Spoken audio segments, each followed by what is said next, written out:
alive, say mean things. Don't say gay. Mean thing. Or F-word slurs. Don't say slurs. You're now live. Please don't say fuck or bugger. Great, thank you. Well, now we're demonetized.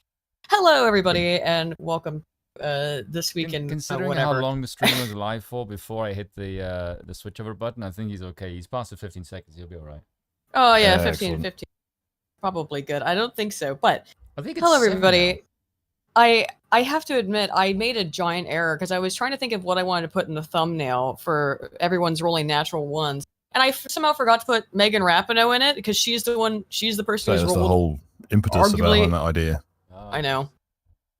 She's the one who's arguably rolled the biggest natural one ever. Well, at least in she skied a goal that a paraplegic could have nodded in. I don't know. I don't know how to play football, so I don't know what the hell. I'm being sarcastic about it. No, because I don't care about it. I don't give a damn. But I don't. If you had hooked Stephen Hawking's chair empty up to a car battery and given it a boot in the right direction, it could have scored that goal. As you may have noticed, we are joined by the lovely Bill. We did not do our normal D&D game last night because everyone was having trouble with Roll20. Yeah, Mythweaver thought it would be a great idea to switch over to something called Project Baldur, which is a horrendous attempt to bring all their different services together. And as a result, half the party couldn't get into their sheets at all. Those who could, most of them couldn't save. Yeah, it was all kinds of stuff. And on top of that, Roll20 ran at the speed of a slug with arthritis, so that's not very much. Speed of smell. So it seemed like it was being borked, so we just said, all right, well, and also and everyone about some Mark couldn't make it last night anyway, so it was just, it seemed serendipitous. That's just like, well, nobody can get in. And the problem is that we might not be able to stream it next week because then Penny and Han won't be able to join us. I'm hoping to get a fan episode together for it as a one shot, but we're going to see how it goes because I'm also working that week. I did not. Ardent Party says, Aiden, did you see your favorite Mormons invitation on Twitter? I did not. Oh, if you sent me something in DMs, I haven't really. Look, I'm not checking my DMs live on air, but as I'm showing my Twitter right now because look at tweets.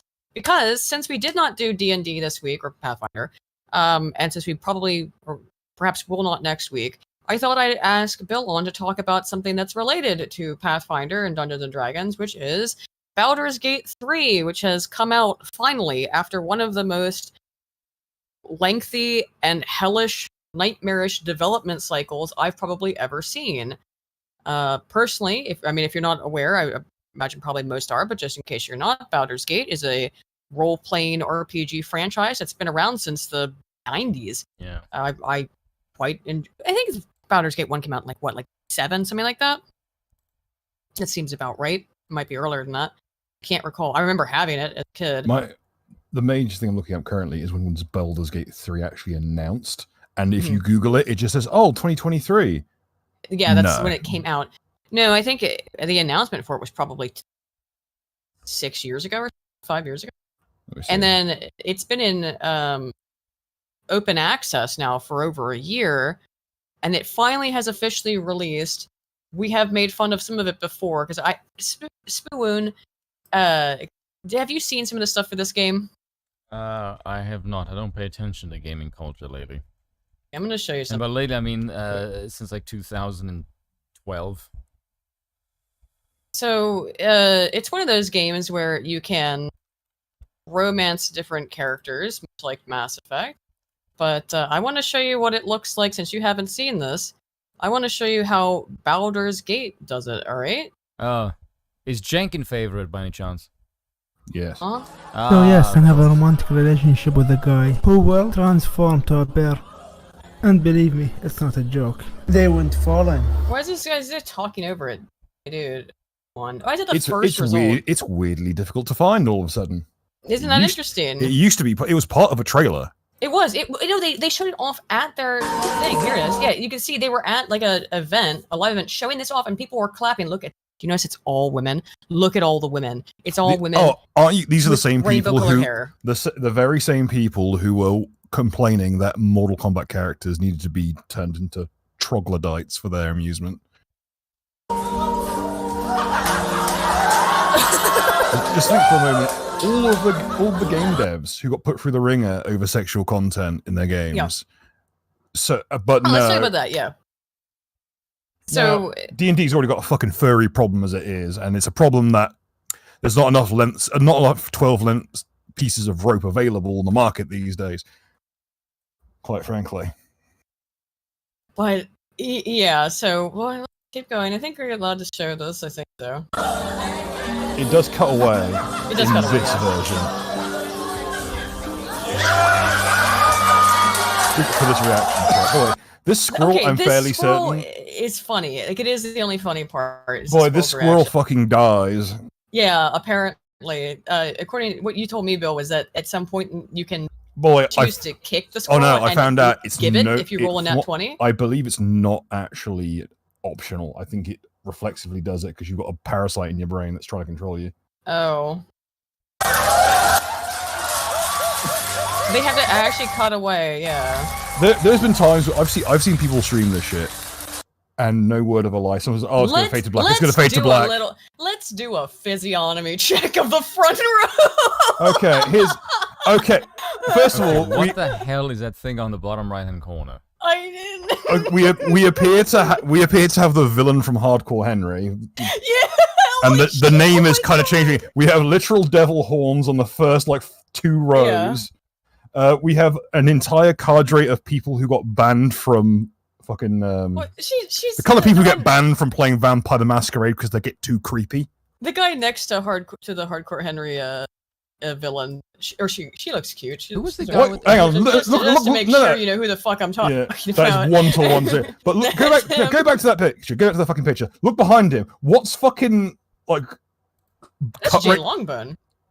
Look behind fucking old white fringe there. We've got what can it be described as poor man's Will Riker in the background. This Kit Boga's back here.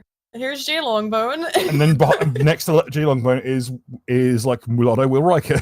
I don't mean that to be mean to Jay. Just with her face covered, does look a little bit like her. The one in the bottom right corner looks like a freaking trans gay version of Fenris from Dragon Age 2. What's happening with the guy on the left? But what's with with Captain George Casting Takei? Couch on the left? Oh, that's George Takei. That's racially ambiguous George Takei. That legitimately. I have no further comment for legal reasons. Did you see the 2 Asians on the end? They're like, "What the fuck is wrong with these white people?" Yeah, he seemed a little bit confused. Yes, they look at the two ones at the end. They're like, "What in the fuck?" I was told there was a D&D game coming out. I thought this was gonna be a D&D game. Rarely do I get to see a situation where the mainstream. Let's say the mainstream got to flex the fact they're all a bunch of degenerates. Look at the guy in the background on the left. That guy with his arms who looks like someone just popped vinegar into his mouth. D&D in this instance stands for Dick and Dinner, which is what that fucking guy's gonna oh my god. I rarely do I get to say this, but this game is actually tonally more degenerate than Corruption of Champions. And I have played a degenerate D&D game with some of our friends. Stop talking about that fucking game. You've been told before not to talk about that one because it's weird. It was weird, but this is degenerate even for this. So here we have, for example, forgetting to mention it was meant to be a fucking parody. It was a parody. Obviously, it was. But you keep just putting it as is. Out of context. No, it was supposed to be funny. So Baldur's Gate 3 patch notes hit different. Gameplay: penises C and D no longer clip through some Githyanki clothing. Male gnome sorcerers are no longer missing their undies. They found that one out when they would, because as you float down in certain scenes with Featherfall, the physics on all the lower part clothing just wigs out. Boy, this game has been in development for at least 5 years. Yeah. Oh no, this game released in 2019. Yeah. The original version is been in and out of development since 2003.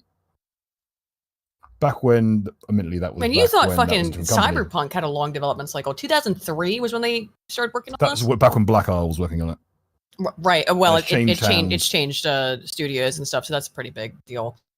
But still, this is okay. Great. This game's been Obviously, stuck in like early access hell for years in a completely yeah, I didn't unfinished realize it was state. in 2019. And now I they're thought just that trying was to last brush it year. under the rug. That came out. By the way, the bigger issue isn't just there's a bunch of willies in it. So fucking Yeah, there are a bunch of willies in it. To be the fair. tone is greasy. It's like I would say I want to say Shadman-esque. Well, what I've heard, and I've seen some people talk about this on Twitter and stuff, is that the characters are aggressively horny towards the MC to the point where like it's disturbing that they're just constantly hitting on you and trying to get you to have sex with them, which is really weird. I mean, there's apparently a prompt in the game. It's like, who's the person that you dream about? And some people took to mean, is that like someone's like a premonition? It's like someone you're going to run into. No, what it is later in the game, there's like a dream sequence of a sex scene that you can't skip. Oh. And it's that character. Unfortunately, some people made characters based on who they thought was cool as opposed to who they thought was hot. Oh, yeah. So there's people even on like 4chan, it's like, I was minding my fucking business and I get jump scared by this guy. Like the man with the goddamn hat. It just seems, I mean, I don't know if, it's just like so fucking greasy. Why is it so degenerate? Why is it? Because I'm it has wondering, to be. It's trying to fill a niche left by the Mass Effect games, which were I think that's pretty degenerate times. But let's face it, it's trying to tap into the horny teenager market. That's why these games do so well at streaming. That's why they even bothered doing the legendary versions of the Mass Effect games. To be honest. I don't know. I just replayed all the Mass Effect games not too long ago, as I know most people know, and I think the degeneracy aspect, like in terms of the romance stuff, it's pretty tame. And then when you actually look at it, I think it's actually really sweet. The only time that they actually even got weird about it was in the Citadel DLC, which was made specifically as a make good from BioWare after they ruined the ending of the game. They're like, oh, here, have this DLC that should have been free, by the way. Citadel should have been free. As just kind of, oops, sorry for that. Here's some fan service here's 3 or 4 hours of fan service for you. Someone took the whole idea of where Seinfeld ends is where Always Sunny begins. Yeah. Someone said, like, okay, let's start with the tone of that DLC, of the little DLC, and we'll ramp it up from there. Because everything about every single character is an edgelord. Every single character is a horn dog. It's just constant from what I have seen. I mean, admittedly, I'm not giving Wizards of the Coast money, and I am certainly not supporting this fucking game because, quite frankly, there are a lot better games out there that are like there are games on the market that get stuck in like adult only hell on Steam that are significantly more tame than this. You don't see as I said, you don't see Baldur's Gate having to put like the nudity patch or the blood patch. Which is odd, right? As a DLC. For a game that's so degenerate, and then they get kind of a weird pass. I mean, because it's a AAA, and also Wizards of the Coast have got enough money to grease some palms. So, similarly, like, I actually pointed this out that the Pathfinder games, Wrath of the Righteous, had a security issue because during one of the patches they brought out this like eventually this marketing research thing that was installed, but it would be scanning shit on your computer as you played. Now, the exact same thing was done by Baldur's Gate 3 during its development. They were scanning that shit, and they were complaining about people saying, like, why is this the average character? And it's like, it's a white guy with a sword. Oh, I remember that. They were complaining. And everyone's response was, why do you know what we play? Good question. Right, so this is, just to re-emphasize that for the audience and for you as well, Spoon, is that the devs came out and said that they were very upset that the average player made a white male character, which is disconcerting because, again, the question is, then how did you know what kind of character I made in my single player role-playing game? Also, furthermore, and perhaps more importantly, that whole scandal dropped right before BG3 came out. Yeah. Now, we know the Wizards of the Coast have got a long history doing sketchy shit. They have the Pinkertons on fucking speed dial. Yeah, just to reiterate for, again, those who don't know, the Pinkertons, if you've ever seen, if you've played Red Dead Redemption, or if you've watched Deadwood, that's that old gang of well, they union busters, and they were gangsters. They've never stopped. It's a family of gangsters, violent gangsters. The Pinkertons were so bad that the U.S. state had to issue a rule of no private armies on U.S. soil because they would. Furthermore, during they're basically a private army. Yeah, and during the Civil War, they were used as exactly that. They were press ganging people and brutalizing people on Lincoln's behalf. Yes. And what they are contracted apparently with Wizards of the Coast, the company that owns Dungeons and Dragons and Magic the Gathering trading cards, if you can believe that.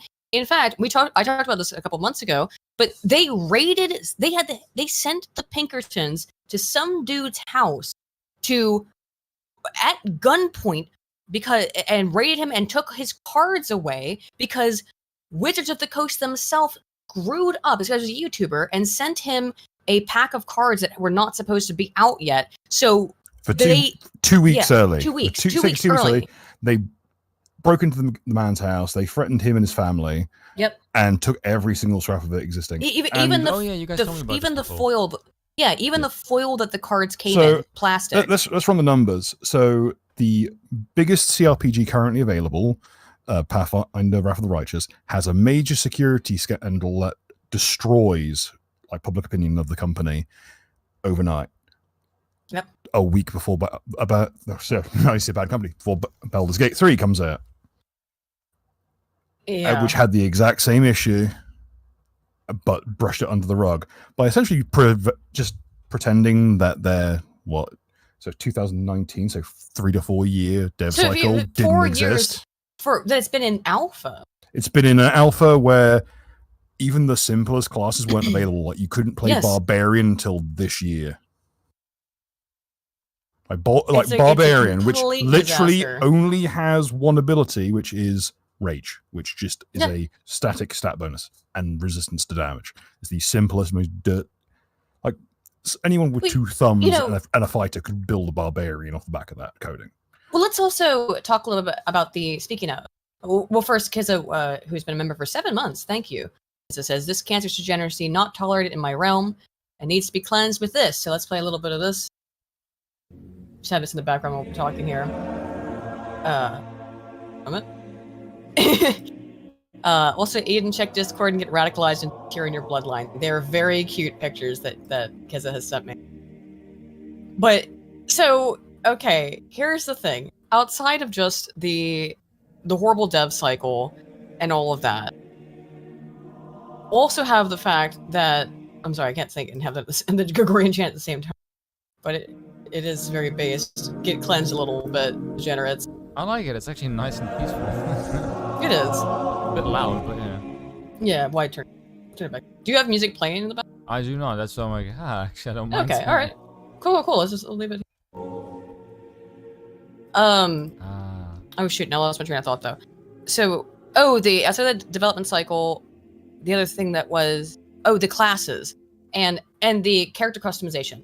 So that's been a huge issue, is that the character customization is basically non-extant for what a game that's been in development for 10 years should look like for a D&D game. How fucking long did we have to listen to, we need body sliders, we need gender sliders, we need everything should be on a slider. Something that we've had down since Saints Row 2. Saints Row 2 had a gender slider. Guess what? It was better. It was fucking amazing.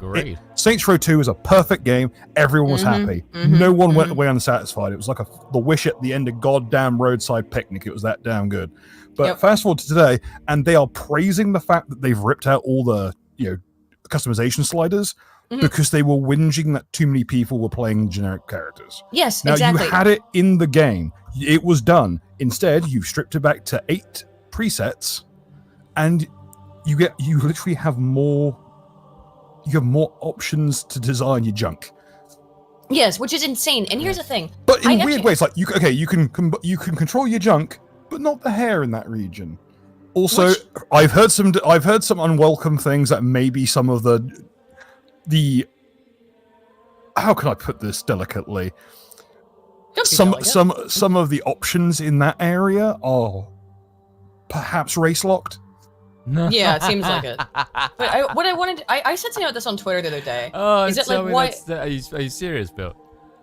That's what I've heard. I can't confirm that because I run Windows 7. Oh, so 'Cause my shit won't run that, and I ain't paying for it, quite frankly.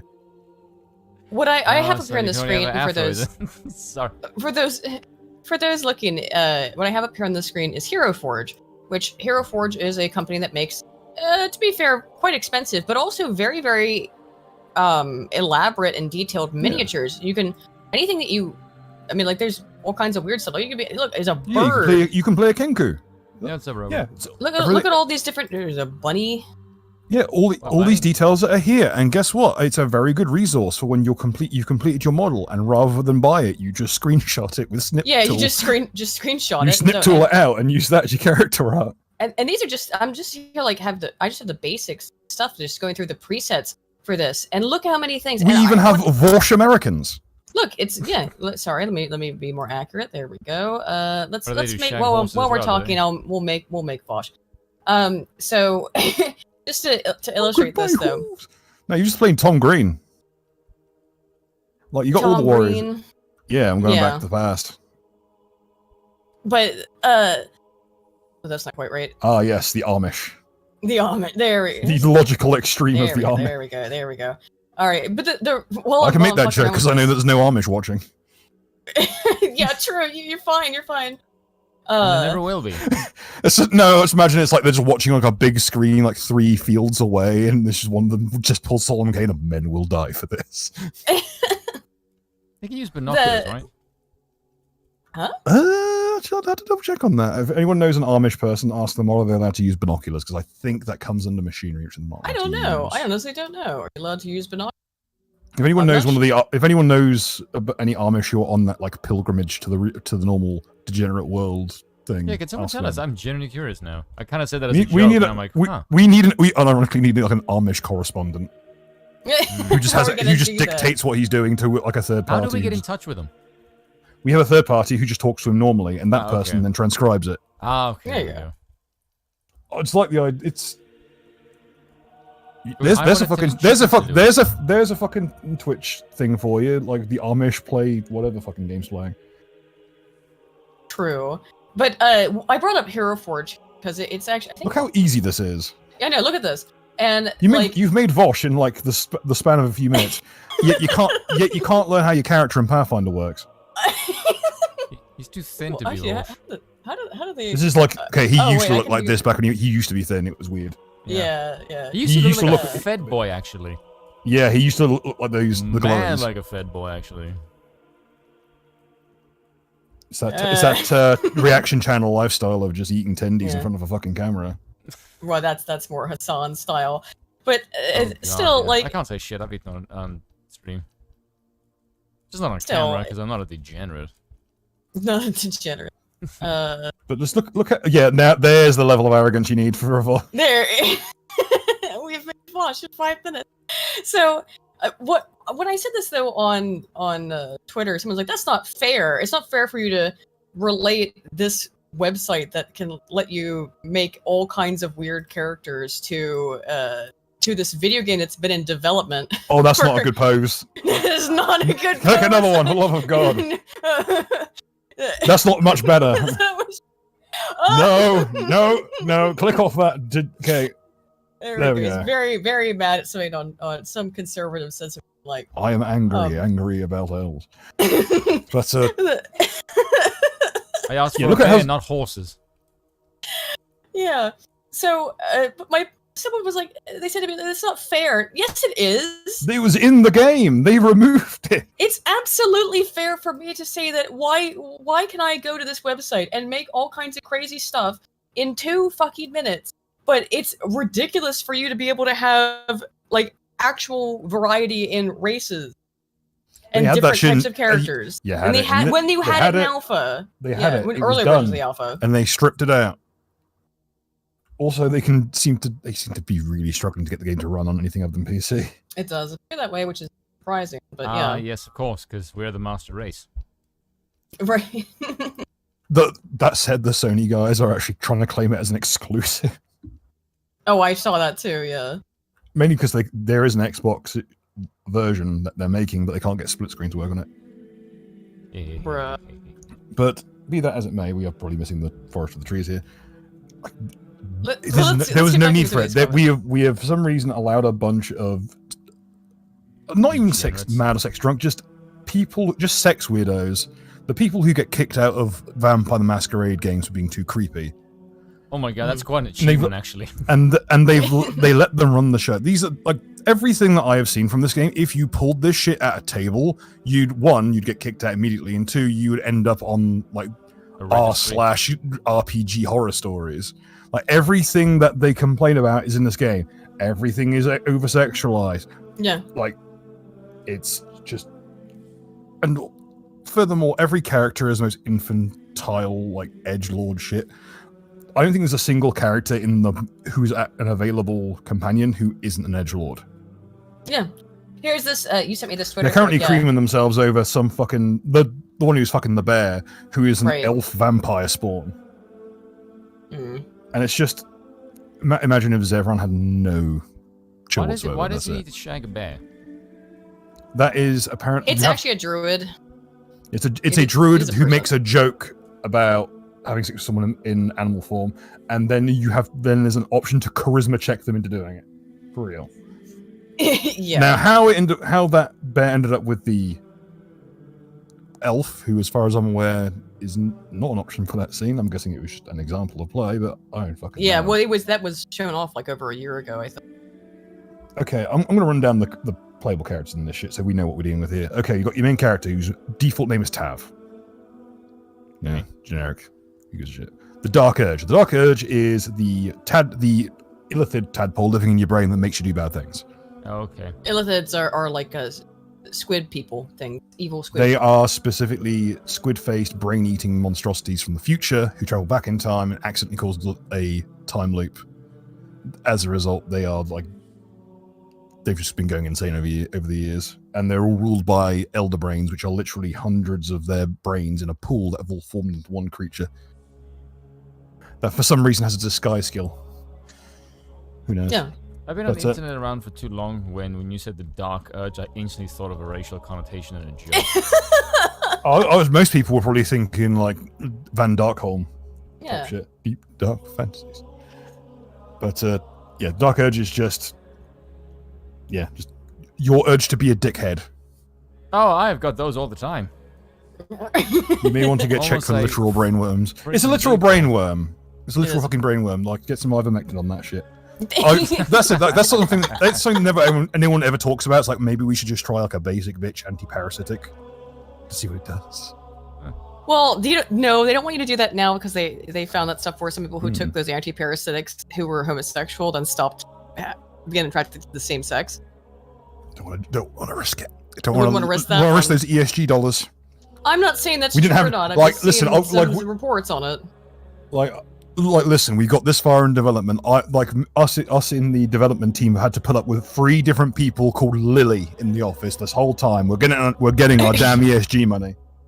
Well, here's what Christina Tasty said about the character creation. And again, is it completely fair to compare it to Hero Forge? Probably not, because Hero Forge is made for miniature. But it's for the same game. You know what it's fair to compare it to? Mm-hmm. The Pathfinder CRPGs.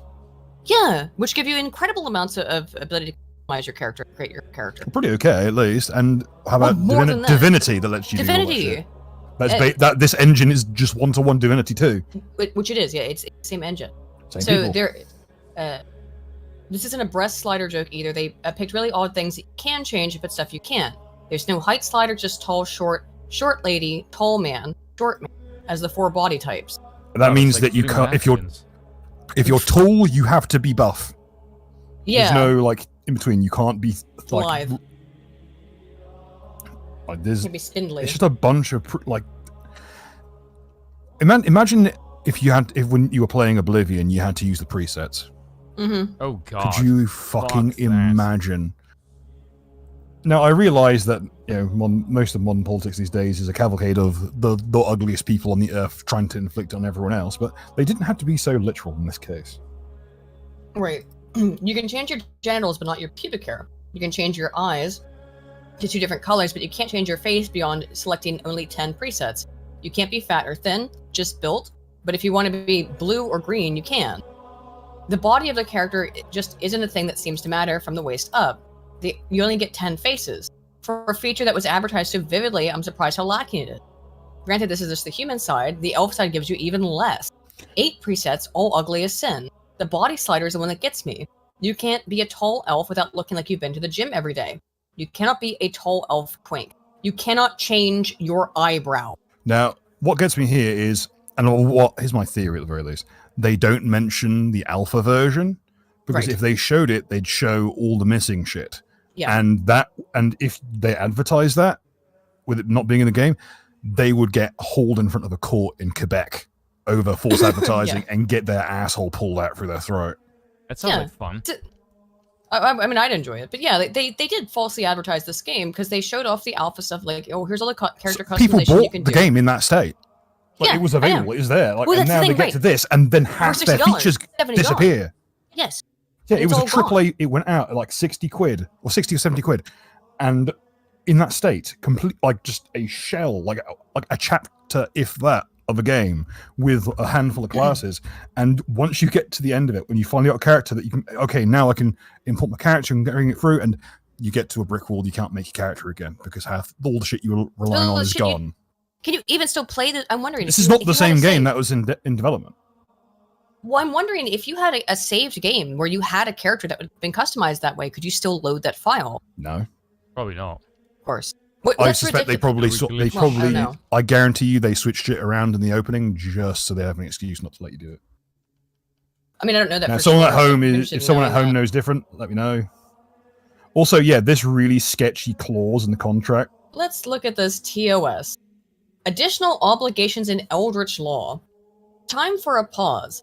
As we, which is spelled in capital letters like royal or god, understand by now your mind is longing for a respite, having endured the above numerous provisions of legal jargon. So setting aside the weighty tomes of somber legality, embracing the lighter path of ancient customs and mystical decrees that govern the fair folk, please be aware that in accepting this pact, you agree to refrain from striking a deal with another creature of fey, infernal, or otherwise eldritch origin.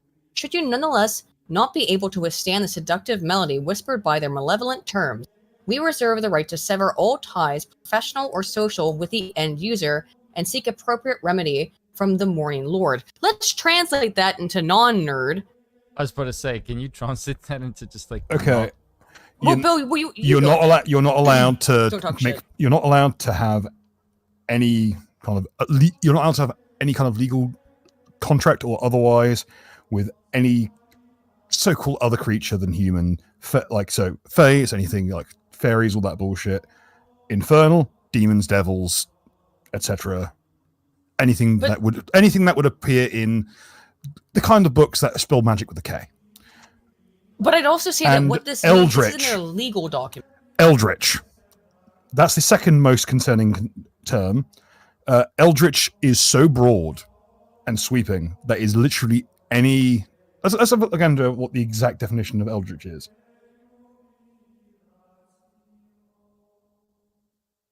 Weird and sinister or ghostly. So that could mean damn near anything. And this is in their legal document. That could mean George fucking Soros. Right. Well, it could mean that this is in their legal documentation. This is in the legal part what should concern you is the license term agreement. Morning Lord should ring some alarm bells. Also, the Morning Star, first of all, Satan there? Huh. Yeah. Don't tip your hand as to who you work with. But also, the kind of people who play... Like, the kind of people who would play these kinds of toned games. I'm not talking like Baldur's Gate players, because there's loads of them, and there's a lot of people playing this game now. But people, let's say Viper, like King Viper, not King Cobra, for instance, those the Wiccan assholes. That means that if you're a Wiccan, they can just stop you playing the game legally. Well, hang on, it depends on what they determine as Eldritch. This is totally fucking illegal because it discriminates by reason of religious affiliation. Not just religious affiliation, they take this to mean anything. To translate it, Spoon. If they think that you, as a player, have engaged in some kind of agreement with someone that they view as malevolent, it doesn't matter if it's political, doesn't matter if it's religious, it doesn't matter. Then they can not only just boot you from being able to play the game, but seek remedy from the Morning Lord, aka Satan. What?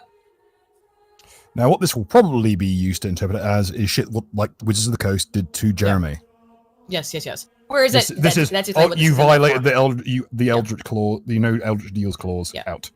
Which we is ban you from playing the single player game. Exactly. And remember, again, if you don't recall that, Spoon, and people watching, this is the same company that banned Jeremy the Quartering from playing a game that he had been playing for his like an entire adult life, because he pointed out that there was a problem with pedophiles in their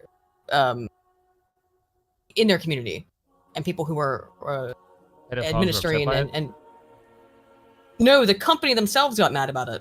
So basically the same thing as what I just said. Yeah. Like, this is the thing for me. And they're like, going to seek remedy from Satan. If you get upset about someone making accusations of pedophilia, if you don't investigate them to make sure the claims are just, and you just dismiss it, I'm going to assume you're a pedophile. I think that's fair, because anyone else would think that's outrageous and do what they can to clean up their image. If you get... And a legal compliance issue, if you've been informed that there is a person within your organization who has contact with children who is not allowed to have it, and you are not taking due diligence, you are liable. And not to rehash that too much, to just go over very quickly for those not aware, what happened in that instance was that, so Magic the Gathering is a tabletop, or a trading card, excuse me, not tabletop, it's a trading card game, and it's a game more than anything. There's a trading aspect to it, but it's mostly about the game itself. And there's tourneys that are held every single week on Friday Night Magic. FNM. It's been so many years since I've done it. Friday Night Magic. And in order to play the game, what you need, well, you don't need it, but in order to play the game, you enter these tourneys. You put in, like, I forget how much once I've done an FNM. $5, $10. And then if you win the tourney, you get like a huge box of cards, which can sometimes, depending on what you get in those boxes, can be worth a huge amount of money, hundreds, maybe hundreds and hundreds of dollars. And so people do these every week, and they're competitive. They're really fun, and yeah, it's exciting. It might be 25. I don't remember how much it is in FN. It's been a long time. But Jeremy from the Quartering, what he found out now, 7 years ago, 6 years ago, something like that, and why he was kicked out, why he's permanently banned from playing Magic, is that losing he found all of his digital cards in the process, I might add. And lost, all of his digital cards that he had in all these online games that he played with that have monetary value and are tradable, I believe. That have real monetary value, that are essentially like, before there were non-fungible tokens, they were kind of non-fungible tokens, NFTs, is that he found out that via a bunch of people tipping him off, that the people who were the judges at a whole bunch of these FNMs at these events that happen every single week in card shops and game stores all over the world, not just the United States, all over the world, is that a whole ton of them were convicted pedophiles. And Magic is a game that is recommended for children 13 and up. People 13. And I've been to FNMs. It is a lot of kids. A lot of times it's a lot of kids there. 13, 14, 15-year-old kids. And the judges, the people with a position of power, are pedophiles, convicted pedophiles. And in response to him exposing that, rather than trying to get rid of the pedophiles in their judge program, Magic the Gathering and Wizards of the Coast, the same company that made this game, or is responsible for the IP behind this game, banned Jeremy. People are goddamn. No, because they didn't do anything about it. They didn't do anything about it. Except the only thing that they did was ban him. And yes, again, as Bill noted, because he had digital cards for digital versions of the game, and they restricted ended his ability to access the things that he had probably paid for or spent a lot of time trying to get. Just took his property because he exposed that their community was full of actual convicted sex criminals.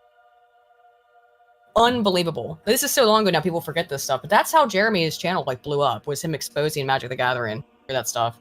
You have been banned from playing the single player game. Reason: we. You sent me this one, Bill. I don't know. Do you have anything to say about this one? Necromancer is kind of Star of David, sort of. No, that is now. Admittedly, that's a hexagram, which is a common esoteric thing. Really. But having let's zoom in on the physiognomy real fast. Oh, Oh no! Oh no!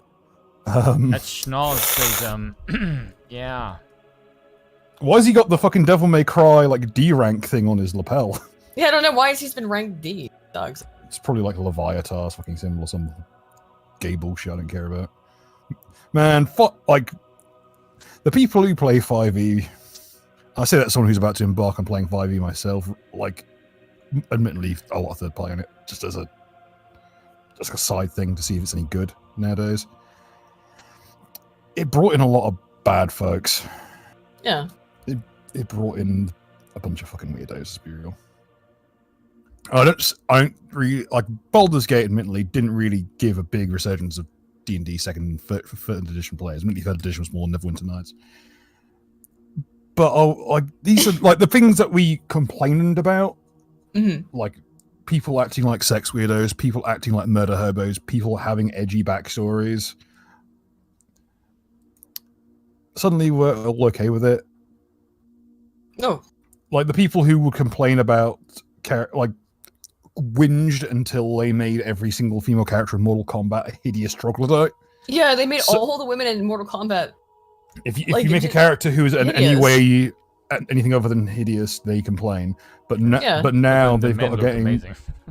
Yeah, the blokes are like stacked and just. In this one of the items you can get, let's put it this way: it's a piece of clothing. It's straight up bondage gear. Yeah, I mean, obviously it is. It's clearly this is some kind of weird fetish. So. No, I'm talking in this game, Baldur's Gate 3. There's a piece of armor you can get from a character, and it's like on the women, it's just like a regular piece. I think it's like a fairly normal, lacy piece of clothing. On the men, it's what the British would call a budgie smuggler and a bunch of straps. It legitimately looks like something Van Darkholm would wear. If you type in Baldur's Gate 3 into the search function, it'll come up. A little bit worried, but there's no like. What's the age rating for Baldur's Gate? Gotta be. It should be adult only. Yeah, it should be. This is NC-17 or whatever. This is like legitimately like more graphic than a lot of actual porn games. Well, that's the thing that's crazy is that it's more graphic. And it's available with no requirement for an NSFW patch. Which is also ridiculous. That's why I asked, because I thought that if Aiden was worried about looking something up, and I'm like, if a game isn't 18, but you're worried about looking something up, it's 17. It is rated 17 plus. Okay, it's rated M, but still. What's it rated? Like, is it? Okay. Yeah, it's rated 7. Yeah, it's rated M. It's 17 plus. It should be, yes, NC-17, but still, like. I find it. Like, it's just. I've dealt with a lot of like meta. That's why I can't look at shit on Twitter, because you'll find like that. You gotta be careful with the shit. I know, you can't just browse look at Twitter. V's channel, you'll be fine. What? No, V has degenerate shit. Don't forget. Oh my god. What? No, don't scroll down on that one. Don't scroll down. I'm not scrolling down. You see what I'm talking about? That's an SFM. That's not actually part of the game. Okay. But meanwhile, yeah, here's Final Fantasy 14. Look at this. Fun. That's from Elder Scrolls Online. Oh, is it on Elder Scrolls Online? That's from the. Yeah. Right. We're gonna have to go back and blur parts of this stream. No. I didn't scroll down to it all. We're okay. And we've got these glorious Roman Catholic chants to protect us. Basically, what I'd say in the long run is that I probably will play this video game at some point. I'm not gonna say how I'm gonna play it. But I don't think I'm gonna vicariously play it anytime soon. That's weird. Let's leave Twitter before we see something else you don't want to see. Yeah. Okay. Go back to the checked content. For the love of goodness. Well, I was gonna move on to political stuff, which you can stay with us for. No, I'll close it out quite simply. If I were to go as an indie game developer and make characters anything like this, or God help me, I went to a actual D&D table with shit like this. Yeah. Like, if I showed up with a character even 1 nano angstrom as horny as Astarion, the fucking high elf vampire, they would put me down like a dog with AIDS. That would be how fucking fast I'd be on the deck. Like, these people would throw me to the curb like a fucking... They'd waft me out of the room like a wet fart in a frock. Just be fucking consistent if you must insist on this absolute degeneracy. And stop making shit greasy. Even Shadman. Even Shadman got his act together. Why make everything? Even Shadman has evolved past the need for the greasy era, but now it's just. Well, Billy, if you want to join us for a little bit longer, I can do culture stuff rather than political stuff. Would that be more fun? You're asking Bill or me? Bill. I mean, well, the main thing I want to talk about is the race thing, and I'd like Bill. I'm moving on. Let's go on to the race thing. At least I'll be in my wheelhouse for once. Yeah, I'm getting to it. I have to use a web archive though, which has not been working well for me all day. Thinking about it. Going back into my, it's like we're leaving D&D. I'm going to my happy place where I can be racist in peace. Really? Really? Thank you, web archive. It worked fine 10 minutes ago. But hang on. What are you looking at? I can't. It's a New York Times article, so I can't. I have to have the web archive. Okay, that's not the one that I had in mind. No, it's. Hang on. This worked. It's.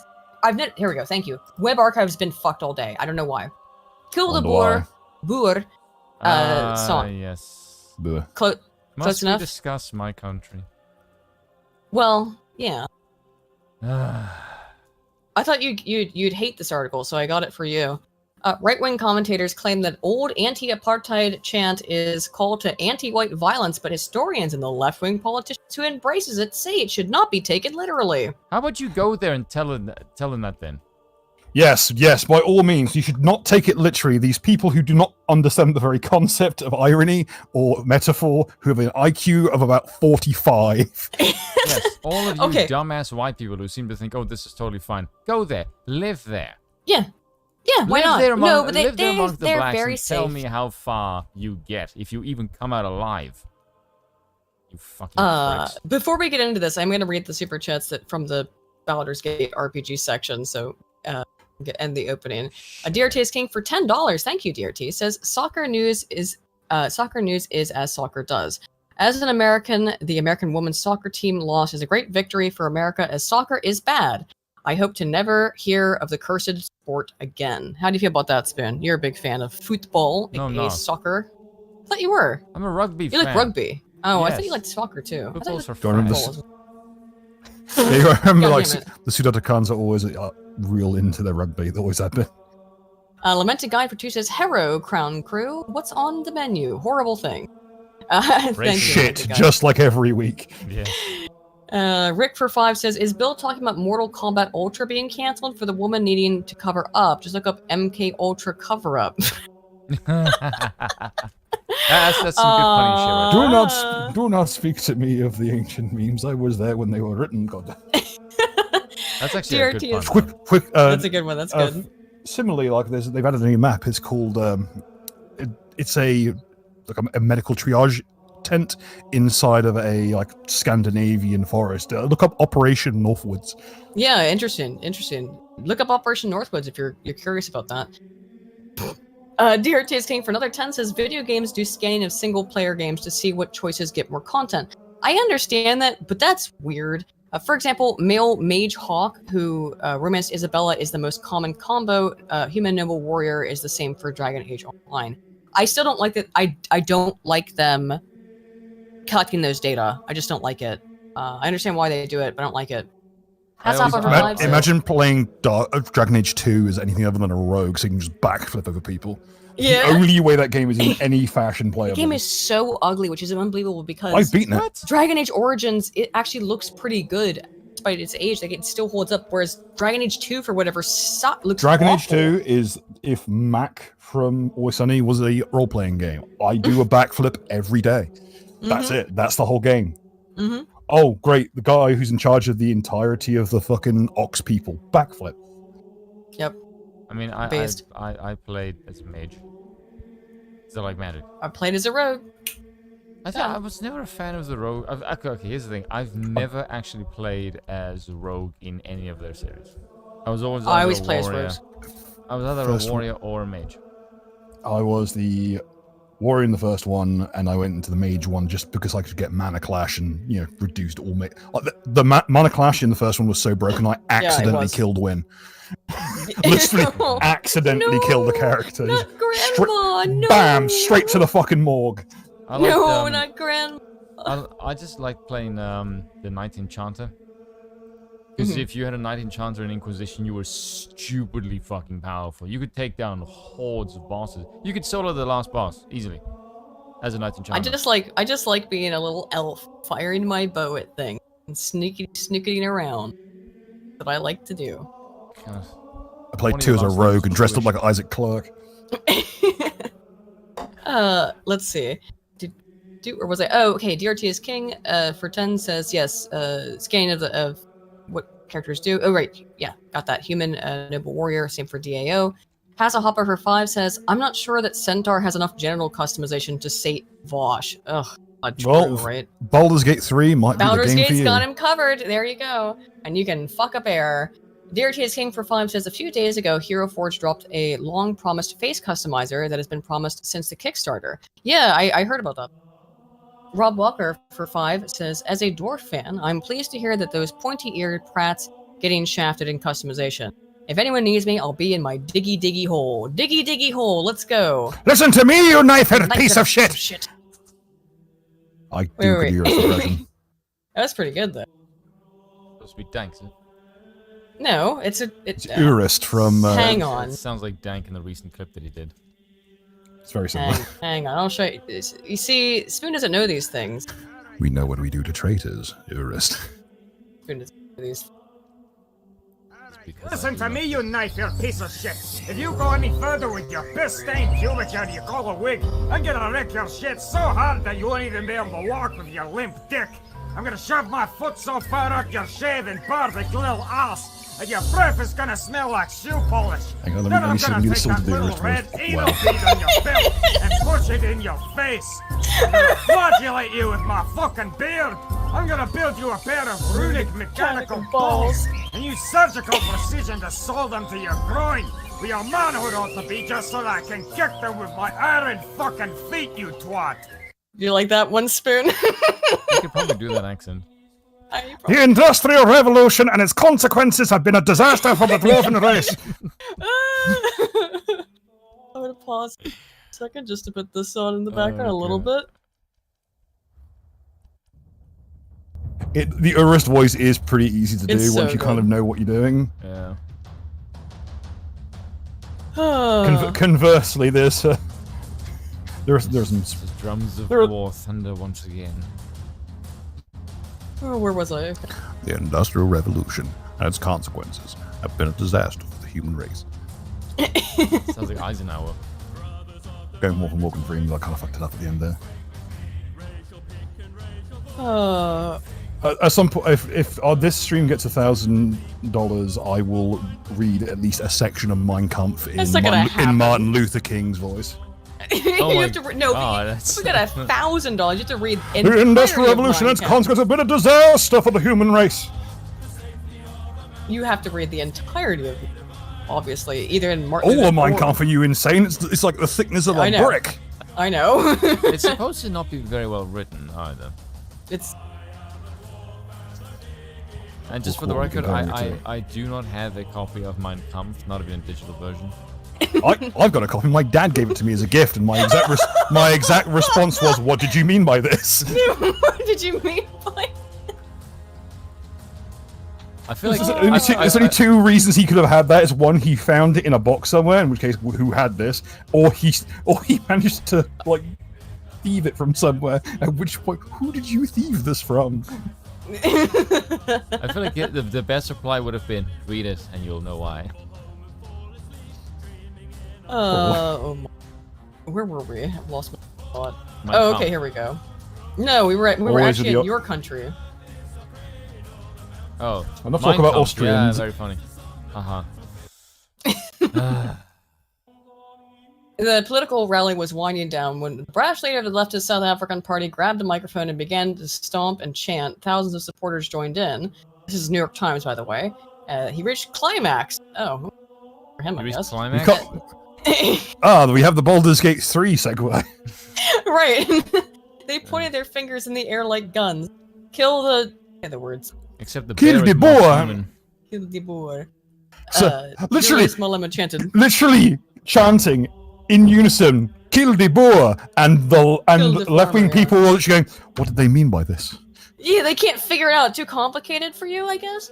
Julius Malema chanted, referring to white farmers. The crowd in the stadium in Johannesburg on Saturday roared back in approval. A video clip of that moment shot across the internet and was seized upon by some Americans on the far right who said that it was a call to violence. The notion really took off from Elon Musk. Literally a call to violence. Literally a call to violence. I'm not sure what more you want. Like, how could you? Yeah, how could you be more explicit? What is a more obvious call to violence than kill this person? Is loaded with racism, and this has actual calls to violence. It's literally kill the white guy, and they're like, what literally says kill the white farmer. Fuck? Yeah, yeah. And of course, they couldn't get through this without mentioning Trump. I'm skipping ahead, I know, but oh, real quick, or sorry. I was like, I had a couple more super chats that were related to the previous topic. Let me get. No, that was it. Okay. I gave a very direct statement to the New York Times in my video about this. I was not polite. Oh, I'm sure not. No. They are openly pushing for genocide of white people in South Africa. Mr. Musk, who is white. Why did you have to write this, New York Times? His name is Elon Musk. His name is we Elon could Musk. fuck What it. the hell do you He think could have figured it. He's not going to be fucking orange, is he? But also, everyone knows who he is. Canadian.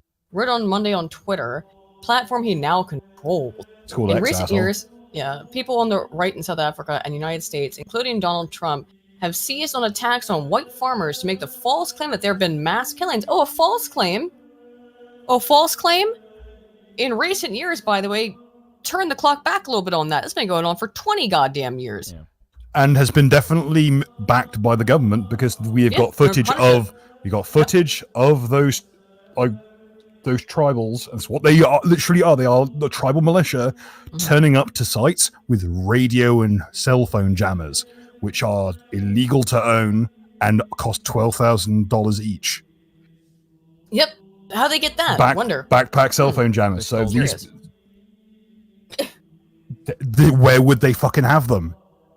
Yeah, South Africa hasn't had an update to its military infrastructure in how long? They probably have. I can guarantee you. Any wealth you see that a tribal has, it's stolen. Like, they're known for being thieving bastards. And fuck off, I'm not apologizing. Oh, for that that's shit. racist. I don't give a fuck. No, I'm racist. Someone is telling they want to kill me, but my concern is racism. You can eat a fucking dick. Well, Bill, since you're here, I'll have to put up the photo that someone took of us, which is not very nice. I don't know. If you show a picture of, I would remind you that I do not consent to any pictures of me being shown in any fashion. Well, Bill, how did they find this picture of you then? I need to check my passwords a couple times. I don't know why it's like so low quality, whatever. It's from Twitter. Yeah.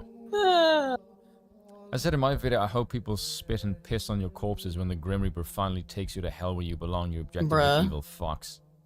I said that to the New York Times. The lamb's blood won't work this time, asshole. Malema leads the Economic Freedom Fighters, a party that advocates taking white-owned land to give back to Black South Africans. So let's take a quote from the. Let's take a page from the. Let's take a page from the playbook of everyone's favorite smart. Every moron's favorite smart person, George Carlin. If firefighters fight fire, then what do freedom fighters fight?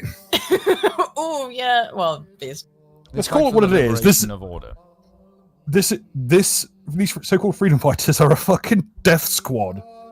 They're literally a Marxist-Leninist communist group, like openly stated. If you go to their website, that's literally what they say, word for word. That's an update from it's an upgrade from what it usually is. Remember when they were backing fucking Zanla, who are openly national socialist? I know. Goddamn. But they were backed by the Soviets, so it's okay. Right. Oh no, it isn't anymore because now it's not cool to be Soviet. Now it's different. That has made his embrace of the chant all the more disturbing to some whites.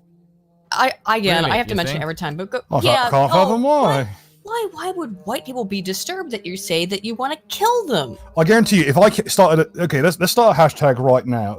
Everyone out there, I'm not sure if this asshole has a Twitter page. He probably, I imagine he communicates by clacking rocks together and fucking smoke signals. But if he has He's a Twitter, not Native American. He's not that sophisticated. exactly. But if he does have a Twitter, everyone go to him and type hashtag come and have a go if you think you're hard enough. I guarantee you would be on a fucking ADL page by the end of the week. Instantly, yeah. By the end of the Despite hour. the words. Right. Despite the words. And only the I deserve to be there.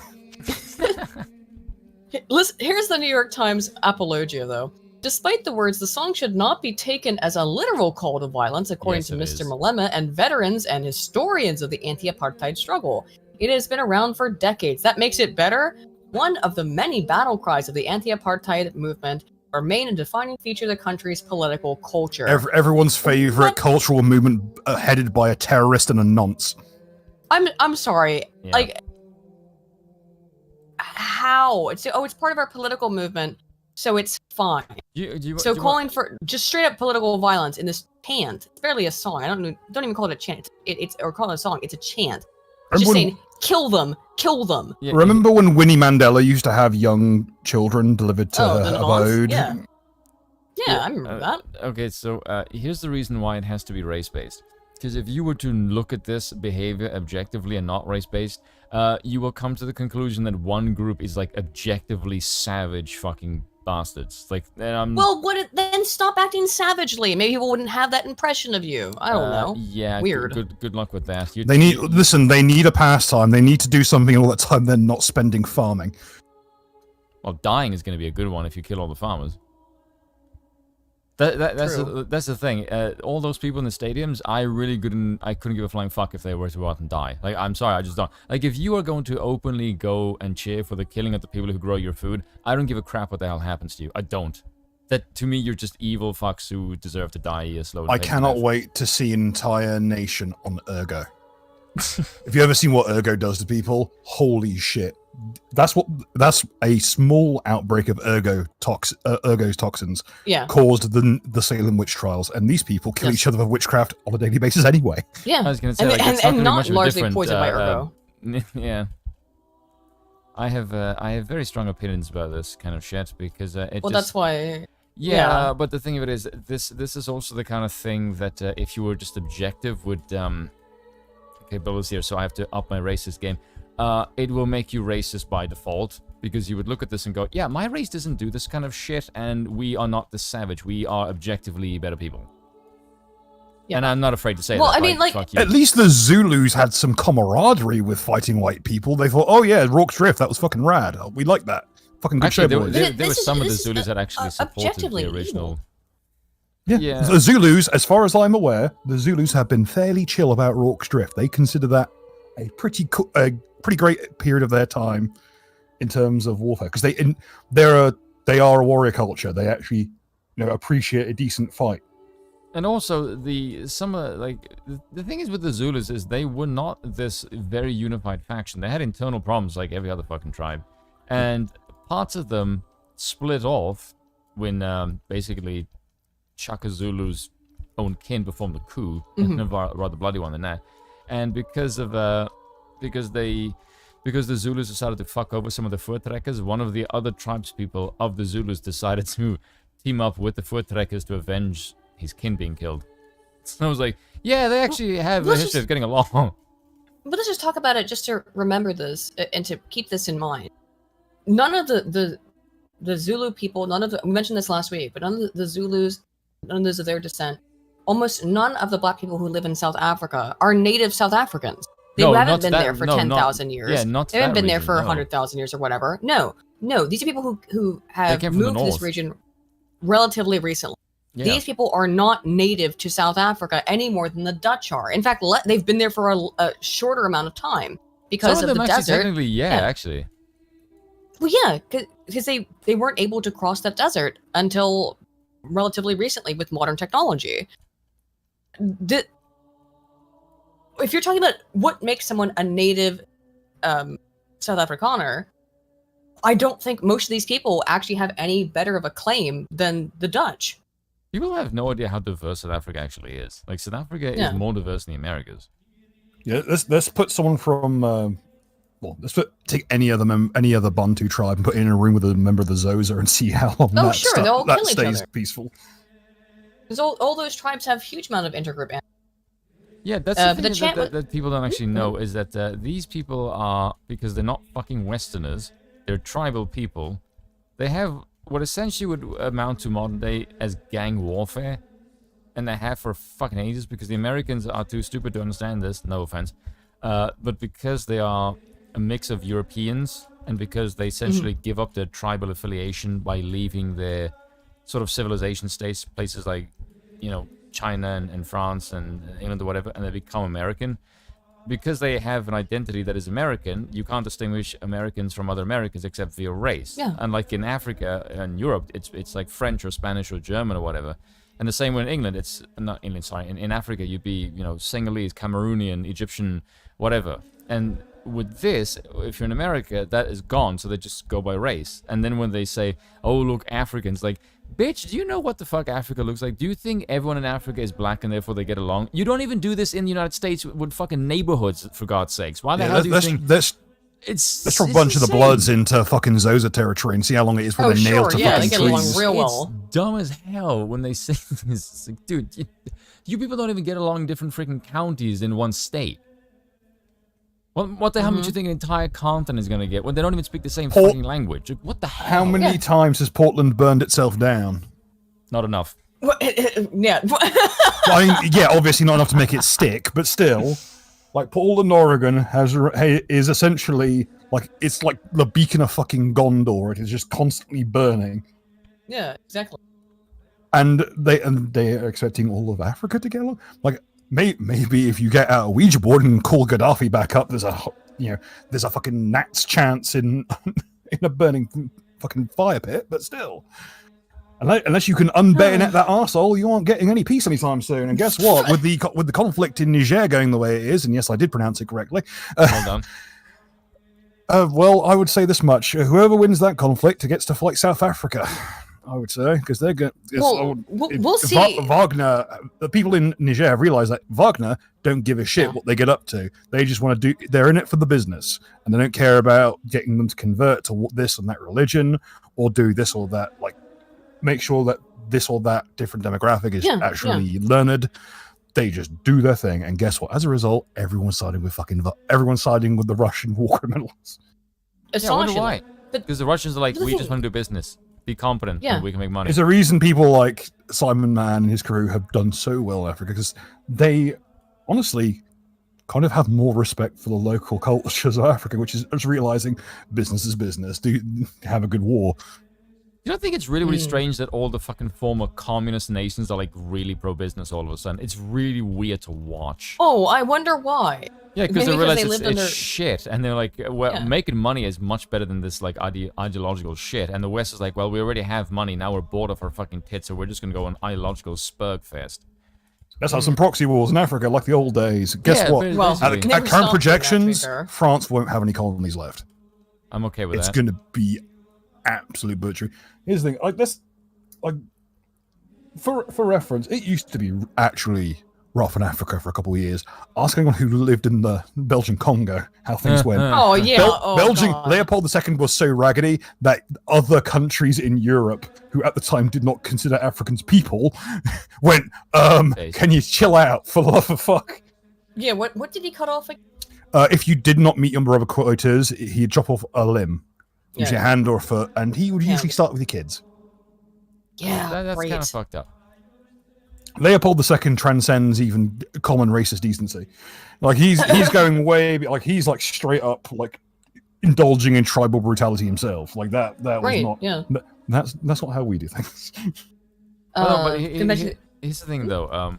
They're gonna be under a colonial power. I'm gonna say Russia's a colonial power, but they're gonna be underneath an external force because the Africans can't rule themselves. It's gonna be a foreigner to rule business environments. What I believe, like, 90% of the unused fallow ground in the world is in Africa.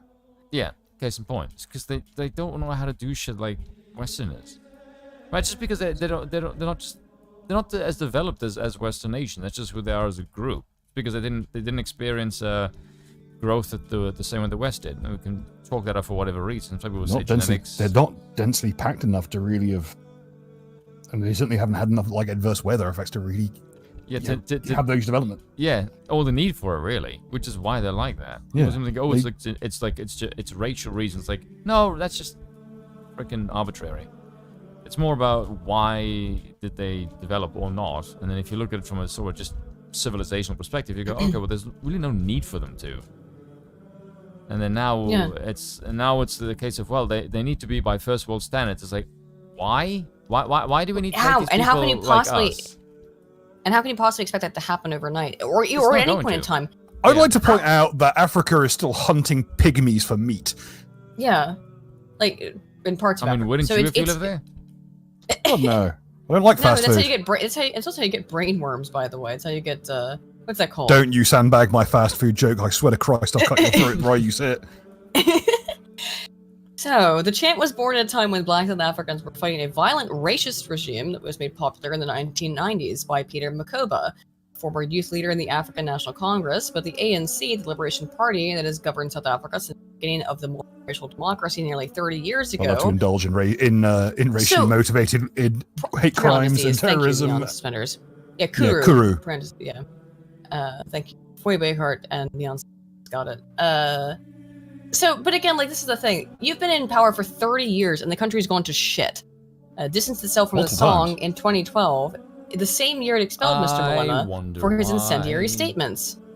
When even South Africa is going, ooh, he's a bit leery, get rid of him. Whoa, Spoon, can you pronounce that name? Which one?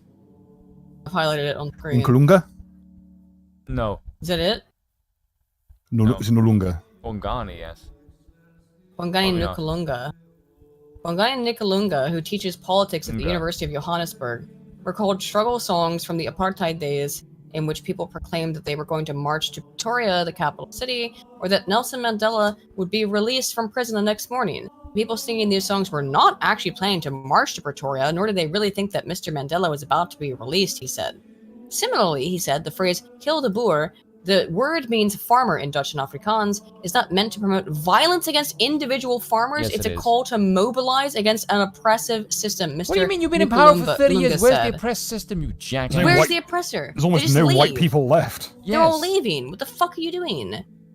Okay, let's play a game. It's called I'm going to get a bunch of friends together. We're going to go down to Zimbabwe. We're going to start singing It's a Long Way to Mukumbura. I'm going to see how long we live.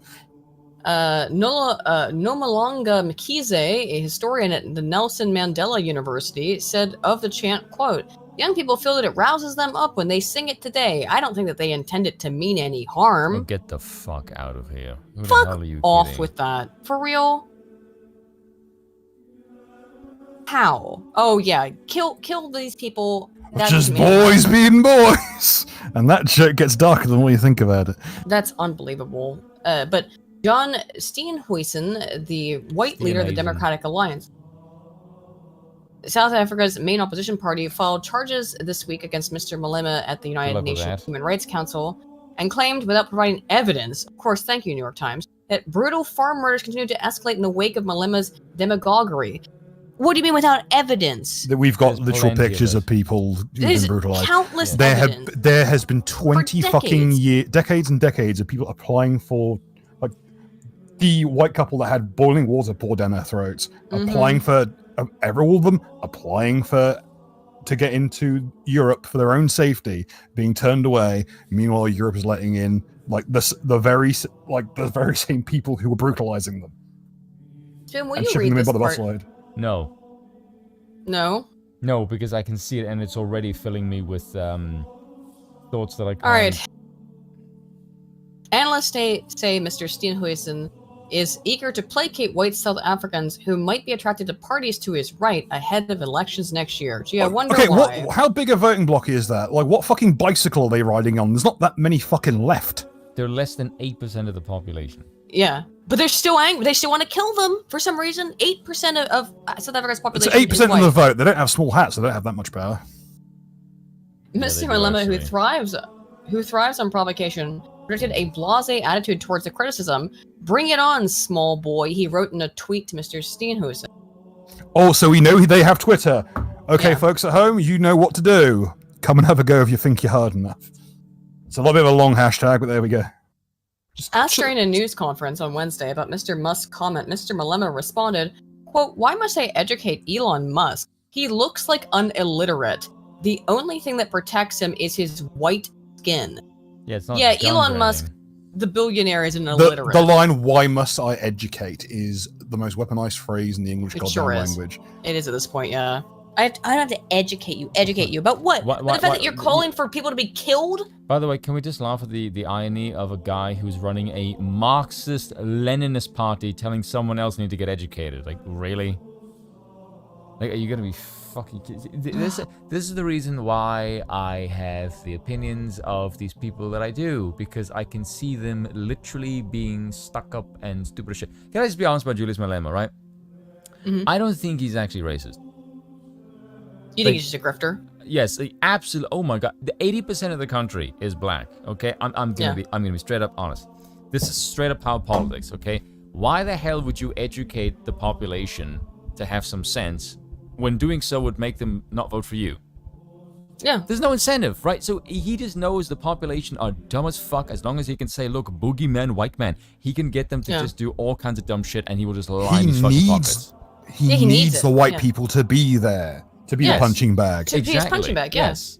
So he, Oh, it's like a game reserve. Keep enough alive so that we can keep hunting them. Just a couple. Yes, Sport. yeah, that's basically his entire grift. Like, I think if you were to say to him, "There's a white person, kill him with your bare hands, you fucking savage cunt," he wouldn't do shit.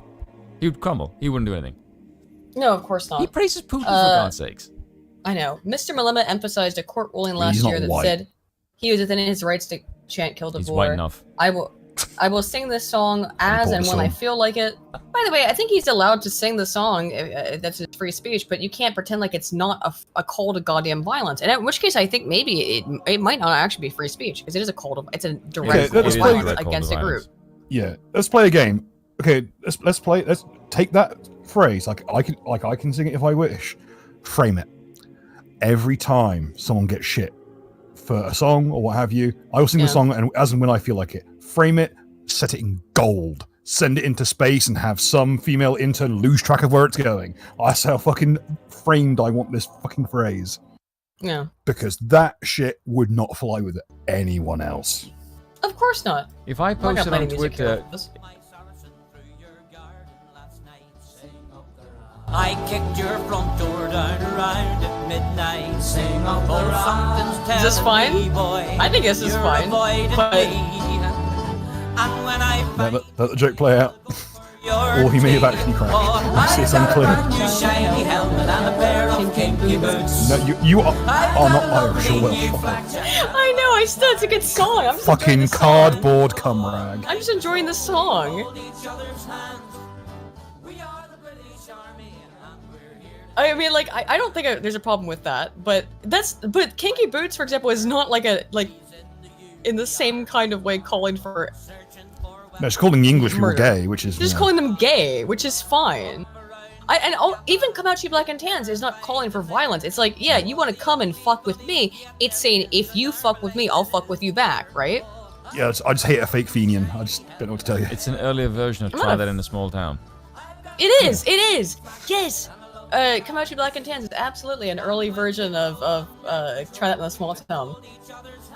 Just over a decade ago, South African judge ruled that the song was hate speech and prohibited Mr. Malema, then the Based. leader of the ANC Youth League, from singing it, but after being booted from the party and finding the EFF, Mr. Malema sang the song publicly again. It's barely a song, it's just a chant. Yeah. I will say his songwriting skills leave a lot to be desired. Yeah, it's But stinks. that's what happens when your IQ is the fucking room temperature. Bruh. AfriForum, an organization that advocates for the interests of Celsius, Afrikaners, not Fahrenheit. right? Descendants of South Africa's Fucking white Kelvin. colonizers. Descendants of South Africa's white colonizers took Malema to court. Thank you, New York Times, for the nice little the editorialism race there. Well, Rating let's hear it louder for the bagel eaters at the back. Jesus Christ. Last year, Judge Edwin Haley, I don't know, Mulaheli? ruled that AfriForum had failed Mr. to Leahy, show there we that Mr. Leahy failed to show that the lyrics in the song could reasonably be construed as to demonstrate a clear intention to harm or incite harm and propagate hatred. Oh, kill the poor, kill the farmer. Lyrics It's not, literally comprise of nothing but a call kill for people. violence. Really? So by this logic, if a bunch of white Afrikaners wanted to chant Saying, "Kill the Kill Zulu," the black. Yeah, kill the Zulu. what do you think would happen? The Zulus would have a fucking field day with it. Obviously. That would be considered, you know, Yeah. a hate So crime, but not, so when the majority get upset or can chant some shit against the minority, nobody says shit. But if the minority were to chant against the majority, right, they would lose their shit. You know what that tells me? The minority is more powerful than the majority. obviously. Because you need protection from a tiny group of Yeah. people. That would almost indicate that the minority group are, what's the word I'm looking for? Superior of some kind. It's very dangerous language. Before Democracy, the song was directed at the apartheid regime, he added, and more particularly the dispossession of the Democracy land of the sucks. majority of members of the society by the Oh, you colonial powers. know what's a fun powers. fact? The land was bought. Yeah, It wasn't just taken from colonial rule, actually. They gave you they gave the natives a choice. You can either have money or the land. Guess what they took? Money. Mm-hmm. And then And they took their money north and they used it to brutalize all the neighbors. yeah. Fascinating. Absolutely fucking fascinating. And then when you give it to people who have no idea how to take the land and rule properly, they decide What to do with to it. fuck shit up because they're incompetent retards who are savage Yep. morons. Mr. Malema testified during that court proceeding that the lyrics should not be interpreted literally. The song, he told the court, was directed towards the government's failure to address a disparity in land ownership between black and white South Africans. Then why are you saying to kill farmers? Because that's the correction. Ridiculous. Absolutely goddamn right. Well, it's not just in South Africa. I just thought I'd show you that I would ridiculous New York Times very article. much like to see those people try and farm. Yeah. And then the main people they would kill is other black people because it's fucking 80% black of the country, you fucking retards. So you sent me this article, Spoon. I did. Remote work gave them a reprieve from racism they don't Oh, want yeah. to return. Many people of color found remote work lessens the racism they face on the job. Now they must decide: is it worth trying to never return to the office again? Oh, by the way, No, can we just point out something? Ask the chat Uh-huh. this. Chat, when a news organization says the phrase "people of color," what does that mean? Black. Of course. I just like that. Like, why don't you just say black, you fags? Why the hell must you? Okay, real question. Real quick. I'm looking at the name and the first line. Laron Barton Laron sounds Barton. like player 2, like LeBron James. off-brand, little own-brand LeVar Burton. Oh, LeVar Burton, yeah. LeRon. I wish it was Burton. Laron Barton. We Ro- we have LeVar Burton at home. LeVar Yeah, Burton at home. LeRon Sounds like a Barton. perfume. Oh, it does a little bit. I'll read these other super chats that were about the previous things. Jernegi for 10 says message retracted. I don't know if the message actually was retracted or if that was the actual message. I have no idea. DRT is King for 10 says on the scanning of choices in single player games, Dragon Age Inquisition, humans were slightly under half of protagonists, with elves and Canary about 20% each, with dwarves coming in at 8% of players. Only 8% of people played dwarves. That's unfortunate. That's sad. Dwarves have never been known for quantity over quality. Hasselhopper for 2 says Aiden gonna borrow the disc from a friend, I'm sure. Yeah, that's what I'll do if I play Baldur's Gate 3. Dreadnought for 5 says BG3 is the video game equivalent of that neckbeard with the horny bard. Spoony bard, yeah, that has to sleep with every animal and human he meets. Yeah, very, very spoony bard behavior. Lance for 2 says try that with a small town boor. DRT is King for 5. Can I Says interject slightly before we continue? First Yeah. of all, on the subject of the weird neck beard with the bard, you take that back about Ed Greenwood. He's allowed. He wrote the setting. He is contractually allowed to be a sex weirdo. He gets a pass. DRT is King for 5 says Dragon Age 2 is better than Dragon Age Origins. Whoa! Okay, DA2 Mage is the best you can. That's can bait. get That's those bait. are fighting That's words. bait. That's bait. The That's much bait. better than Bethany fighting me. It's You're bait. baiting me, DRT. No bait. way. No one. It's bait. Oh, I agree with. It's bait. Cold Summer 5 says the best analogy for Baldur's Gate 3. It's as if it was made by George Lucas. Think about it. Wonderful world building and action, great mechanics, but the romance, however, I think it's more than that. But yeah, Lucifer, the Doberman for $2 Canadian says beast. Kiza for $5 says this is what the world would hear when dealt with the South African question. Too much spoon. What is this? Oh, it's just rip and What is tear. Hang on, it's always put on the back. It's rip and tear for 10 hours. I'm not sure if we can get. Can we go? It's a game song, so I guess we're probably Yeah. fine. I just have it on the background. We put it on the back. But Oh, it's just the lyrics. It's fine. That's fine. Yeah. The music of my people. We will Well, conquer Cormac for Sicily two. for no reason. Cormac for 2 says dwarf power, burn the leaf lovers and their trees. No, why? Yes. Why does everyone pick on the Based. elves? What have we You had it done? coming. I didn't do The anything. War of the Beard. I didn't do anything. The DRT War of the Beard. The War of Elven Aggression. See, DRT is king for 2 says dwarf posting is cringe. Elves are base choice. Thank you, DRT. I agree. Lucifer the Deadman for $5. You're being agreed Canadian. with. Aiden's agreeing with you. Hang your head in shame. Lucifer the Deadman for 5 Canadian says Devon Tracy made a great video about how each tribe just thinks of the other as the enemy. Africans are more honest warlike. about it. Yeah, of course. Yeah. Yeah. They hate each other, and it's not about Which race. normally I'd It's say is about based. tribe. Yeah. It's about tribe. It's not about about fucking race. territory and shit. Yeah, it's like basic tribal warfare. Yeah. I don't know why these Let- people. let- Okay, Because they have to think about everything from modern. Because they're all Americans. Thinking about it from American standpoints. Just Yes, what and the that's fuck the are one you thing doing? that Go to Chirac. You'll see it. Yeah, that's the one thing I fucking hate. Like, can you jackasses not understand that the rest of the world does not think like you? Think fuck for that. I know. Small mercies. Hey, Oh, by the way, in terms, I'll say this before we continue. In terms of the retracted statement, all I can say is I. Like, but put it this Well, way, that's a right? guess. When I was having a spat with a bunch of Black Americans, and then I said to them, in South Africa we have people called Coloreds, because they're just a distinct group called the Cape Coloreds. And their first response was just, I can't believe they would have that. Like, don't they know that we that's an offensive term here? And I'm looking at them like, Who cares? we don't It's not- it's live not there, something you about- fucking moron. How do you not Remember, understand this? remember when the Americans tried to censor the word for running away in Japanese because it sounded too sketchy? Nigeru. Yeah, like even the name of the country, Niger. I mean, don't get me wrong, Niger. It's an impoverished nation. I'm sure they'll afford the second G one day. But Yeah. But that's like- Bill's right about that. They wanted to ban the word to run away in Japanese, which is nigeru, which conjugates to nigete as running away. But nigeru, first of all, it only sounds that way when unconjugated, meaning to run away. So nigeru. And they were like, oh, that's racist. How is it? How?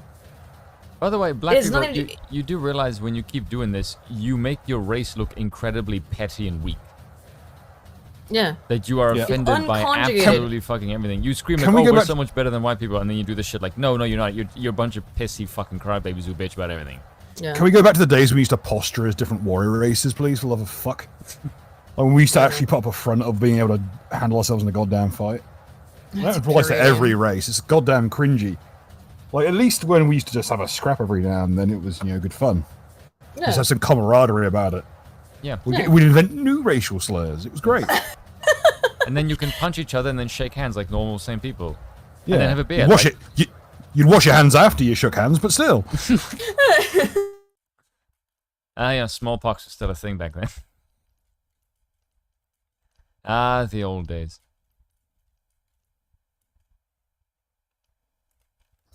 Okay, that was a brownout. You good? Yeah, that was a weird brownout. Aiden, say funny words. Now her computer is conked out. Oh, okay. Oh, so it's just you and I, Bill. We could say something horrible now. Excellent. Yes, you feel That's a free bit to say that. concerning. I mean, I think it's implied, isn't it?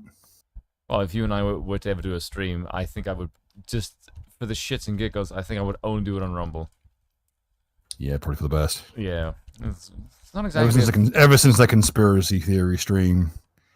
Yeah. Did you get in trouble for one? Yeah, well, the lead argument was that nukes didn't exist until the 50s. And there was a compelling argument made. Nukes didn't exist till the 50s. Yeah, the nuclear the design of the nuclear bombs dropped on Nagasaki and Hiroshima completely different to the other ones. That was a different ignition system, and they've never been able to get them to be replicated. Ew. So and all damage. Let's put it this way: the maximum range of those bombers, one the actual accuracy, the margin for error on them, is more than the size of the target city, and furthermore, the blast is the nuclear radiation. If you were in the Enola Gay, you'd be dead. You'd be dead by the time you hit the ground. So it's looking increased from what data I was given from that time.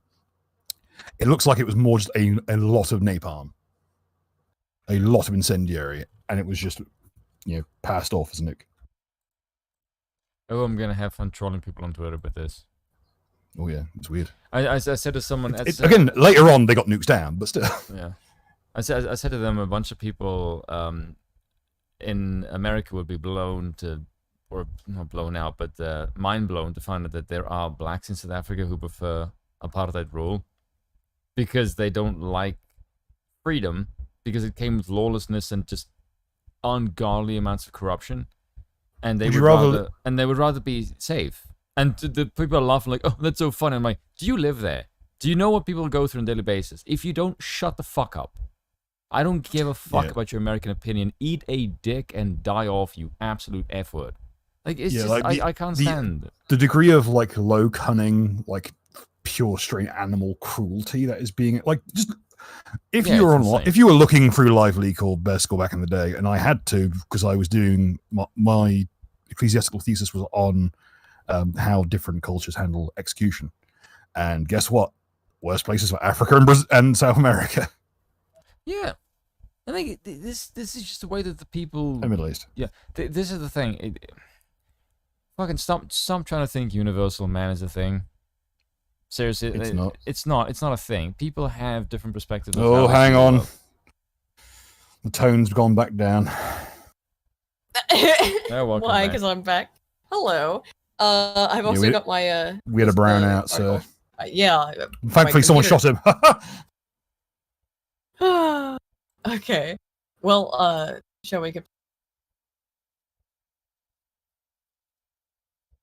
Yes.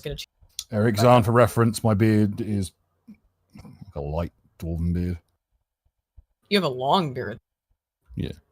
But it's not like dense. No, but it is dwarven. Well, not Mujahideen, but Let me know when you guys listen. Despite my qualifications as an imam, I don't actually follow the faith.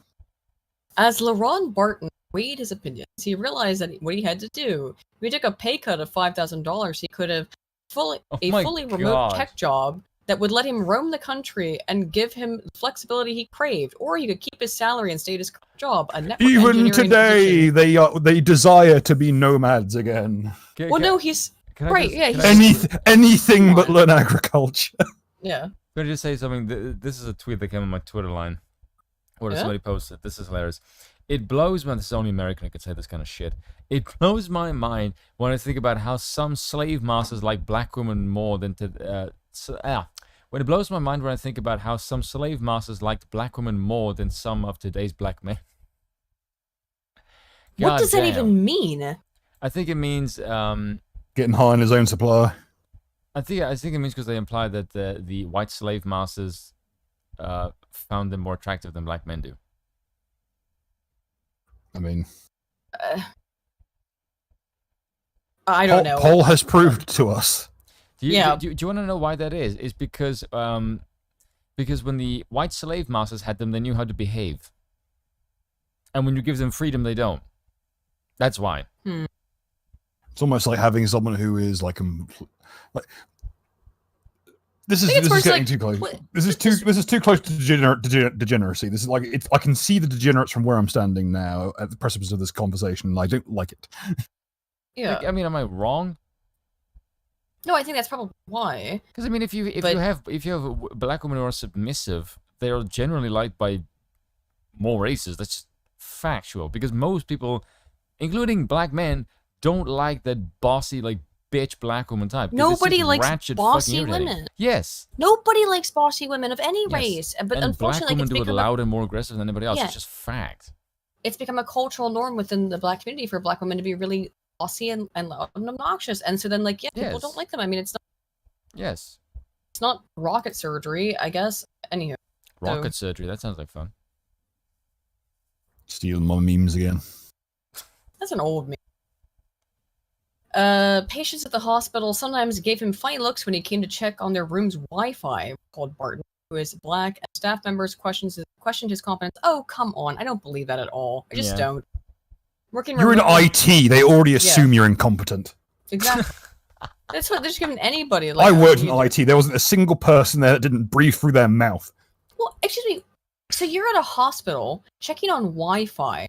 You're wandering And- around with probably a Tablet. laptop or a tablet rig, Yes. looking for fucking like They're spots looking where at it's you dodgy. because you're not a doctor and you're in a hospital. And they're like, Yeah. why are you in my room? So why the technicians wandering around? That looks like it could be sketchy because I'm hooked up to a dozen machines that are keeping me fucking alive. That's not complicated at all. You're wandering around with a tablet or a laptop or something. If I'm hooked up to a goddamn not a iron doctor. lung and some prick from fucking Windows support walks in, I'm gonna start to sweat.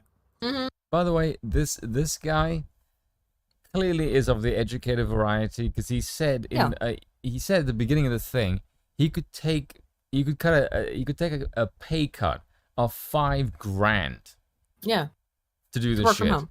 To work remotely, $5,000 is not a small amount of money for people who No. So you telling me that you were complaining about racism and you're willing to take $5,000 worth of it to like ease your stress? Like, get the fuck out of you, privileged middle class toff.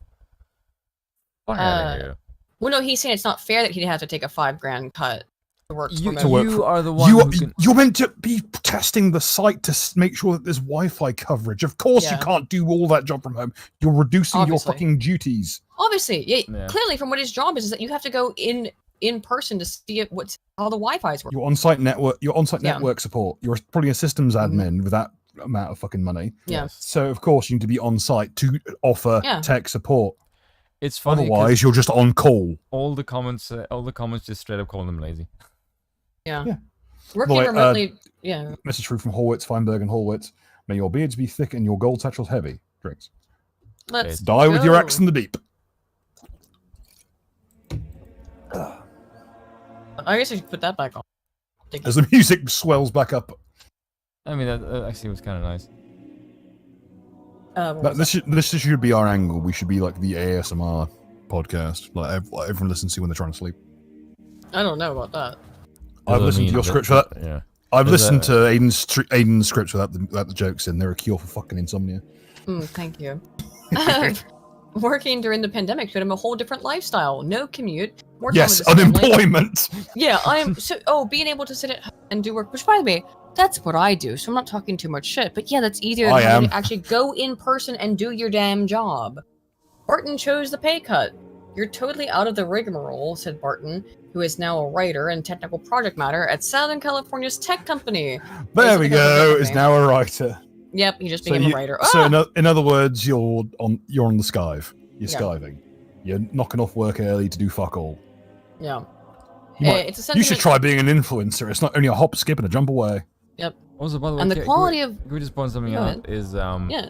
all of these things, all these kind of articles, they all scream one thing to me that nobody wants to say because they're trying to dress it up with like, oh, safe spaces. You're advocating for segregation.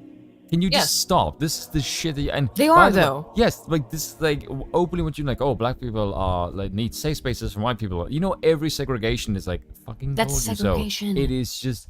It's a different word, but the concept is exactly the fucking same. What he's saying here, the Again, gist they of only his argument. apply it one way, same as like every Right. fucking Yeah. place. It's like, oh, India should only be inhabited by Indian people. Like, but if you Again, say yeah, about white nations, then you get fucking lynched. Yeah. The gist of his argument here is that he wants to work from home. He likes working from home, so he doesn't have to be around white people. Yeah. So you just raised Which you want to be. Well, yeah, of course he doesn't want to be around white people. He might be around someone actually doing their fucking job for a change. That's the thing that I also got the impression of is that all this thing of like, oh, there's this unnecessary competition being checked up. It's like, yeah, because you don't do fucking work. That's why. You're a gold bricker, and no one wants you there because you don't do your fucking Yes. job properly. And You're if you taking up a notice, slot. whenever they talk about this stuff, the only people that have this problem are blacks. No other race. Only them. Oh my So- god! this As someone who article is works so in stupid. wholesale Sorry, I read foods, it now I ahead. can tell you it's universal. It is. This article is so dumb. More than Sorry, a few I read it Spaniards ahead. guilty as well. It's a sentiment expressed by many black workers and other people of color who found See? that remote work lessened the racism they faced in the job. Because no one around you, you stupid prick. Of course you're There's going to no face one less around racism. you. There's no one to The reason- interact No, and with. you're- The reason they use Racist person of stereotype. color is because it's exactly as broad as it needs to be given the situation. If a Spaniard claims to be a POC, they are. Mhm. And Yeah. as like anyone who isn't pure strain fucking white, like the idea that someone who's Italian or Spanish claims to be fucking oppressed, they fucking should be, but they aren't. Bruh. Jobs are built on social capital. We could miss out on those happy hour opportunities, Barton said. By the way, there's going to be a Miss bit out in on this. going drinking with your there's- with your coworkers? There's a By- there's a bit in here, by the way, that is going to make every single person in the chat advocate for removing remote work immediately. And you'll see what I mean. I would trade that in for my peace of mind. Throughout the pandemic, survey after survey showed that some workers of color have known for years workplace politics and discrimination can make the office an undesirable place to be. So let me get this straight. Everywhere you find people of color, they have a problem. I'm starting to think it's maybe Something. not the white people. In 2021, just 3% of black white-collar knowledge workers wanted to return to full-time work, compared to 21% of white ones. Oh, so you don't want to work. See? Told you. The research found that hybrid or remote work arrangements decreased black workers' feelings of belonging at work. What? And boosted their ability to manage stress. Increased their feelings of Just belonging at work. go Okay. to your doctor, claim you're stressed out and you're depressed. They'll give you a fucking signing off note. You can sit at home on your ass doing fuck all like you always did. No, It- those it's It's not like it's any different hormones, from what Bill. you. This whole argument is that they don't want to do work. Yeah, exactly. It's like, yeah, like I don't want to do work, but that whole like depression loophole's gone now. I don't want to get buck broken by some nut job with a degree. I mean, that's the whole argument, is that I don't want to work, and what people do comparatively. Yeah. Keep reading. It's That shit funny. don't fly in Canada anymore. You should kill yourself now. Now. Oh my god. I'm sorry. I'm there's a comedy bit I want to find, but like it's related to this. No fucking cutting gags. This isn't one of Okay. your videos. All right. Okay, but it's John Mulaney where he's talking about No. the teacher. I'm I'm gonna all play it, the I'm gonna play it. I am all the playful anti-Semitism we need. That's good, playfully anti-Semitic. But no, John Mulaney's bit where he's talking about the teacher who he knows and says who's getting drunk at like I'm 9 hungover for o'clock in time the to morning. wheel in the TV. at like 9 o'clock in the morning or like midday, and he's like, shouldn't you be at school teaching a class? And she's like, no, why? I don't want to work. And it's like, I'll just get drunk at school and I'll show a video. And he's like, that's why teachers show videos, because you're drunk and No. fucked up. Yeah, Aiden's butchering it as usual because she is a woman. I don't remember it not exactly. funny. Joke is like, do you have work in the morning at the school? It's okay. I could set up hungover and I'll just wheel in the TV. Let Bill Nye do the job. Yeah, that makes Actually, I sense. quote. The idea is like everyone. It's like his thing. I'm a big fan of Doug Stanhope. I believe in his method, which is get drunk on Sunday night, be hungover at work, let work pick up the pieces. Don't do it on your own damn time. But yeah, like, it's a well-known thing. Most teachers are hungover most of the time, or actively drunk. Part of the push for remote work can be explained by the preferences of millennial and young workers who want the freedom to choose where they do their jobs, said LaTanya Wilkins, founder and chief executive of Change Coaches, a leadership development firm focused on workplace culture. Now, I don't know why we all laughed there. Why did we all No, I laugh? just laughed extremely loudly. Which one? Jermaine L. Murray, Jesus, LaTanya Wilkins. How do you have a secondary capitalization in your first name? Because you come from a single motherhood household. Yeah. But how Three capitalized letters, 3 baby daddies. Oh my god. But how supervisors evaluate workers is also a factor. Career coach Jermaine L. Murray said many of his clients, relatives, and friends. Name could swing either way. Says many of his friends, relatives, and friends have expressed their reluctance to return to the office. Clients of all races have told him that they prefer remote work, but his Sure, black Jan. clients have more frequently emphasized that continuing to work from home allowed them to avoid office politics. Is Quote, it because "It they're too almost stupid felt to like- understand the conversation? Well, no, I it's think they're the ones who never do any work, so of I course think they don't everyone want hates to their work. guts. I don't think they don't want to be asked to do. I mean, that's the way it sounds from their own descriptions. Like, I don't want to be asked to do work, and then I'm in the office. They tell me to do stuff. It almost felt like the distance allowed for more objective environments. Murray, founder of Jupiter Yeah, HR, which objectively less provides work. career development Like services. literally, like the way these people talk is like everyone at the office has got like a little like those toys where they've got like the beads on the wires that clack. It's like that, but with nooses. Oh. Like they make it sound like everyone's got a fucking pillowcase on, but no, it boils down to you bone idle. With remote work, data confirm whether workers are getting their jobs done, and there's less room for coworkers to take undeserved credit since there are fewer opportunities to socialize on the job. He said, "Oh, excuse me, what? You know what I just what read? coworkers are taking your credit? Okay, yeah, what? I read there as there's less competition Mm-hmm. working from home because you're not competing against somebody. Because if you compete against other people, you will look shit. That's Like Yeah. no one looking over your shoulder, no one checking in on shit, because now suddenly, in order to look in on people, you need to like open up a fucking like picture-in-picture, and it'll tell them that you're looking. Yeah. But conversely, like you can just look at like Just have your phone open. You know, you can look like you can have your the work laptop goes on one side of the Remote- desk and the desktop computer's on the other. and you just leave the laptop open and be like, oh, look, I'm totally doing shit. Clients whose companies are switching to hybrid work are looking for other jobs, Murray said. Hybrid work, fuck off. Yeah.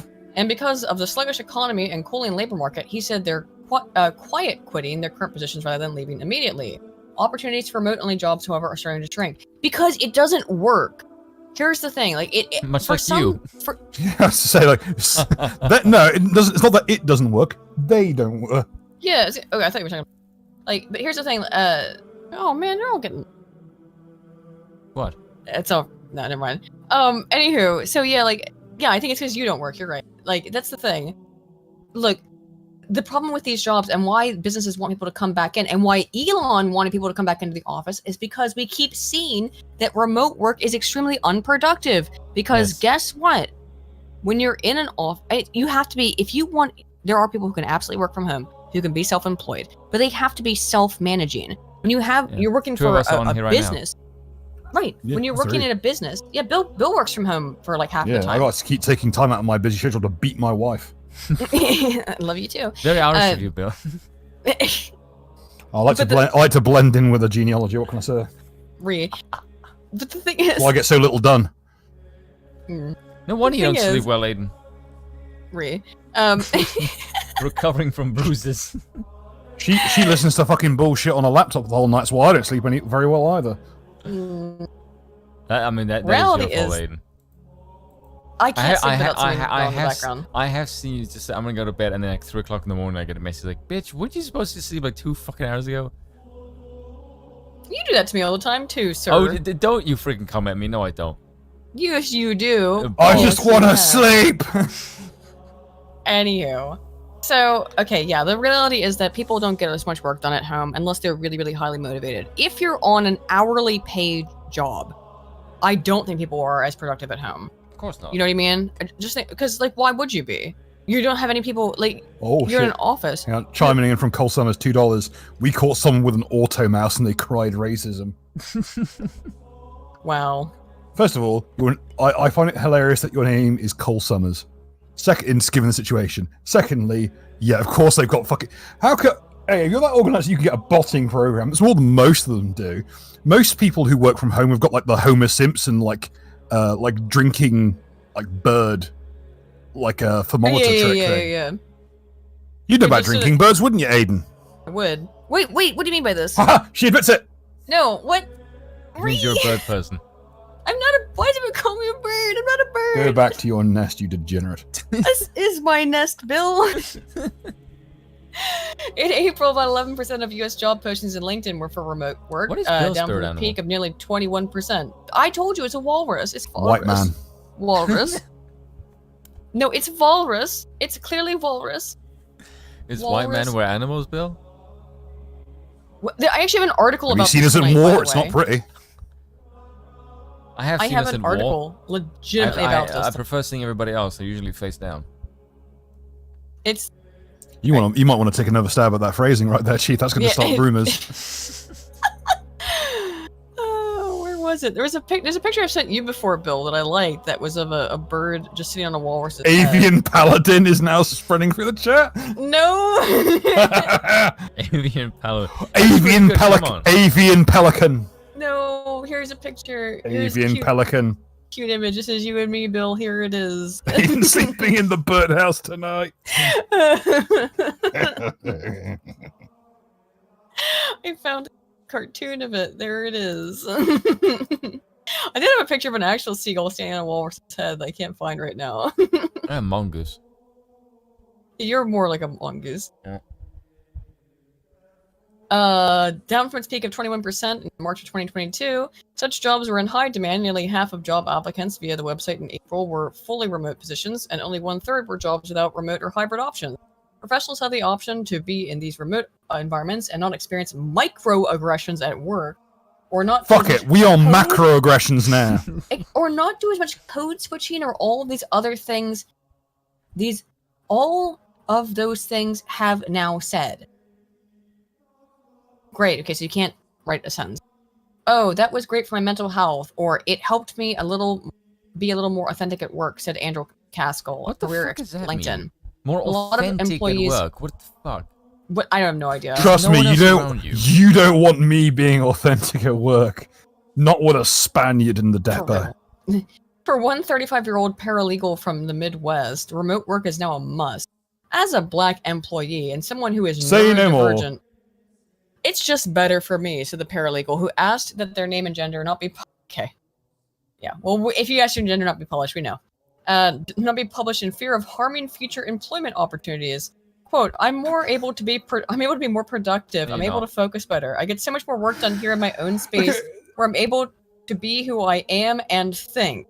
Translation, I've been grifting like this for a couple months now, Oh, yeah. but I'm not confident they won't find me out. So in order to not get in shit with Exactly. my future employees and keep my options open, Mhm. please don't print who I am. Exactly. If the paralegal was quiet and focused only on work, managers said to stop being antisocial and hard to approach. That's absolutely... Oh my god. Okay. Bill, you've worked in an office for how many years? My entire life. I've worked in an office for many... I worked My in entire in an many office years. and in a food preparation setting, which are the two least social locations on earth. Has anyone ever approached you at work and said you're being antisocial for focusing on your work? Not for that.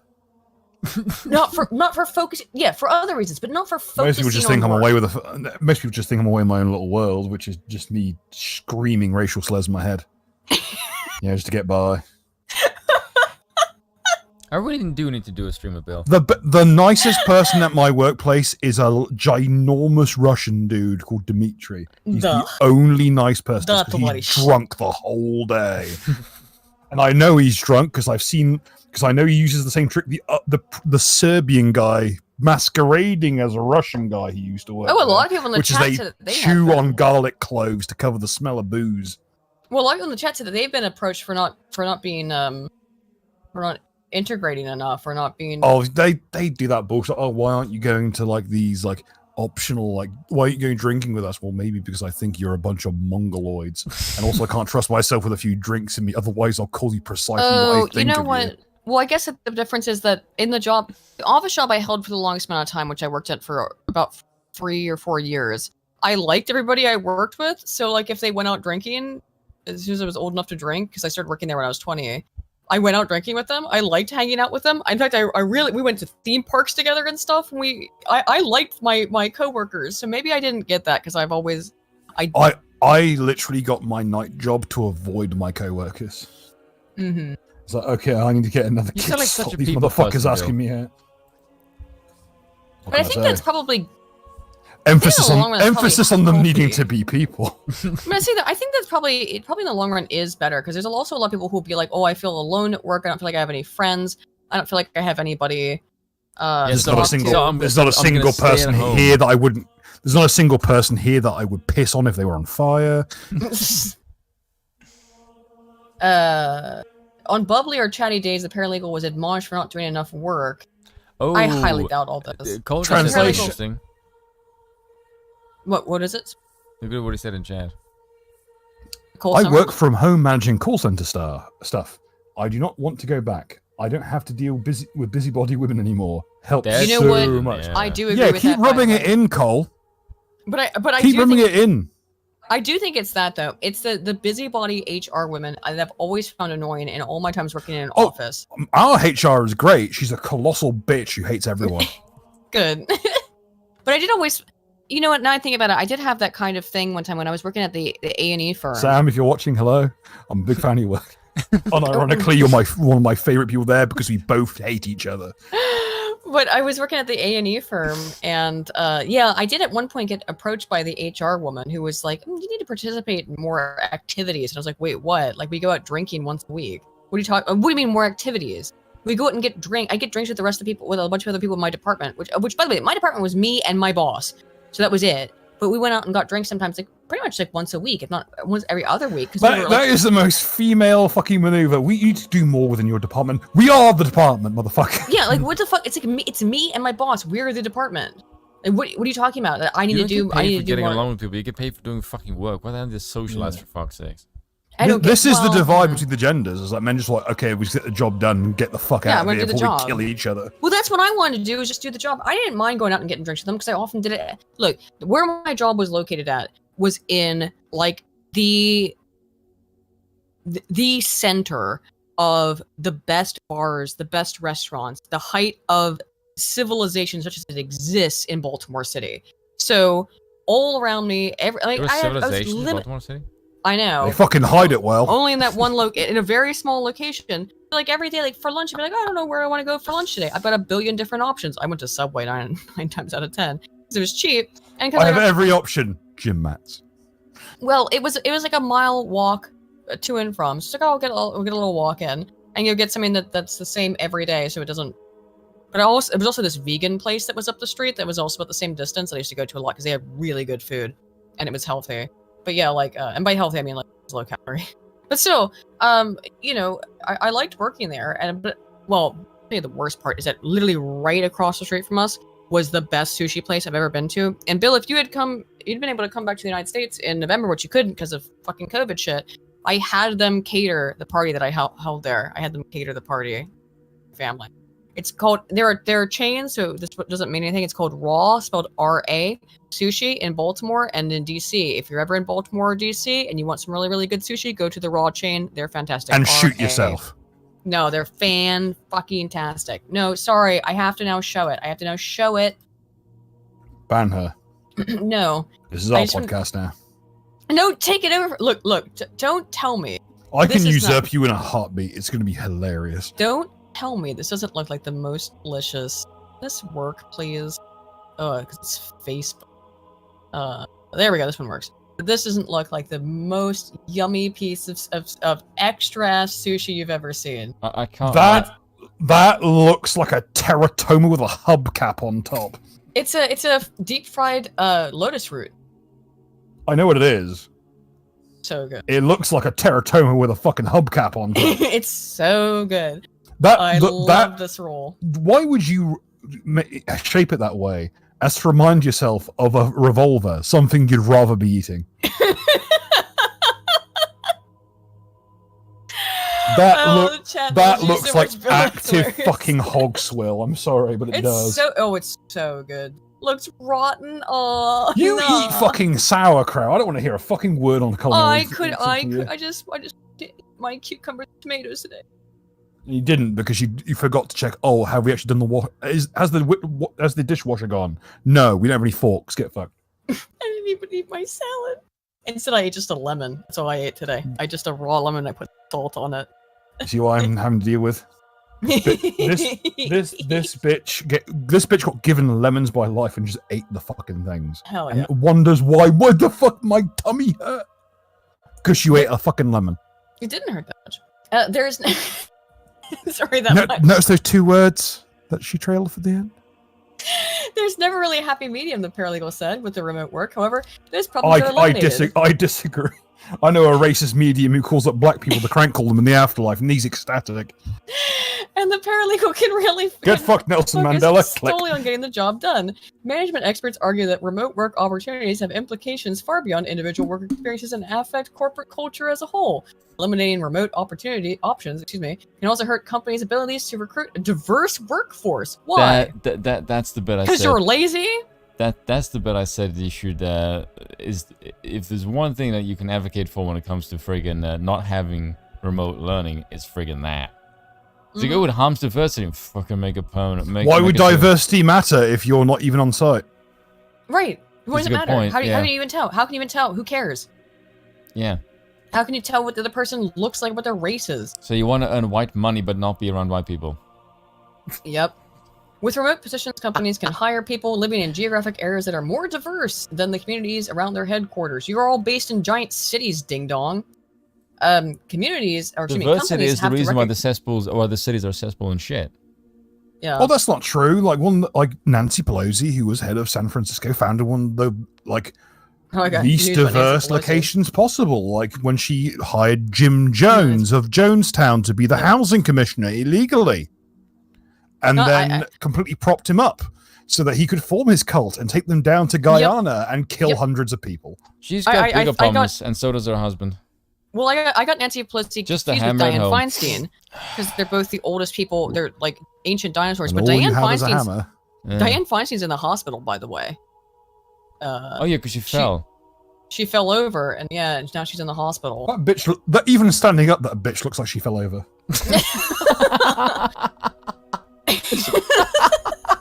She makes Skeletor look like Jabba the fucking Hutt. Bro. Oh, I don't know why we're worrying. Oh no, she might die. Bitch, where's her phylactery? You're gonna have to put 2 silver bullets through that bastard to make sure she keeps down. We're gonna see her in a year and a day, floating 3 feet off the ground and glowing in her fucking robes. Which can make in-person work more purposeful and just no. I'm tired of this bullshit. Just cut the bullshit and just elect fucking Sauron. It'll be less rigmarole. True, to be honest. At least it'll be the One Ring's the closest that America's gonna get to the gold standard this time. This side of the fucking end of the earth. But the orcs live better than the Yanks do these days. Jesus Christ. Real. In a hybrid situation, managers need to make sure employees working remotely are not left out or inadvertently Hybrid situation is just more fucking Wigglewood horse shit. Yeah, it is. Yeah, you're just working from home. Proximity bias, meaning that if you're closer, you'd be penalized? How? You're working from home. Who cares? Part of that could include creating opportunities for employees to get exposure and recognition for their work, even if they are remote, and stigmatizing mental health support. Management experts said, okay, so they're just crazy. This thing doesn't matter to people who actually do their job. I do my job at work. You know the exposure I want at work? My boss on a fucking wheel. That's the only fucking exposure I want to fucking see. Oh, I thought you were gonna say your balls when you started with my. No. Yeah, I just thought the same thing at first as well. Your minds are in the fucking gutter. As senior director of talent strategy at UC Irvine, Kimberly D. Jones made sure to have a candid conversation with employees about their concerns Kimberly regarding D. Jones. Why are they all like this? Seriously. Regarding what is this Clarissa Explains It All name ass bullshit? Regarding a return to the office, one employee shared experiences with her that predated Jones's arrival at the department and explained how these situations contributed to their anxiety about being at work. Jones says oh my god, being at a job is stressful, and it's way less stressful if you're at your house where you can blow it off. Whoa. Racism. Jones says she addressed the issue with the employee and the leadership team and now checks in with that employee regularly to make sure that they feel comfortable at work. She also makes a point to walk through the workspace and greet everyone in the morning, in part to get a sense of the office dynamics. Oh, by the way, they hate that. I'm just letting you know. They hate this. Every single person. They think that you're spying on them, because you probably are. They don't like that. Just guaranteed. That is legit some office space bullshit. It sure is. But that's it. Like, if you meet someone in the corridor, that's one thing to say, oh, hey, everyone, how's it going? You walk by their cubicle? On your way to the fridge to get the milk. to go back to make a round of coffee so everyone can survive. By the way, this whole concept of like walking in between people and greeting everyone, they're not 5-year-olds, you fucking moron. Yeah, treat Like, it's such an infantilization process to go like I have to greet everyone. Like, why? Just do your job. You have to treat everyone like asshole. a child. Yes, you're an adult doing a fucking job that you're getting paid tens of thousands of dollars a year to do. Yeah, that's what I'm saying. It's a hundreds. weird infantilization. We have to make sure everybody gets along. It's not a fucking preschool, you dopey git. Yeah. Fuck's sakes. You have a responsibility as a leader to create an environment. Avian Paladin is a warrior cat's enemy. I was not expecting a warrior cat's joke there. I didn't read that series, and even I know that's a fucking poll. Holy shit.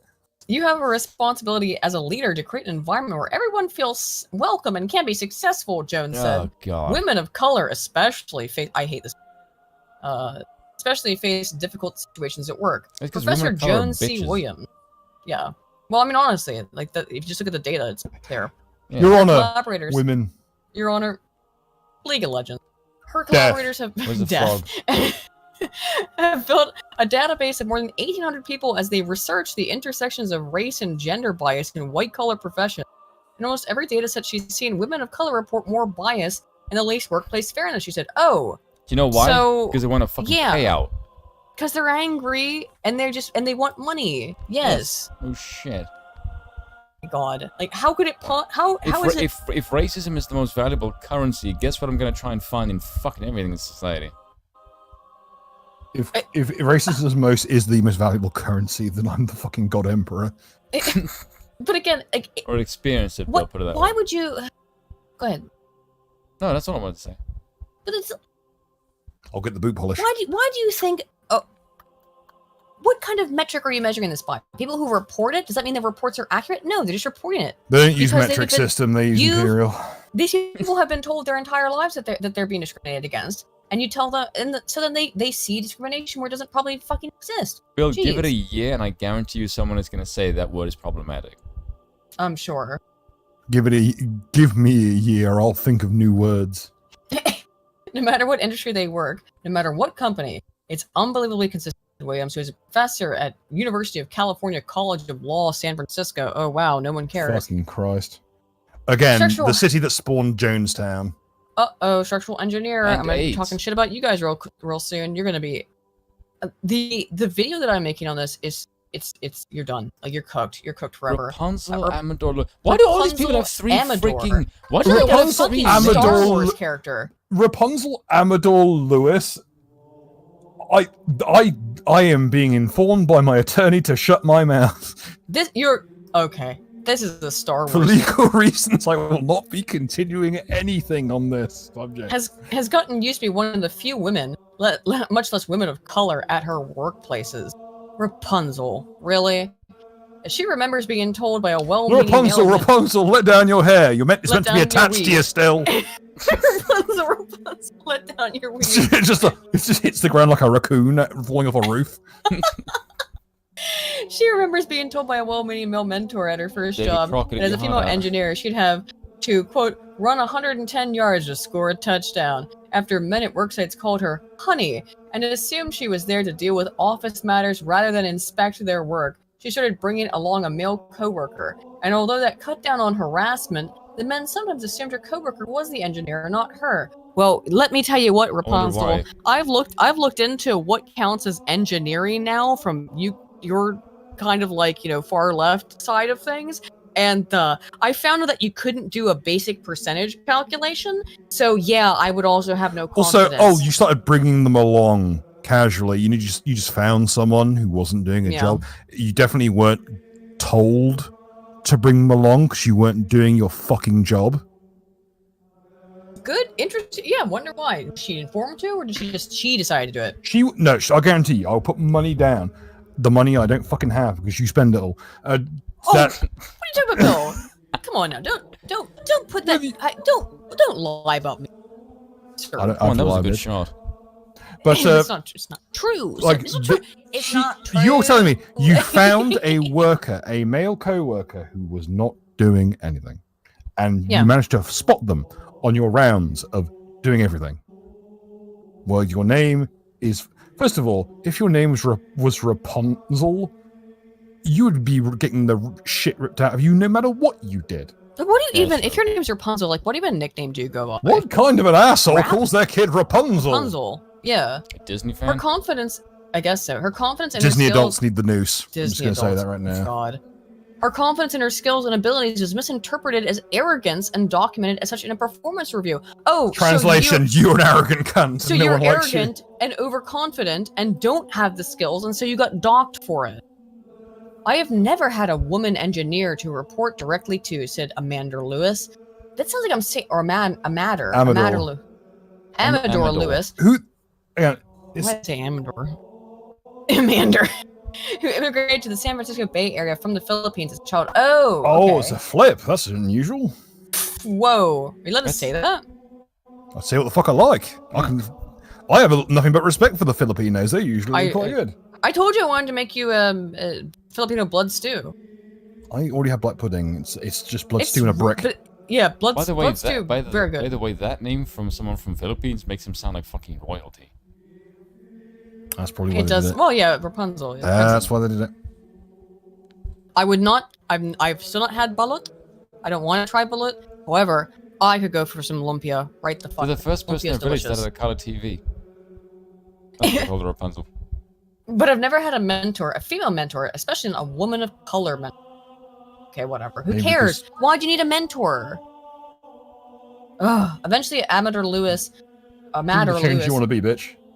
started her own consulting firm and began working from home to better balance her personal and work lives. Good. Do your own shit. Why are you Good. complaining? Now no one will have a female mentor of the color. Great. Yeah, now you're never going to mentor. Now will you? You won't be. What are you going to mentor? The cockroaches? Took a lot of effort, but she relished being her own boss, she said. She later went back to corporate you're- staff you're- roles. No, yeah. she just went back. Why'd you quit? Why'd you go back then? Why'd you go back? Oh, were you maybe not making any money? Not making any money doing that? But she said she left her last job over negotiations to add more remote days to her schedule, so be more lazy. And resistance changes she wanted to make to the corporate culture, dynamic inclusion in the workplace. What do you think those were, guys? DEI What kind of- bullshit. DEI bullshit. I need, hashtag PayPal me.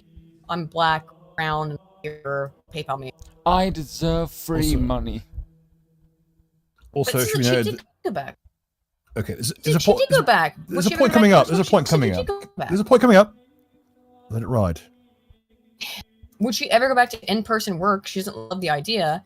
Quote, if I find enlightenment somewhere, Amador Lewis said with a laugh. She is currently taking a sabbatical and embarked on a 107-day cruise around the world with her husband while figuring out her next steps. You can 107 always days. tell when someone has a white husband. Nearly a third of the year. You're taking a cruise around the world. I struggle to get a Oh. day in a week How- off. Oh, it's so difficult for her. Just so hard. She had to take a 107-day cruise, a 3-month-long over 3-month-long cruise around the world just to figure her stuff out. You know how I spent my days off this year? Fucking peeling potatoes, dealing with this thoughts trip to Birmingham and fucking Southampton. Bill, that was 2 years respectively. ago. It was 2 years ago. Fuck. And of course, the interim times of my kidneys are packed up, time to keel over. However, sorry, not about your kidneys being packed up. That's Bill. However, I would say this. I can now say this for realsies. I will be not only doing that the live event with Nerdrotic at all in London, but I'll also be going on Lotus Eaters in a month, which will be fun.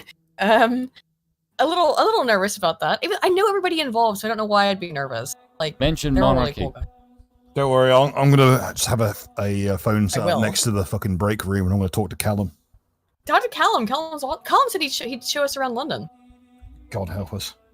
I don't know how serious he was about it. He's used to navigating like Kabul. It's just a hop, skip, and a jump away. He just made a video about navigating London. That's what I Actually, say. Like, that's funnily probably enough. why he'd be good at it.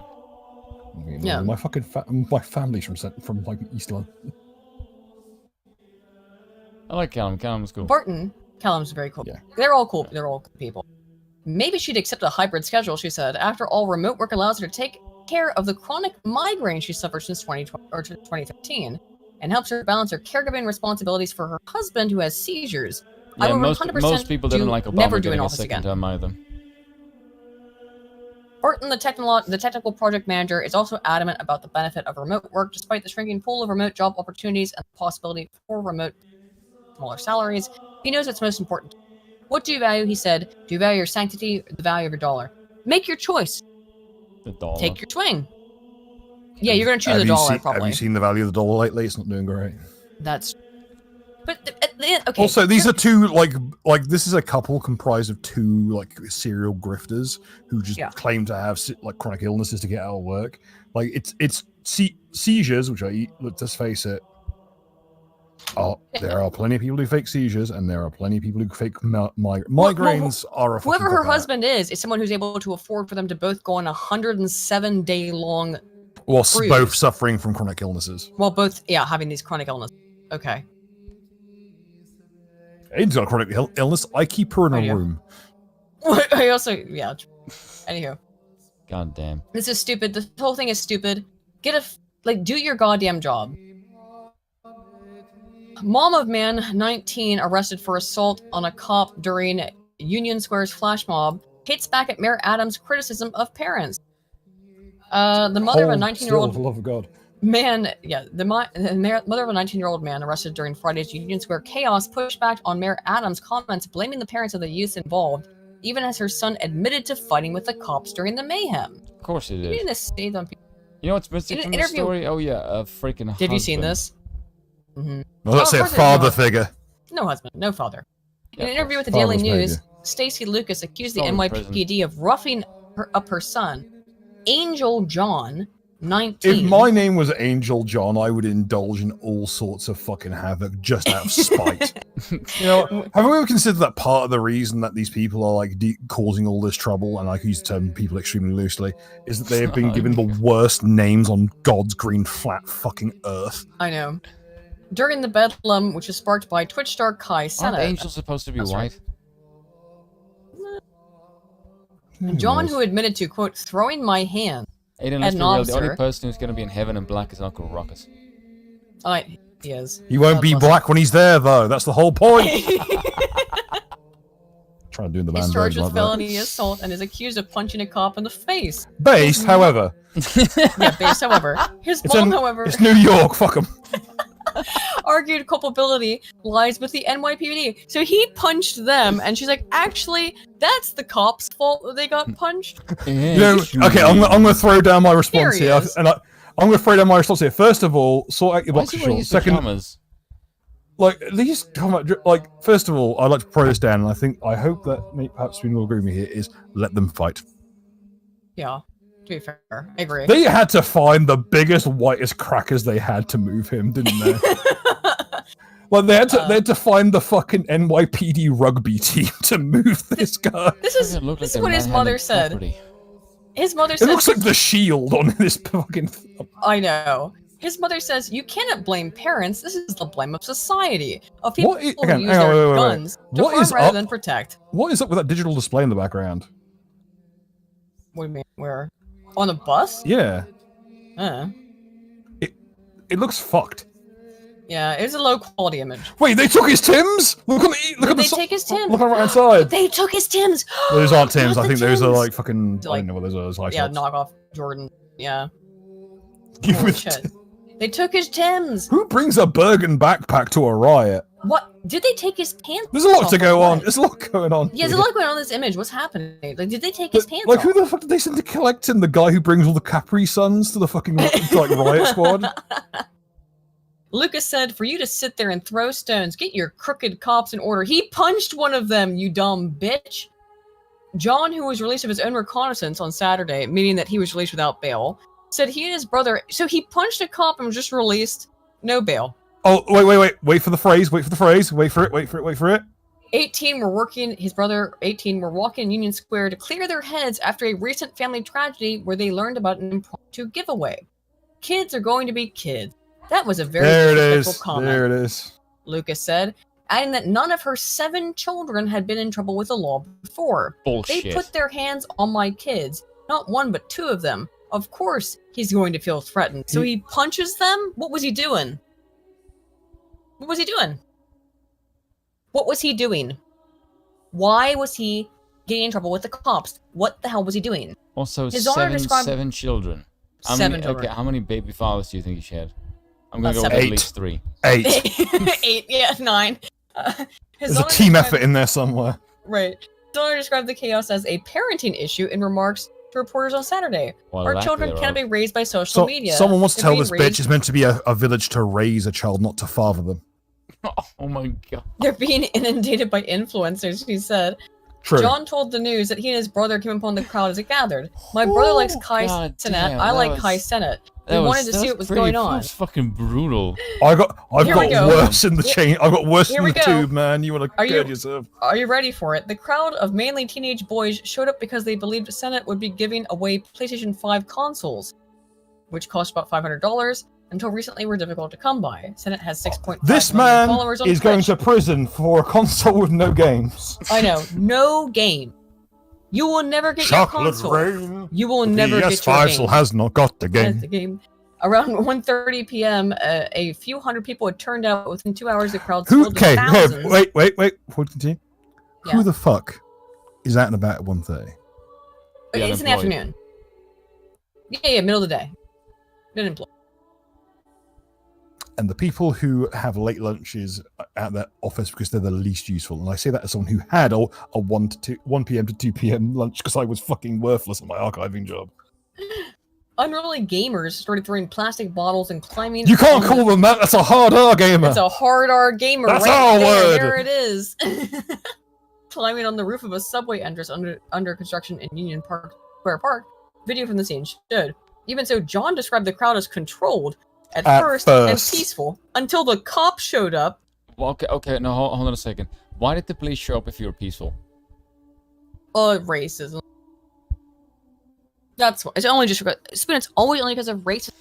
They didn't do nothing. So let me get this straight. The black teenagers were completely normal until the police showed up for no apparent reason, and then they decided to kick off when the police are there. Why the fucking hell would you kick shit off Yeah, when the police are there? That makes no no one's sense. getting hurt until they showed up. We were playing football, music, and shadowboxing. It was a good crowd, positive energy. Bullshit. Obviously, yeah. Shadowbox. Who the fuck is shadowboxing in the fucking crowd? That's it. We're just hanging out, doing some shadow boxing. That's not shadowboxing. It's just that some of you are so black you haven't been unlocked trying yet. to punch somebody, yeah. He and his brother were separated when a cop prevented him from finding his sibling. He challenged the Oh my officer. Oh, so God. you mean like he was being detained because he was probably breaking the goddamn law in some way? And New York has changed all of its fucking laws to the point where you can't arrest people for anything at this point. Like we're getting to the degree, and you could stab someone, and if you're black, they just go, well, he needed to do that. I'll get my boot polished. Bernie Sanders has had it too good for too long. He grabs me. I said, don't touch me. I went into the park. He pushes me. I push him back. He throws his hand. I throw my hands back Another to one protect from myself. Horwitz, Feinberg, and Horwitz. $10. I wouldn't get out of bed if someone was giving away piss nickels. So, thank you, Horwitz. Feinberg and Horwitz. As I was going to the floor, I grabbed him, John said. They're hitting me. They grabbed my wrist, doing a bunch of extra stuff. They twisted my... Oh, extra stuff? What was that? Extra stuff? They twist... Extra stuff. Fuck broken. They get buck broken. They twisted my wrist. I say, y'all got my arm. Handcuff me, said. Okay, so you told them to handcuff you. Then you got handcuffed. Then you got upset. They picked me up. They Oh had yes, me in my this racist organization comprised of 90% Italians and Right. black people. Okay, I'm really curious about this part. Why were you in your drawers? Did you take your pants off? Why did they have to? Why were your pants? Oh, I had to kick them and I do extra stuff so that I can try to get my because you're decisions. doing that fucking ghetto ass shit where your pants don't fit. So your pants fell down and they got pulled off because they don't fit on you because you're doing some ghetto shit where your pants don't It fit. sounds like So someone let- got their fade round because they didn't come dressed for a fight. So Then let me, wear let me get this pants straight. that fit. You mean with this straight? You were sagging your pants and you're surprised you got Yeah. fucked? Mm-hmm. Okay, here's the thing. Scroll down. Okay, first of all, like the stripes in this picture make no fucking sense. There's two people with sergeant stripes. Mm-hmm. unless I'm mistaken. Is that people in of a US persuasion? Can you like fill us in as to how the fuck these stripes work? Because you've got two different people in the same 4-man bracket of shield. Oh, it's something about his rank. Yeah, ostensibly, but why are the 2 sergeants in the same fucking like shield wall? I don't know. I had to. They should all be at the right hand side, Sparta keeping famous dress. kind of fucking thing. When he lost This is why his they lose sneakers, fights. what am I saying? When he lost his sneakers, meaning I don't know, how'd you lose your sneakers? I had to kick them and do extra stuff to try and get my sneakers, not the temp. So you were kicking them, you're punching them, and then your pants are so low and loose that they fall off. I'm guessing you're whatever. No, your mom's house references in my presence, please. Low and loose. We don't back up Venezuelans here. You keep it high and tight, friends. Keep that shit Exactly. high and Remember, tight, tie that noose with 13 loops. bro. High and tight, not low and loose. Oh my god. Feel that Oh snap. my god. The arrest left him with cuts on his knees and feet, and he said he was denied water while in custody and offered only milk and peanut butter sandwiches to eat, even though he's lactose intolerant. Of course he is. Man, the cops treated You me can so get out, but you terribly. have to swim to freedom. The cops are so terrible. They didn't give me water. They gave me milk and peanut butter sammies. Oh my God. Like a baby. Oh my God. I didn't No, even read this. don't do Are you it, kidding me? McQueese. It's a trick. And he's like, looks over. He's got a mouthful of peanut butter. Oh, I'm sorry, dog. Oh my god, they put you in detention to give you peanut butter sandwiches and milk like you're a little I once baby. listened to 2 men in a bar talk about how they would gut a man over a 200-pound barb tab. And I'm looking at this and I'm just thinking to myself, what the fuck? Oh my god. Talk about a fucking easy ride. What? My rib is swollen, so is mine. My sides also hurt. They've escaped into the My sides hurt atmosphere. too. My foot is swollen. I got cuts on my knees from them. The side I'm of sure my you do, face dear. hurts. Senate, who was charged with the riot inciting a felony of unlawful assembly, was given a desk appearance ticket and released. Police arrested 4 others on felony charges, although prosecutors downgraded the infractions to misdemeanor charges for 2 of them when they appeared in court. One of those arrested is an unnamed 15-year-old who cops say threw eggs and full bottles of water. By the way, that can be deadly. A full bottle of water, you're talking that? The other adult suspect... Especially when they freeze it, which they almost Yeah, certainly which they do. Which they usually do. They freeze them. The other adult suspect, still charged with a felony, Roberto Sessoms, 31, remains held on a $5,000 cash bail or $10,000 bond and faces multiple assault. Sessoms, who is homeless, is accused of biting 2 officers in the leg, biting another one on the finger, and kicking one officer in the stomach and another in the face. His Manhattan Criminal Court arraignment Sunday, Assistant District Michael Myers, described him as a violent predicate felon. When your attorney's called Michael Your Myers, and own- he's called and like, your own he's an attorney- asshole. Yeah, he's a felon. Like he's a. I was about to So say he's a violent asshole being called that by the fucking shape from Halloween. That's a sketchy name if you're a fucking district attorney. Jesus Christ. So And if you've got a fucking like when you got a slasher villain name, yeah, go come into on. district, go for DA work. I guess. I'm starting to notice a theme of this particular podcast episode. Yeah. So Well, no, what do you I expect? I asked stayed Bill here where for he a wanted me to reason. start. So I'm telling you guys now, I will be making a video on this topic. I'm going to go read these 6 retracted studies. But what am I talking about? Professor fired for fake data to prove lynching makes whites want longer sentences for blacks. 6 studies retracted. When I finish my new video, which will be like He's 2 been hours- talking to us, hasn't he, Spoon? Probably. I think we're letting him decide now. Listen to this shit. Florida State University criminology professor Eric Stewart was a guru of the claim that systemic racism infests America's police and American society. He's now out of a job on account of extreme negligence in his research. The academic was fired after almost 20 years of his data, including figures used in an explosive study Negligence which claimed the is an legacy of interesting lynching. Right, which claimed that the legacy of lynchings made whites perceive blacks as criminal. Maybe being a criminal. Can we find the Looks like- person who like- found? Okay, can we quietly, and I mean this quietly, do not reveal who, looked up his data and found out he was full of shit, because you know what these people are like. They're gonna hunt him. Like, the left will hunt him down and Oh, in the street. But no, they quietly shake the hand of the person responsible for revealing 20 years of this shit. Now, I have not looked into this guy's CV in detail. I will. Trust me. You know who I am. People know who I am. People know what I do. Unfortunately, yeah. Fuck you. You guys can't be together. You get mean towards me. Rude. I'm going to look into every single goddamn fucking last thing he's ever done in his entire academic career, and I'm going to systematically... Wait. Okay, before we continue, scroll down. I'm going to systematically destroy you, Eric. Scroll the fuck down. Yeah. Can we talk about how he came dressed as Corey in the house? He does. He is Corey in the house. I put it in the thumbnail. There he is. He's Corey in the house. He's Corey. He should be. He ain't in the house no more. Yeah, yeah, you're not in the house anymore, and you should be Corey in the big Back house. to the fields with you. I was literally about to say Bro. Yeah. Again, I remind people that everyone like calls Aiden like a Holocaust denier and other things, like she's a racist and shit, and meanwhile I'm in the background. It's just like... At least in the fields he'll do an honest day's work. Oh my No, God. he won't. That's the whole fucking thrust of this entire podcast. The whole thrust is he's never done an honest day's work for his actual field in 20 goddamn years. College authorities said he was being fired for incompetence and false results. Among the studies he's had to retract were claims that whites wanted longer sentences for blacks and Latinos. To date, 6 of Stewart's articles published in major academic journals such like Criminology and Law Society Review. This is, by the way, a major. This is a major. I shouldn't even know that, but I do. Between 2003 and 2019, 20 goddamn years have been fully retracted after allegations the professor's data were fake or so badly... Wait, New York Post. Fixed. Were fake or so badly flawed it should not have been published. The professor's termination came 4 years after his former graduate student, Justin Pickett, blew the whistle on his research. This has been 4 years in the making. They knew this guy made all of his shit up. Source, I made it the fuck up. So it was literally a whistleblower within the organization, not From peer his review. No, his own graduate student blew the whistle on. And okay, did they mention his name? 4 years. Nicole? Did they? Justin Pickett, yes. Yeah, they printed his fucking name.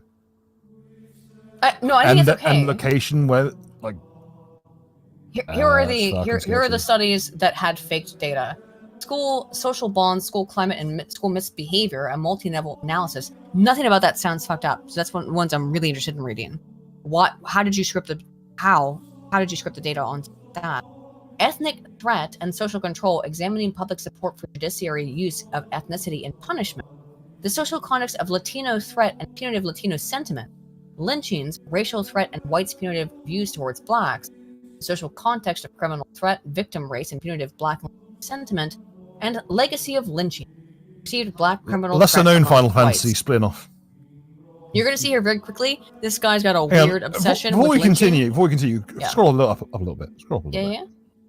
Fuck you, Decider, for talking shit about risky business. Continue. Pickett said that they had worked together in 2011 researching whether the public was demanding longer sentences for black and Hispanic criminals as those minority populations grew, with the paper claiming that they did. But Stewart had fiddled sample size to deliver that result when the real research did not, Pickett said. If white people demanded longer sentences for people, Jesse Smollett would have been fired into the goddamn sun. So he screwed with the fucking sample size. He screwed with the sample size in order to inflate. By the way, watch my new video when it comes out because they did the same thing. Screwed with the sample size in order to try and fuck with the percentage. Oh, every time. None of these people know how to do math, dude. Learn how to do some fucking. Oh my god. Learn how to Most do math. of them are gay. No, of course, they can't do math. Oh, you can't do math. You have to fuck with it. You have to fuck with the sample. Just learn how to do math. Oh, it's so infuriating. When the investigation into Stewart began in 2020, listen to this. This guy who's half his publications about this are about lynchings. When the investigation into his work began, which he has now been found to have been guilty of fabricating data, he says that they lynched me and my academic career. We're gonna need a bigger rope. Perpetual in-group victim orientation. Oh, you got caught out for being a liar? Racism's. I'm being lynched. And when I make this video, I'm gonna, I think, call it the Jussie Smollett of academia. I will say this. I hope this cocksucker gets haunted by every actual lynching victim that had to go through straight up fucking like vigilante murder. So he could fucking prop his own sham of a career up on their carcasses. After 16 years as a professional hang on.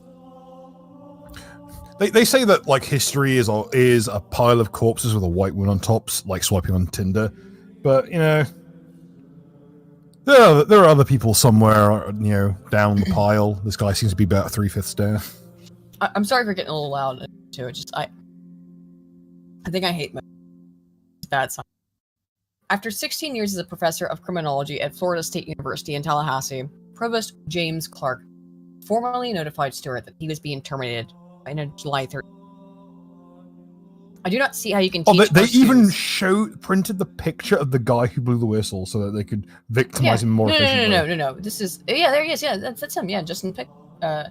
He has a PhD now. I presume. Yeah, she's at the University of Albany. But he blew the whistle on this. He was his former student. He now has his own PhD. It's fine. Let him do it. I don't see how you can. They print his picture and then they immediately print an actual lynching. Mm-hmm. I do not see how you can teach our students to be ethical researchers, or how the results of future research projects conducted by you could be deemed as trustworthy. Clark wrote to Stewart, who has been absent from his role since March. Clark said, as well as the 6 officials retracted studies, other work from Stewart was in doubt. And I'm going to tell you guys right now, if 6 of his studies are clearly false, probably most of them are.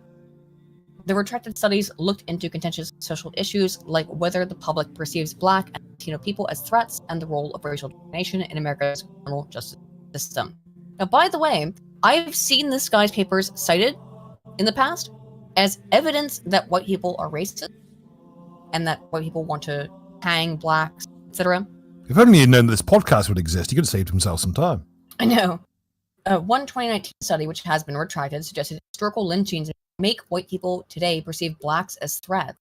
Stewart floated the idea that this effect will be greater amongst whites, where socioeconomic disadvantage and political conservatism is greater. Another 2018 retracted study suggested that whites view Black and Latino people as, quote, criminal threats, and suggested that perceived threat could lead to, quote, state-sponsored social control. Hey, what you want to do? You just lie about it. And in a third, Stewart claimed Americans wanted tougher sentences for Latinos because their community was increasing in numbers and more economically successful. All retracted. Stewart's research also delved into the relationship between incarceration and divorce, street violence, the impact of tough neighborhoods on adolescents, whether street gardens reduce crime, and how race impacts schools. But the disgraced professor was able to rise to prominence as an influencer in his field despite his studies early as 2003, now retracted. Stewart was a widely cited scholar, I'd mentioned this, with north of 8,500 citations by other researchers, according to Google Scholar, a measure of his clout as an academic. Again, I've seen this guy's research pop up before. He was vice president and fellow at the American Society of Criminology, who honored him as one of 4 highly distinguished criminologists in 2016. He was also a W.E.B. Du Bois Fellow at the National Institute of Justice. This professor received north of $3.5 million in grant support from major organizations and taxpayer-funded entities, according to his resume. And faked all his research, so that money went to his fucking pocket. Florida Department of Justice, Juvenile Justice, the National Science Foundation, which is an arm of the federal government, and the National Institute of Justice, which is run by the Department of Justice, have all funneled money into research Stewart presided over. The National Institute of Mental Health, a branch of the NIH, poured $3.2 million into research on how African Americans transition into adulthood. Stewart presided over that initiative as a co-principal investigator from 2007 to 2012. Meanwhile, he reportedly raked in a $190,000 a year annual salary at Florida State University, a publicly funded school. While there, he served on the school's diversity, promotion, and tenure committees, giving him a say over who got ahead on campus. He even passed judgment on students accused of cheating and academic dishonesty themselves as a member of FSU's Academic Honor Policy Hearing Committee.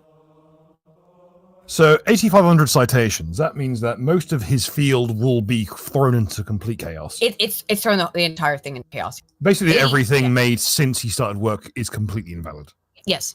Everything he's done for the last 20 years has been bunk. And there's going to be... bunk. Then Florida State University is going to be locked in fucking gridlock for the foreseeable future, trying to figure out who was dismissed illegally due to his misconduct. I mean, he has lied to such an extreme degree. So if anyone at home knows anyone who was kicked out of Florida State University or similar over some sketchy shit, you probably now have a appeal to launch. I've never seen anything this extreme. I mean, but here's the thing. This is the one that we found out about. Yeah, he's cooked. But how many more people are there like who have just lied? Who have just lied and who have built their entire careers based on lies, on which other fields become based on lies. This is why academia is supposed to have structure. This is why academia is supposed to be based on fact and not feeling. Yeah, the academic Habsburg Empire is looking a bit shaky. I think so. True. Let me hit here. Guys, this is crazy to me. I can't believe, but it's really screwed up. Got more super that this guy was able to get away with this at all. I will be doing a video where I'm going to read his 6 retracted studies and look at his entire CV. Oh, word in from several people. AI voice lady having some audio lag. Oh, am I? At least you know who you are. Sorry, I causing. Can you guys hear that? Spoon, is my audio lagging? Spoon? Did Spoon died? No, here. Okay, is my audio lagging for you? No, I'm here. There's a slight cut off at the end. It shouldn't be, but might be input error from the push to talk. Oh, I changed my shit. Okay, super chats coming in from Dreadnought, $10. The study is definitely fabricated as inherently racist white. I don't see blacks and Hispanics as criminal threats, just blacks. Hispanics are the help. This is a joke, Susan. And Minnesota Fats, Prof, in quotation marks, Stuart has a smile like a nonce, not gonna lie. Also, boss, we're out of cornmeal and sunflower seeds. Looks like we're gonna go hungry tonight. I did forget to eat today because I had that lemon. Thank you, Minnesota Fats. Why is my health bad? Says woman who has had a lemon today. Whatever, it's fine. Tomorrow, as I leave for work, I'm going to put the lifting mace on you. And you'll perish. Lucifer the Doberman for 5 Canadian says, Devon Tracy... Oh, did I read this one? Read this one? I don't think I did. Says, no. Devon Tracy made a great video about how each tribe thinks the other tribe is the enemy. Africans are more honest about it. Yeah, but then whites report on it, white Westerners, and pretend no, it's racist. $5 dues. I think theme of this podcast is that any and all anti-white action will be approved of, endorsed, and excused by all means by the powers that be. Yep, yes. Seems that way. Seems that way, at least. Cold War Micro 5 says... Until Portland we stop it. Right.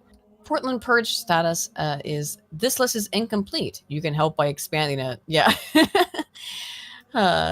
Let's see. Hang on. Suspenders. At least Aiden won't get scurvy. Just every other division, see. Horwitz, Feinberg, and Horwitz for $10 says, current background music gives party +2 uses for abilities that channel divinity, turn undead, lay on hands, etc. Yeah, we've got... I'd like to lay hands on some of these bastards, but I can never get a chance. Sure. Let's see. Horwitz, Feinberg, and Horwitz for $10 said diversity had no place in the home. Yeah, it clearly doesn't. And for $20, Horwitz, Feinberg, and Horwitz says, Bill, the only reason Feinstein still rolls the earth is due to 5 words. Quote, wherever evil exists, Feinstein lives. Best curse ever. True. Lance 2 says, need new slur for the decade? How about Mizzy? Horwitz, Feinberg, and Horwitz. If you want a good slur, my favorite currently is a waste of chains. Oof. It's too long though. Yeah, like it hits pretty fucking hard though. True. It's like a sledgehammer. It's slow, but it hits hard. Yeah. Horwitz, Feinberg, and Horwitz for $10 says, I wouldn't get out of bed if someone was giving away piss nickels. Right. Dreadnought for 10 says, if that study is... Bleh. Dreadnought for 10 says, that study is definitely fabricated. As an inherently racist white, I don't see blacks and Hispanics as criminal threats, just blacks. Hispanics are the help. This is a joke, Susan. Oh, we read that one. Okay, we're good. All right. We're up to date. Okay. Thank you, everybody, so much. In conclusion, I have seen Spanish people try to work. It's not pretty. Here's something interesting. Hang on, come on. I'm a black doctor suing California for its racist medical mandate. Let them fight. So this is from Dr. Marilyn Singleton, who says, I know what racial progress looks like. I was one of the first black students to attend the Stanford University and the University of California, San Francisco Medical School when I received my medical degree 50 years ago. In 1973, society was far from just, yet it seemed that California was leading the nation towards a future of equal treatment free of the racist belief that skin color defines who we are as human beings. What happened to that forward-looking California? The left. My state is now going backwards to the point of enshrining racism into law.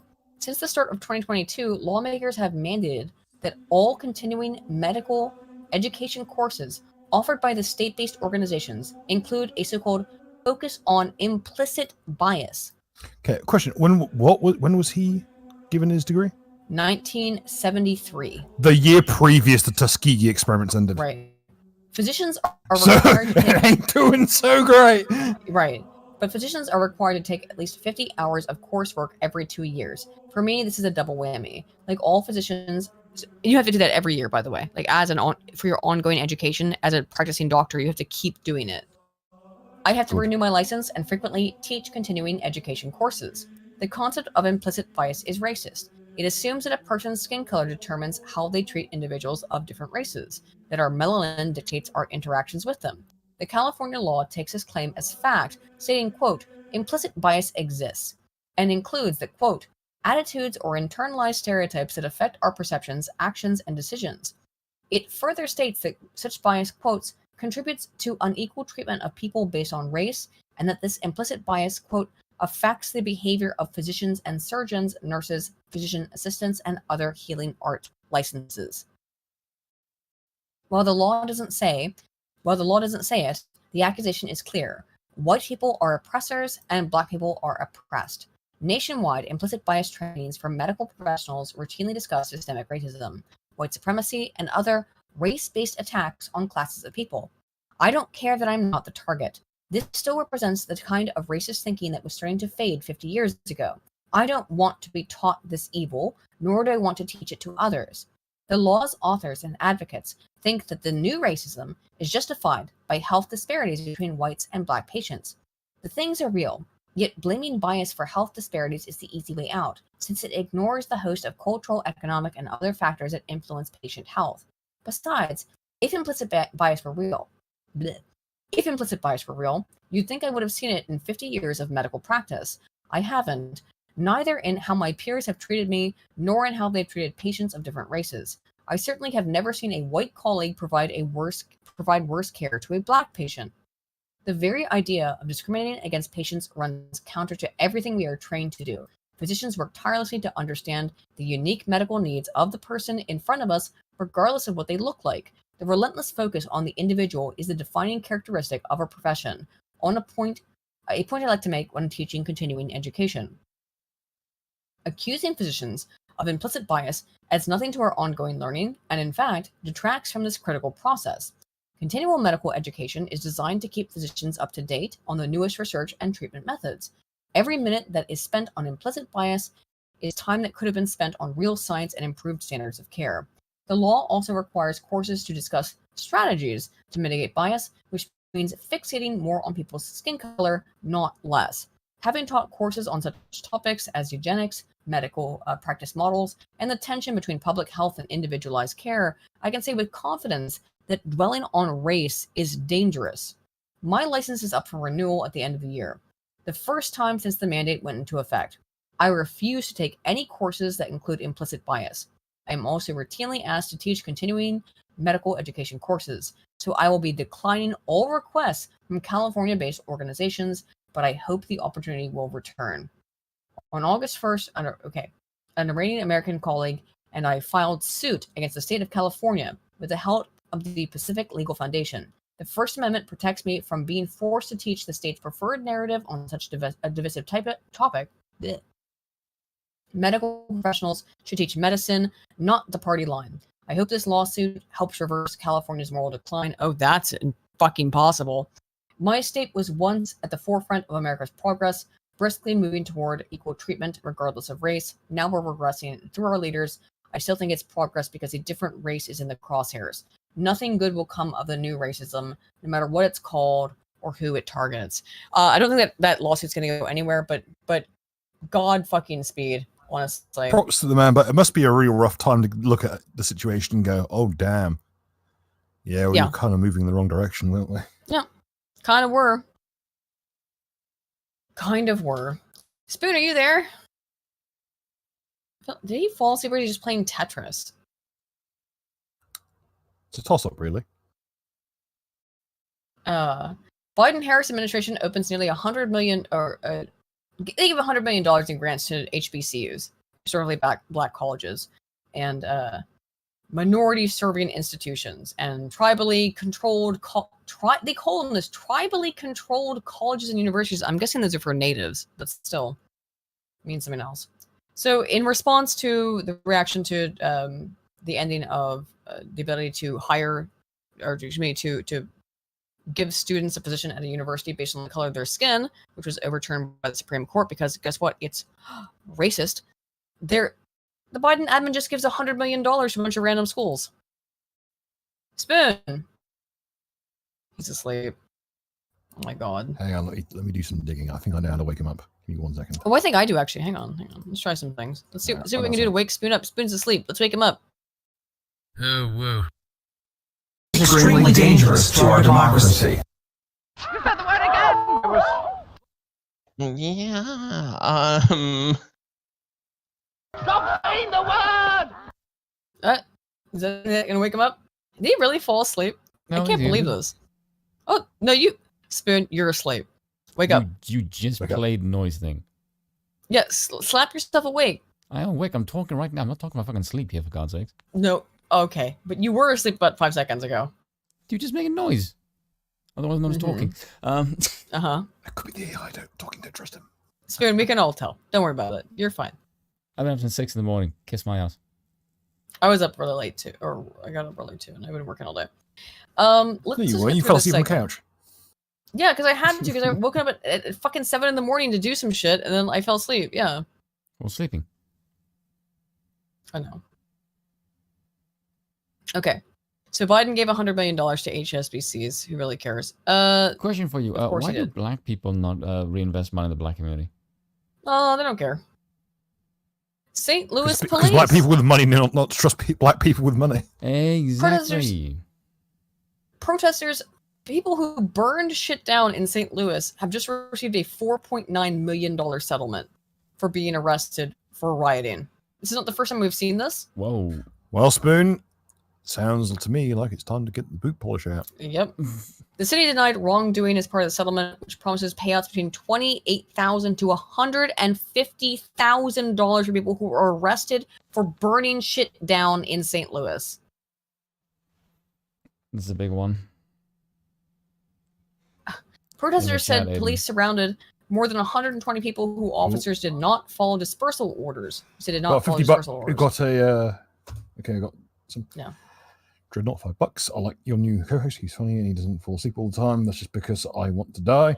And Horwitz, Feinberg and Horwitz, $50. I know what Whoa, will wake, I know I what's know up. what will Wait, wake Spoon up. Info metal. That's very true. Hang on. We gotta. Let's go. I know how to wake Spoon up. Spoon, get ready. Do I have Let's to? get into it. Let's see. Hang on. What's one I haven't watched before? Here we go. Let's see. Let's put this one on. Wake up. Did you watch this one? America is a urinal. They're gonna take your wife to a rape room. You're a piece of trash who's got to be kept in line. You're an American scum. You're a milk cow, slave, and you better learn it and get it through your head. The people out there that use preparation Operation H. That may not be a Himmerland. That may be Al-Qaeda. Convicted pedophiles must now take you to a private rape room to make sure Al-Qaeda is not in your grandma's colostomy bag. Like, this is so close to being gent music, like, you might as well. Like, just Hang on, he's about to scream. Let him go.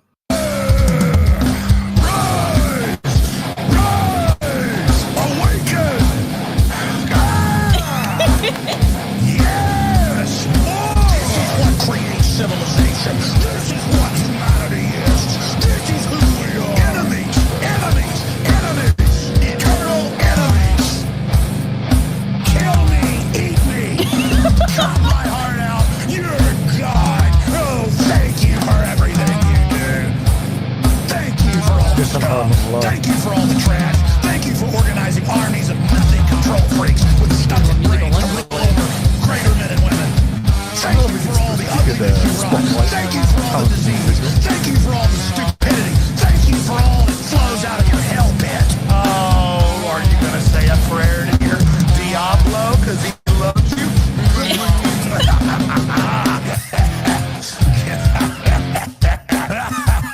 I'm sorry. Get out of my country. There'll be no more things drummers will do to avoid being a vocalist. I know. We have something else, Bill Gates. We are nothing but animals. We are nothing but pure trash, filth, chattel. We are absolute garbage. It's so good, though. It's so Yeah, good. like, you need like a gent bassist on the background to really kind of pump this up the stage. You know, pump up the fucking. Anywho, thank you so much, Horwitz, Feinberg, and Horwitz, for the $50. I hope that that was a little bit of a nice aside.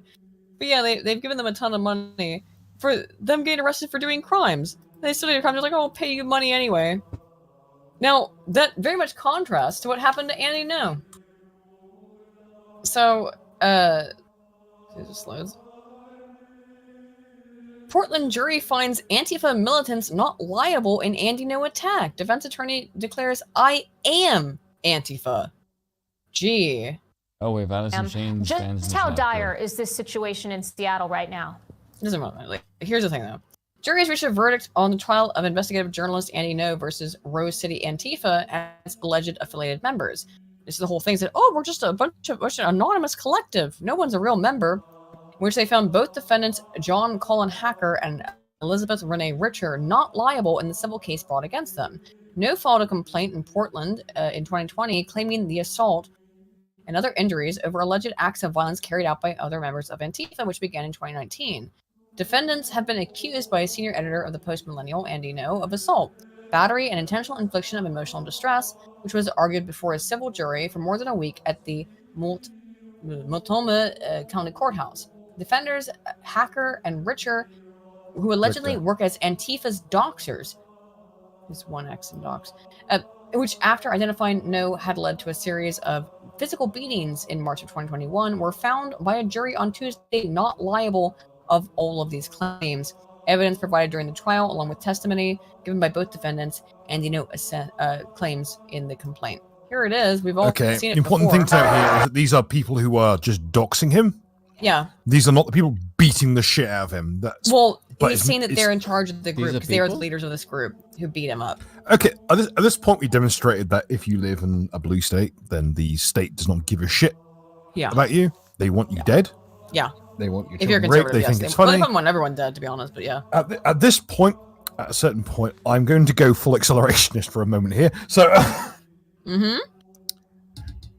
there's an old saying. I still subscribe to this theology, though Aiden is long since departed from it, which is that severed heads flung high into the air have only the breeze with which to scheme. Yeah. Here, by the way, here's the If they want to send them straight. Why is there like a middle-aged woman in the midst of this? Because she's an Antifa loon. Get the fuck out! Get out of here, Andy!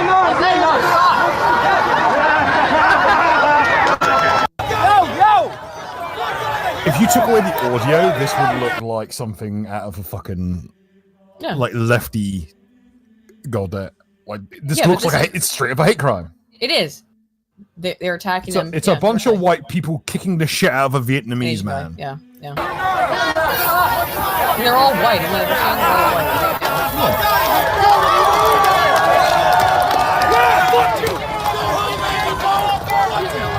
And why are they doing this? Do you recall why? Because he was recording them destroying stuff, them causing fires and Remember, burning stuff kids, down. rip off their masks. Yeah, and that's why they beat the shit out of him. And by the way, Stick together. from what I've spoken to Andy maybe once or twice, but he had a serious. He had to like relearn how to talk partially after this. He had serious brain damage from this. He took a brick of concrete to the fucking skull. And then they said no. Oh, and they just said it was a lie. And they laughed about it. They said it was hilarious. Throwing So shit funny at that the his head brain of got someone with a fucked up. major fucking brain injury, as far as I'm concerned, he is didn't have the brain attempted injury murder. until they threw that at him. That's how he got the brain injury. It's just the same. It's just the milk. No, it was a milk incident that caused that because it had concrete in it. Well, then they claim that was fake. The man had multiple brain injuries. Then he shows his fucking doctor reports. And he has Anyone brain injuries, and throwing they go shit like, at this fake. man's head should be Yeah. called up on attempted murder. Yeah. Because everyone knows he's got brain injuries. The crazy thing though is that they have said that his own doctors lied about his concussion and brain bleed. If you're going to accuse Go someone ahead of and claim it. you're going to accuse a medical professional of lying in the pursuit of their profession, you need to be dragged in front of a court immediately because that is libel. Here's the reality. Yeah, here's the reality. These people are a bunch of adult babies. They're adult children. They're trying to beat up somebody. And by the way, they could have killed Andy very easily. He had a brain bleed. Yes, they could have very easily killed him. Everybody asked where spoon. No one asked when spoon. And they repost this video. They laugh about it. They say this is hilarious. This is the funniest shit they've ever seen. Meanwhile, then they cry about anytime one of them gets in any kind of trouble. Yeah, Oh no, if a single one of them gets even bruised, they fucking spurg it. Here's an idea. Like everyone out there, if you find yourself in a situation like this, stick together, keep rank, and if a single one of them gets out of rank, drag them down, rip off the mask, get their fucking photo. Yeah. And as far as you should all exercise restraint. Yeah. And make sure their It's face attempted gets out murder, there. Yeah. As Chase in Texas says, it's attempted murder. If you listen to me, instead of taking restraint, heads on pikes. Just saying. Mm-hmm.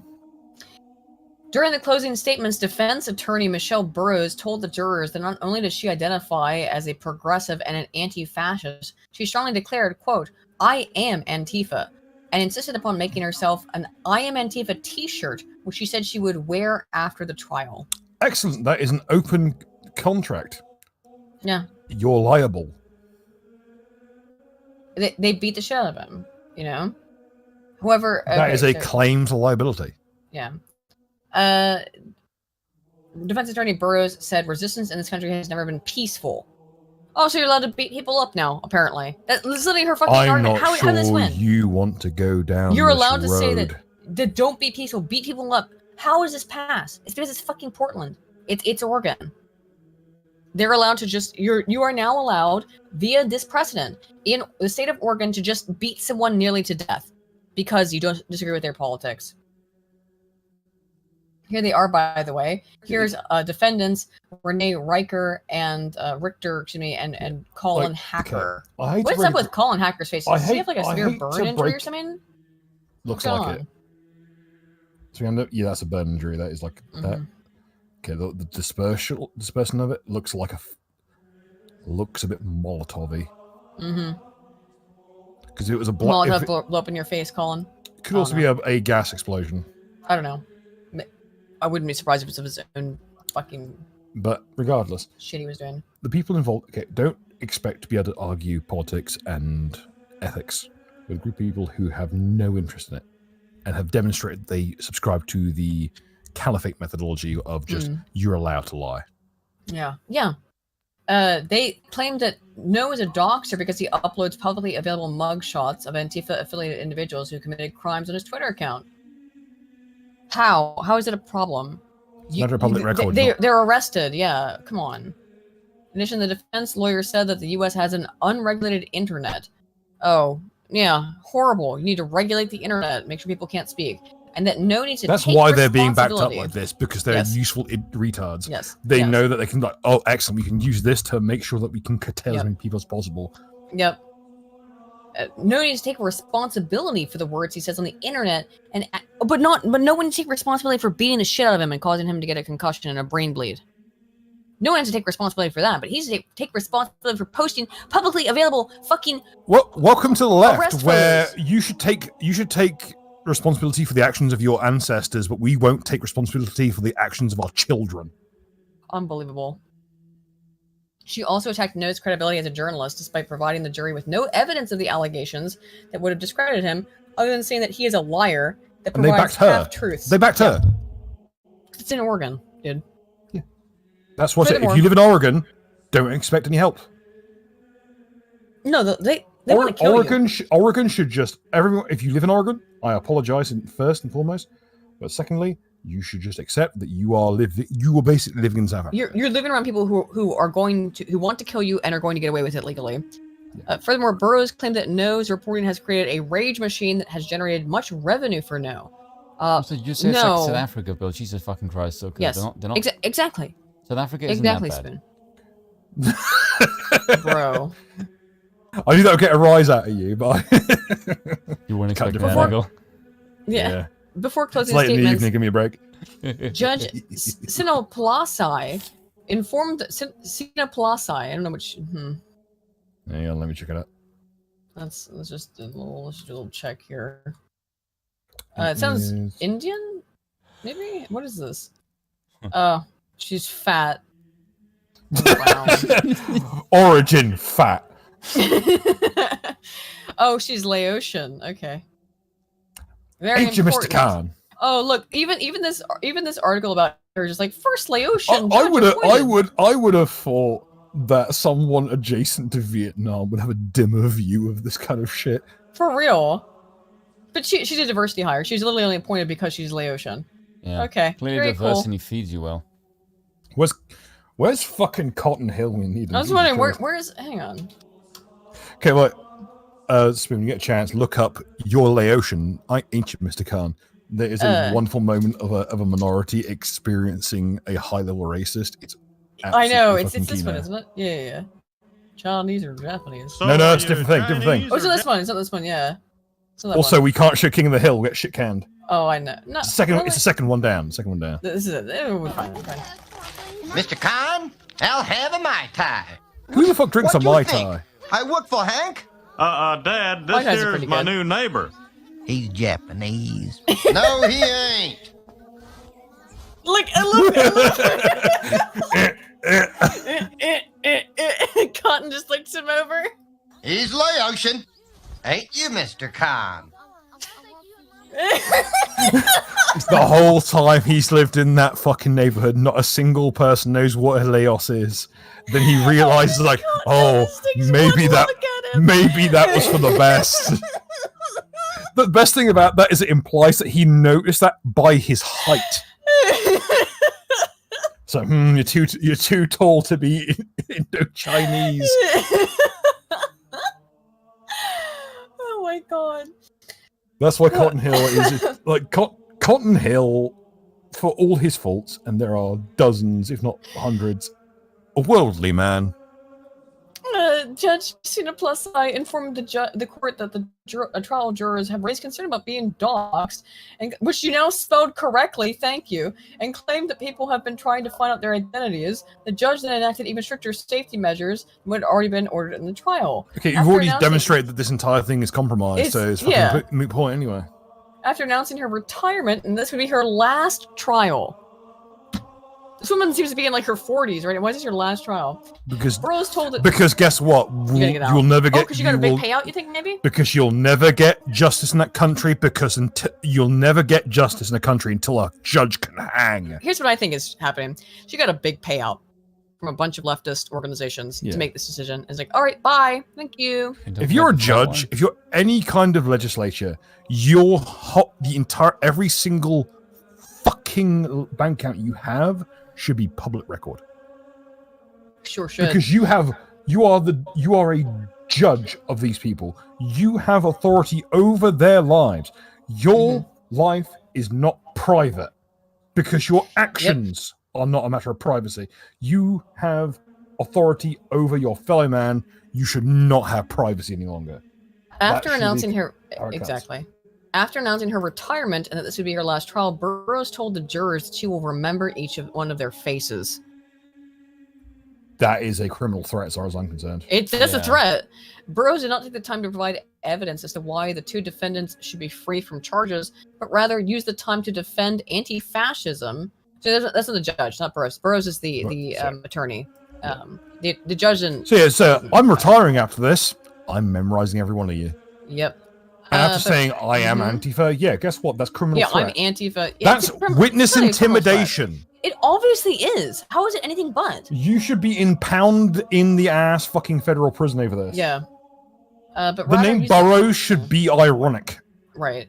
But rather use the time to defend anti-fascism and attack No's credibility as a journalist. The attorney for Andy No, Dorothy... By the way, this is PM media. This is post-millennial. Like, the fucking temerity to feel like, oh, we're going to attack your credibility as a journalist. What what fucking credibility have you got as a fucking judicial person? I'm just saying that Andy No is, I think, owns in large part the post-millennial. So, like, just being clear about what we're reading, what source we're reading, okay? Okay. Important. Attorney for Andy No, Dorothy Yamamoto, had a different approach in her closing statement. Yamamoto went through each charge levied against defendants Hacker and Richter, and provided the jury with substantial evidence relating to each charge and why the defendants should receive each charge pertaining to the assault, battery, and intentional infliction of emotional distress. See, that's the picture of that guy's face. Crispy critters in a mess. Yeah, crispy critter. In her rebuttal, the attorney encouraged the jury to, quote, be mindful of what is evidence and what the attorneys have been saying. Quote, I have heard allegations and things that have happened that are not evidence. There has been a lot of attacks against my client's credibility as a journalist. He lies. He misstates. Did the defendants show you actual posts? Yamamoto questioned after the defense team failed to provide evidence of No's alleged inaccurate reporting during the trial, claims that were used to discredit him. Yamamoto explained to the jury that while Hacker and Richter may or may not have physically beaten No on the night of May 28, 2021, the defendants can still be held liable for battery, assault, and intentional infliction of emotional distress due to state law, because they were involved with the whole thing. Also, can't just say, way? Andy, how do you get burned like that? You have a Japanese lawyer. Mm-hmm. She's gonna take everything. Still lost. Of course, Japanese fucking lawyer. I'll tell you this much: there's only one group with a racial bonus versus lawyering, and it ain't the Japanese. Yamamoto argued that this charge applies to Hacker when the defendant had poured water on Andy No and slapped No's phone out of his hand, which Hacker had admitted to during testimony. So he admitted to assaulting him. That's assault and criminal damage. You admitted to assault and criminal damage, and you still fucking... Oh my god. The two defendants can be held liable for battery by substantially assisting and encouraging someone to commit battery. The evidence was provided by Richter and Hacker, identifying No, which led him to being physically beaten. The key fact was to identify an infiltrator and beat up the infiltrator. Is identifying the infiltrator substantial assistance? Is that encouragement to commit assault? Yamamoto asked. You also saw evidence of the defendant's inability to identify anyone. Is that encouragement? Is that substantial assistance? Yamamoto questioned, adding, quote, is it encouragement by not revealing identities? Does that encourage them to continue the attacks if they know they won't be held accountable? Absolutely. It's how de-individuation works. It's, where do you want to start? Zimbardo 1969, the Ash experiment, the Milgram experiment. Where do we start with the fucking information about how anonymity works? Don't get on me on this shit, because I've spent my entire goddamn adult life studying anonymity. Look at this. Rotund woman. The most the highest level threat to Aiden's fucking life. Fat bitches. In regard to causation in concert, which evidence would have shown that the attacks on No were mutually contrived or planned, agreed on, performed, or in unison, or done together, Yamamoto explained that Richter's tweet, which was provided as evidence during trial, applies to this charge. After No was beaten, Richter had tweeted, quote, our comrade, that is a effing badass, spotted him.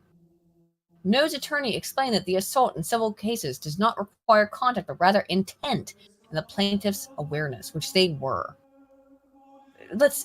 Is there any reason to keep going through this? We get it. They got off.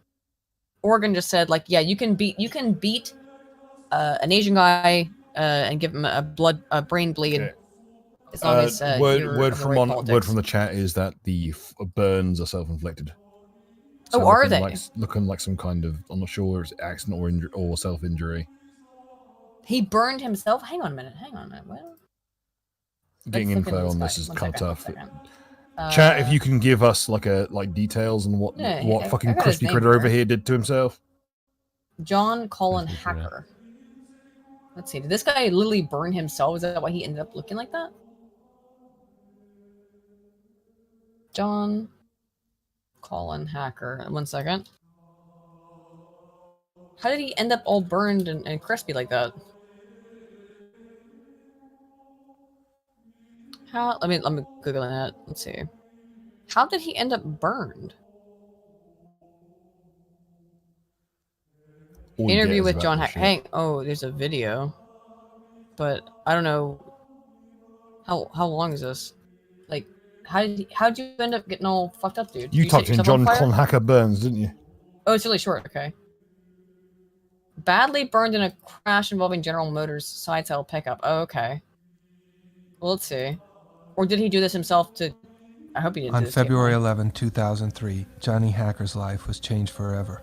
John worked nights at the Tillamook Country Smoker in his hometown of Crashed into Tillamook, a Oregon. a On guard February rail 11, and he car was driving exploded his into flames in his 1978 Chevy So did pickup he to work. burn himself? Or? And I started Crash. to doze off. My head came back Fell asleep up, at the wheel. and I was going for a guardrail, and I swerved. And as a result of his Yeah. treatment, got addicted to heroin.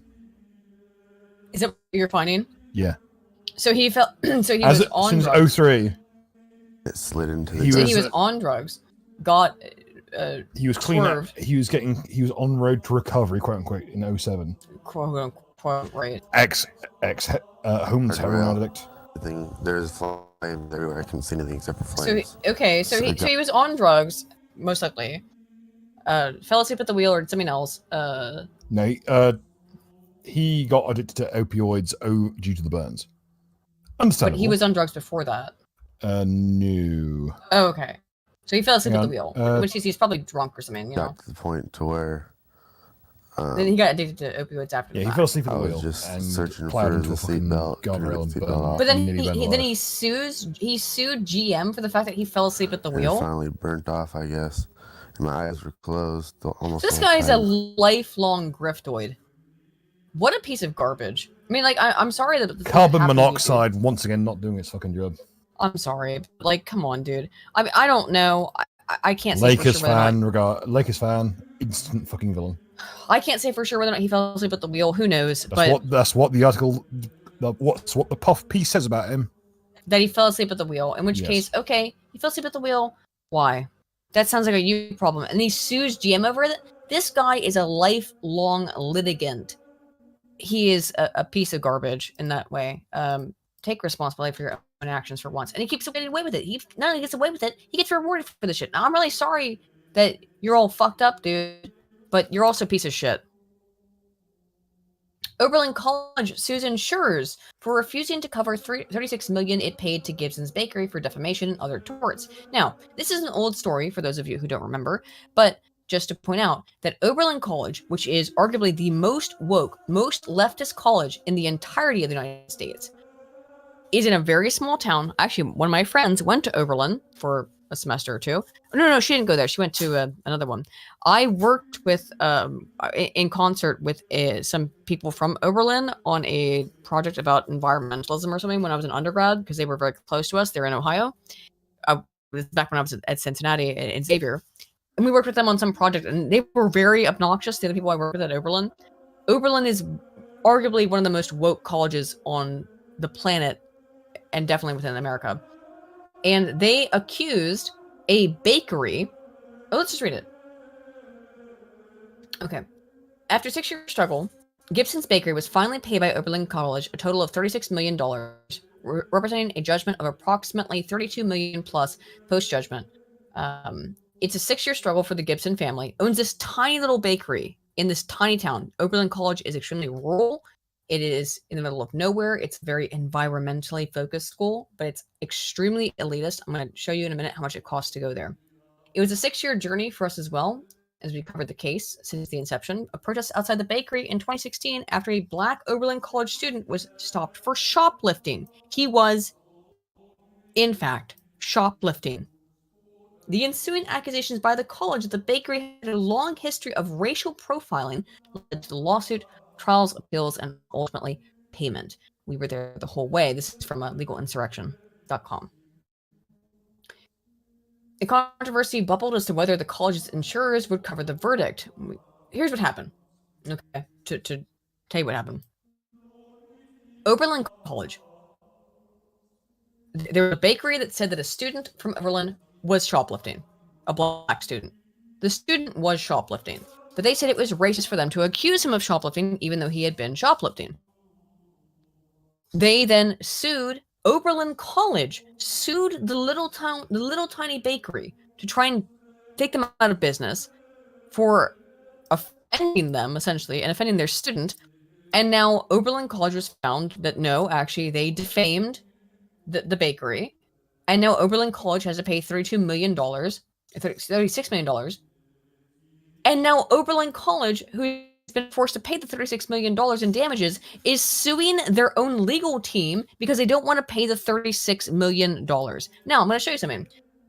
Average, it's the tuition. Oberlin. Look at this shit.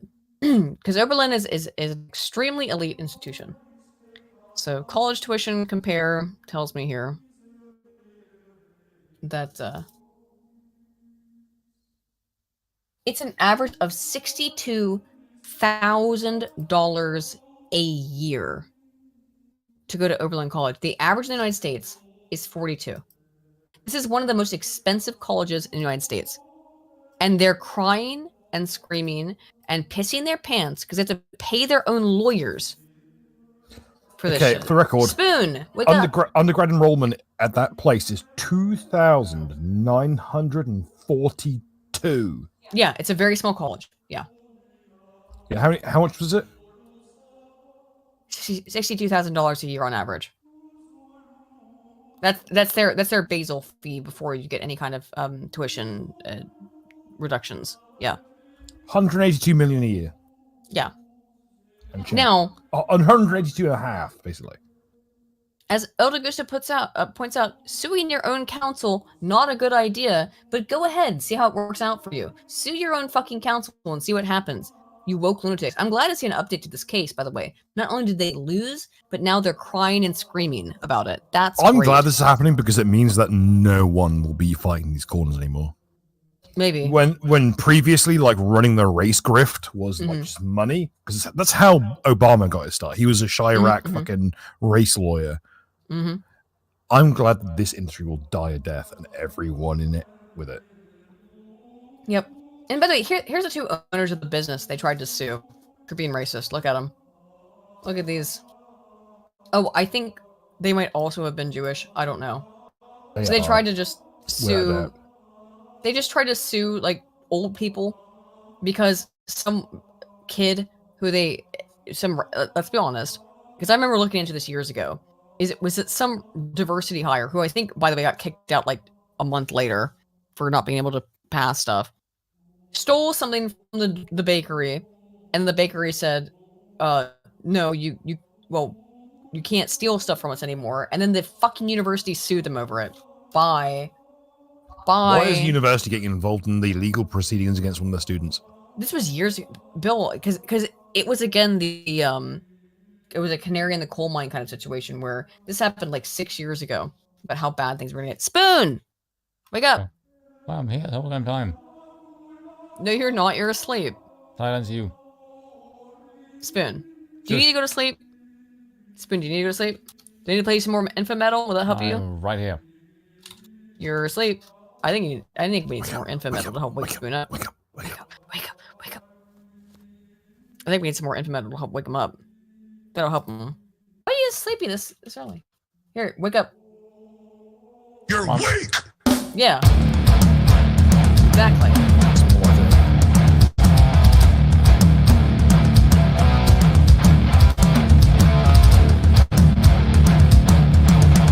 Wake up. Spoon, wake up, you're weak.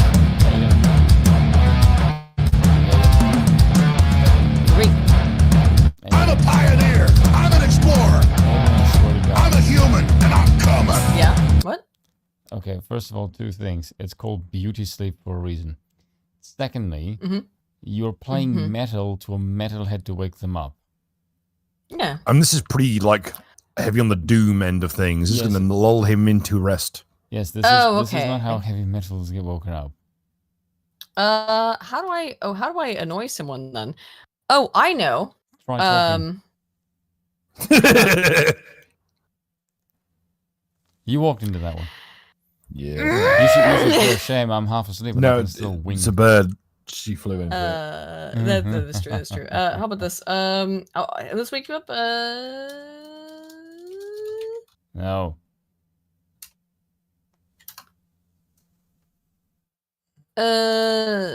Keep in mind, we can only do shit. Oh, no, fuck up. Yeah, this will wake you up. This will be fun. This will be fun. Myself, not. Hang on, let's be fine. No. Okay, first of all, don't get a shit cat.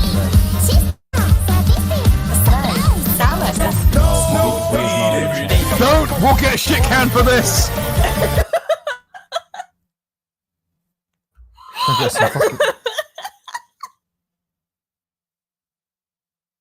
Really, we will? We can't. I can't. Yes, fucking blend W. No, you can't use blend dub.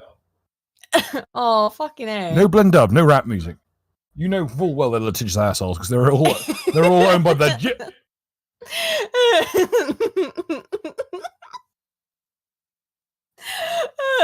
I thought that would help. Oh, yeah, how about this one? How about Cruel Angel's thesis? Will that wake you up? No, we do not argue with the Japanese. How about... He doesn't even know what Cruel Angel's thesis is. Oh, hang on. Oh, let's see what this is. I haven't seen what this is. Hang on. Oh, God, that was all. No, Spoon has now watched Barbie 3 times. You can only get... No. We're all going to get shit canned. Okay, for legal reasons, you're gonna have to work through this.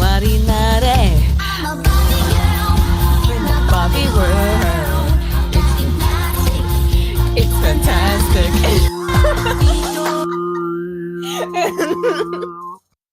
Hopefully that will fuck up the algorithm. What's this one? Hang on. I'm trying to get Spoon to wake up so I'll stop being sleepy. Let the motherfucker sleep. Jesus, is that wet? Nope, banned. Shut the fuck up.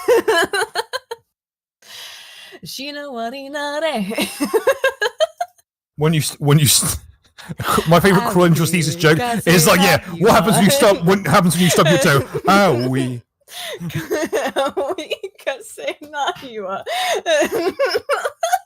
It's the only Cruel Angel's thesis joke I like. Is just like, when you stub your toe. Oh, we. I was trying to wake him up. I like this image though. I like this actually remix. I think it looks pretty good. Okay, people at home, tell me what happened in the third Evangelion rebuild movie? What didn't like Mari turn out to be the one who shacked up with Shinji in the end?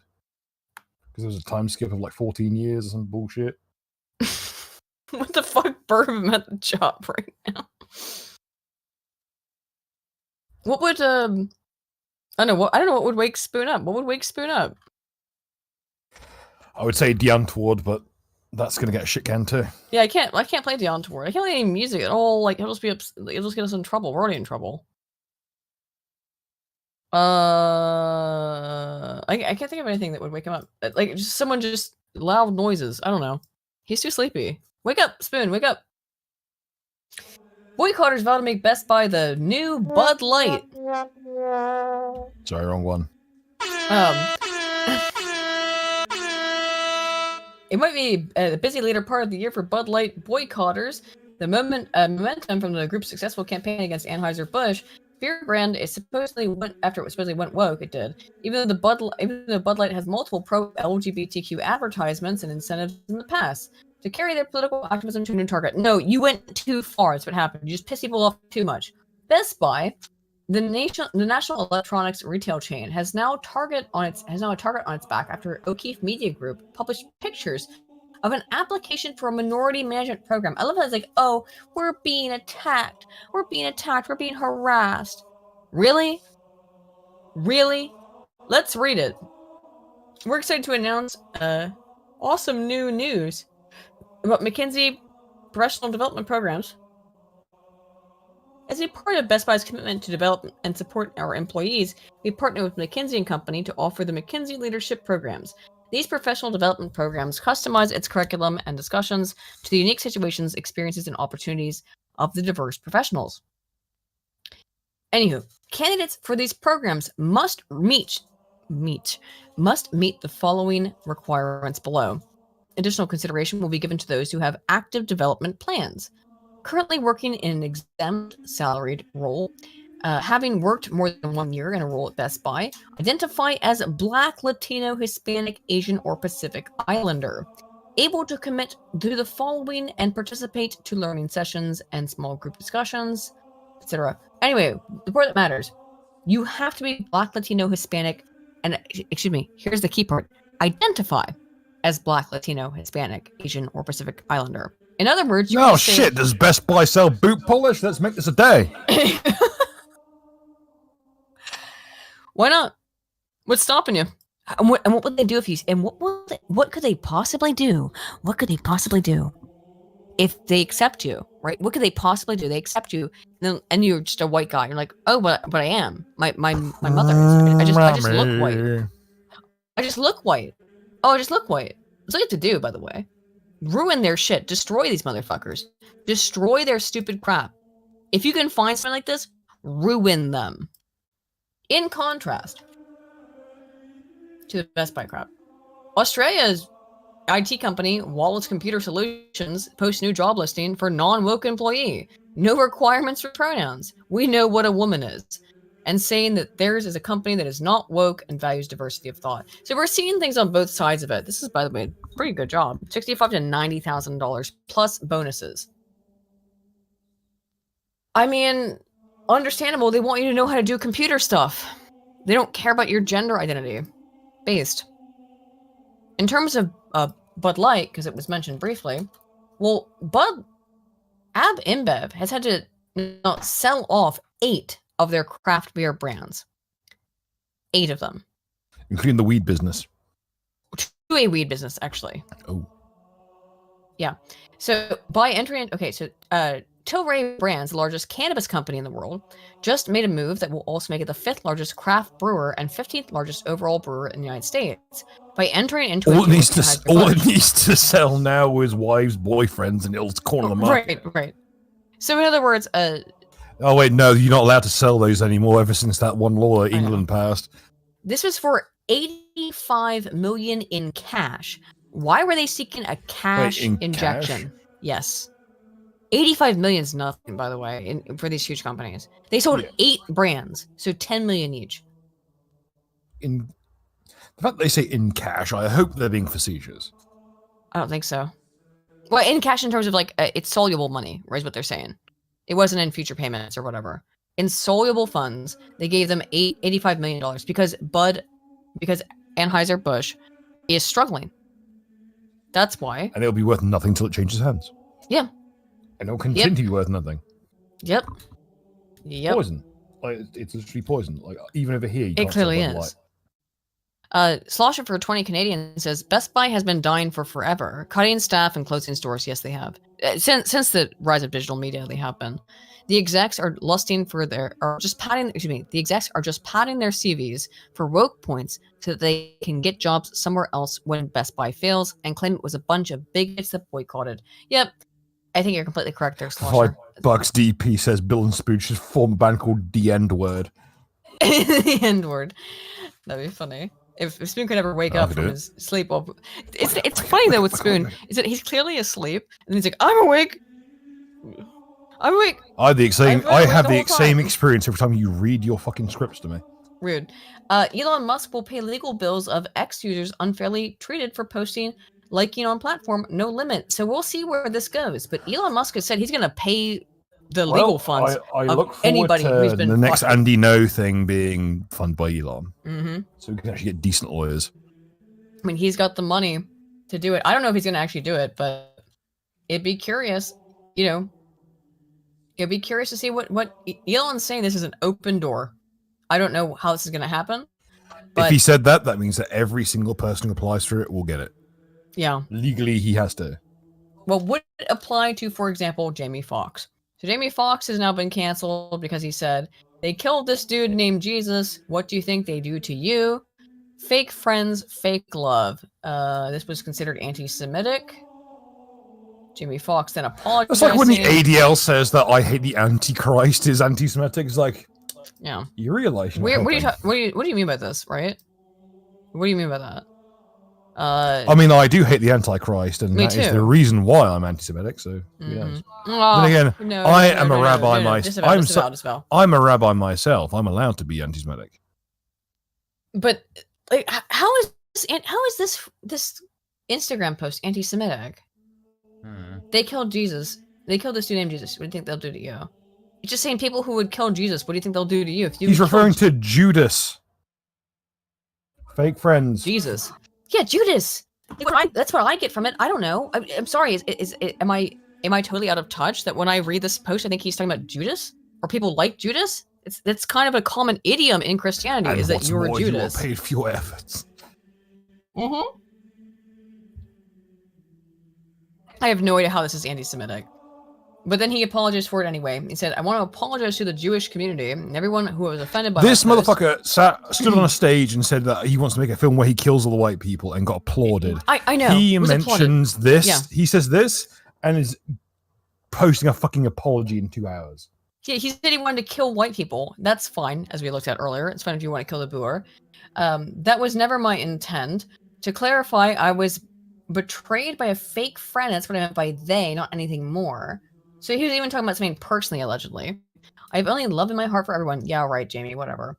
I love and support the Jewish community. My deepest apologies to anyone who was offended. 3 hearts. And Okay, just sure, like Jamie, that, whatever. the golem who was blinded by the fucking jab goes back into line. Right into line. Right back into place. Now, this is curious. Porsche ad showing cars zipping past world-famous statue of Jesus Christ removed after public notices what's missing. Now, I'm going to show you the ad. It's an ad, so I should be allowed to show it, right? Okay. We'll see it here in a second. Porsche presents. This flight down the South Atlantic target range makes history. This is the poster that will carry the Gemini space. By the way, Porsche, one of the most elite luxury car brands on Earth, if not the most. And generally associated with having a midlife crisis. I'm leaving. What a stealth delivery. Yeah.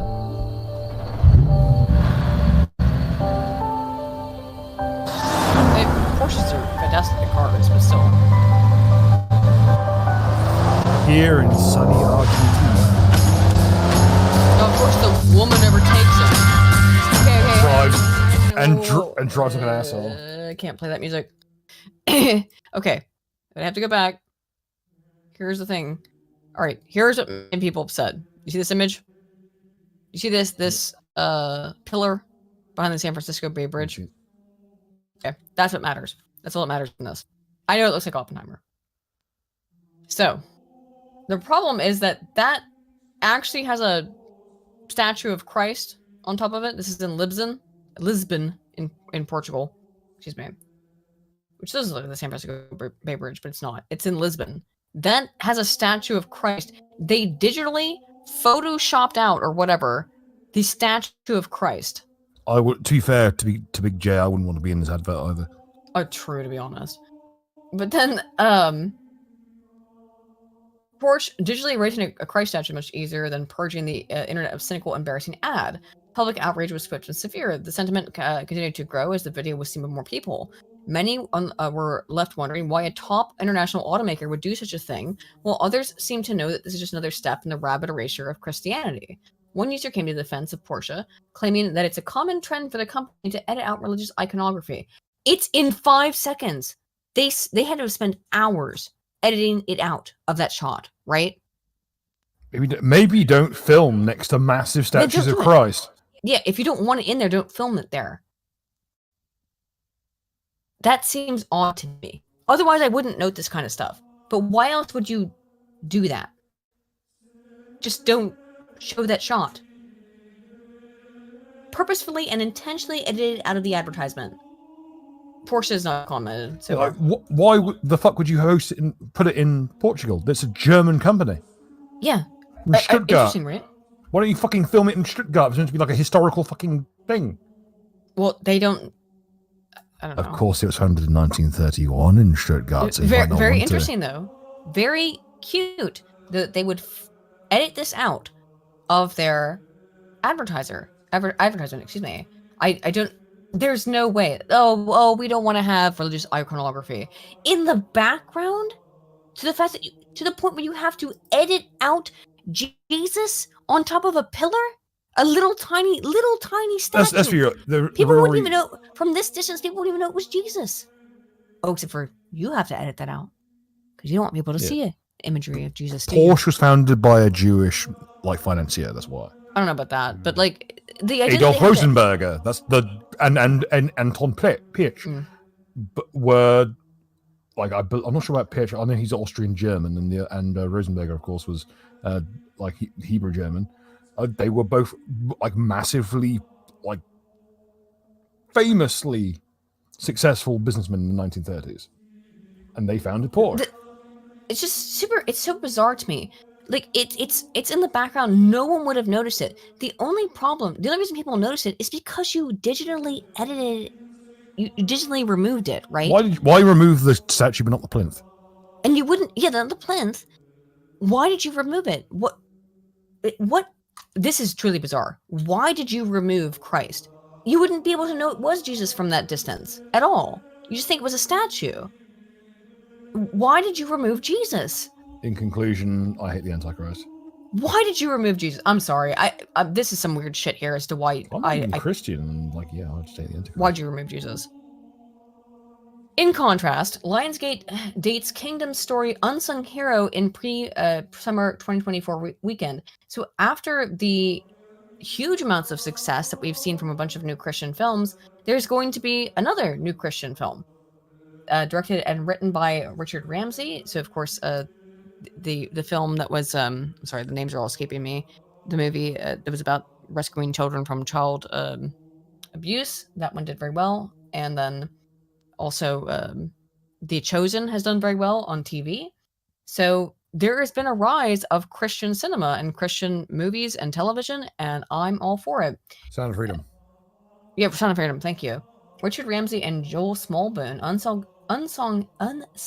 Wow, I can't speak. Hero follows the true story of David Smallbone, another true story, whose successful music company collapses. He moves his family from down under to the States, searching for a brighter future with nothing more than their 7 children. It's a lot, by the way. Suitcases and their love of music. David and his pregnant wife, again, another one, set out to rebuild their lives. Helen's faith stands out against all odds and inspires her husband and children to hold on to theirs. With their own dreams on hold, David and Helen begin to realize the musical prowess in their children, who had gone on to become 2 of the most successful acts in inspirational music history, 5-time Grammy Award-winning artists for King and Country, and Rebecca St. James. So, it's looking like people want to watch movies about family and faith. Oh, this must be stamped out, though, of course. And something other than, relentless fucking misery. Speaking of rolling ones, though, which was the topic of the stream, as Spoon has left us, let's talk about this a little bit. Bill, thank you for... Spoon has died. Thank you, Bill, for... Let's watch... Are you ready to watch a woman fail at a kick that could have been nodded in by fucking Stephen Hawking during a power surge? Now, look, iHypocrite says it's harder than it looks. I see a lot of people say that, yeah, it's hard, it's difficult, but you're a professional. This is your literal job, is to make... And this is not a kick from... Looking like player 8 colors Woody Allen. Right, but this is not a kick from, downfield. This is a penalty shot. You have a free... There's nobody else... Nobody's in your way. I have seen multiple times women's football teams me too. Sky the fucking ball on this basic bitch shot that even I can kick in, and I'm fucking retarded. I don't know if I could do it, because I can't do anything, but physically. But... Come on, there's no... It's a penalty. There's nobody in your way. And look at this shit. Looking like the alien that started Ebola. Oh, one more time. Why would you... That bitch could have stayed still and still succeeded it. I just over That the top. goalie Why- turns to look. Where yeah. the fuck did that go? Wasn't expecting to go right over the net. That football was blasted full speed into the face of some rando in the crowd. And I wish Spoon was here because he's the only person who knows anything or cares about sport ball. But like, here's why we care. No one gives a shit about women's sports, to be honest. But Megan Rapinoe is. No, the English are now because the English team's doing really well. Yeah, it is. It's like, yeah, it'll do. Is her entire thing is that like I don't really care about being a player. I deserve more money. Wait! Look on my left. What's Kim Jong Un doing in the background there? Oh, there is. Whoa! What? Whoa! Why is Kim Jong Un in this? What's this fit? How'd he end up there? Oh, yeah, he's got this Kim Jong Un fit. What's with the girl on the right? Wait! Why is Rich Evans on the right? Oh my god, what's happening? There's a lot going on. There What he is? Oh my god, it's Kim Jong Un. No, look at the guy. Look at the guy. No, fuck that. Look on the guy on the right. Look on the guy on the right. Yeah. Tall Rich Evans. Oh, he's just a mix between Rich and Mike. Mix between Rich and Mike. Yeah. Mitch he's Evans. a total mix. Mitch Evans. There he is. Mitch F. Stuck F. Clauser. Mitch Evans Clauser. Yeah. There he is. There he That is. sounds too Argentinian to be Mitch safe. Evans Clauser. I can't believe Kim Jong Un's in this though. Holy crap! He looks legitimate like him. Look at this fucking look at this. This is a god. What's the word? When the word is the same backwards and forwards. I don't mean to be. Look, I'm not talking shit about this guy, but why are you wearing this kind of outfit? Look at this. It's an outfit he's wearing. Let's go from right to left. Let's go from left to right. Let's go from left to right. Kim Jong Un, woman in hat. Woman in hat. Player 2 colors. Kim Jong Un. Player 2 colors. It's full on race car backwards. That's it. Look at her stupid. Here we have a Lamau in action. So dumb woman who has spent, and this is why we're making fun of Rapinoe because she continues to talk shit. All she does is talk shit and says, "I'm a whammin. I'm so strong. I'm so much better than everybody else." I deserve equal pay. That's why our entire team got stumped 5-1 by an under-15s Texan team. Let's listen to it. Is there a member? Oh, everyone in the chat's saying palindrome. That's the word. Sorry, guys. Aiden palindrome. There we go. Yeah, I couldn't think of the word. Yeah. Sorry. Memory that stands Time to out polish to off the you right rest of now this in pint of rum. Oh, cry a little bit more. Okay. Oh, I mean, probably equal pay chance. Oh, that's the mud eyes. The greatest thing I've brought to tear rolling down the face. That's a good thing I've brought to women's soccer is equal pay, but not equal performance. Now, is it? Look at this skeletal the skeletal DLC character art pack version of iDubbbz. Oh, for real? Does it look like a DLC character though? This looks like iDubbbz and his whore wife did the fusion dance. The most rewarding part for me, of course, playing in World Cups and winning championships. Well, no, you're not winning championships. Wait, You've not won a single thing your entire career. You didn't do that though, did you, Megan, or whatever your name is? Is her name Megan? I always forget what her name is. Yeah, okay. Megan, you didn't win a championship though. In fact, you lost. Look at that. That's gonna win you a fight. Yep. Looking like a shaved wombat. Yeah. Used our really special talent. What special talent? Oh, your very special talent to what? I don't think you wanted to what? Lose a penalty shot? Listen, I'm allowed to criticize her. No. Wait. Let's be real here. She mentioned special talent, hoping that everyone would make the same joke I'm about to make, which is it was sucking cock. That was the talent. Is that your special talent, Megan? Maybe. But no, that's what she's hoping people will say, because then she can say, "Oh, no, everyone's sexist against me," even though I look like an alien in a bad wig. Hey, Lamau. Here's the thing, Megan. Sort your eyebrows out. It's your fucking job. Look, I don't know much about football. Okay, I really don't. And I'm sad that Spoon has died, but so he can't respond to this because this was actually a part that I wanted him to respond to, but he can't because he died. And look, I don't wearing a goddamn anorak in fucking depths of summer. Yeah, here's the thing, Megan. Your job is to be able to score any kind of goal. I know you were under pressure, but that's your job. That's your goddamn job. It would be a mercy to just pension her off. You know what my job is? To laugh at you on the internet. So that's what I'm doing. If this bitch is at the Grand National, they'd have shot her by now. Here, listen to this. Once this loads. Him. Must have made your country. Aye. Hello, Spoon. Did you come back? Okay, first of all, Wake the up. only pressure this bitch is lacking is one between her legs. Oof.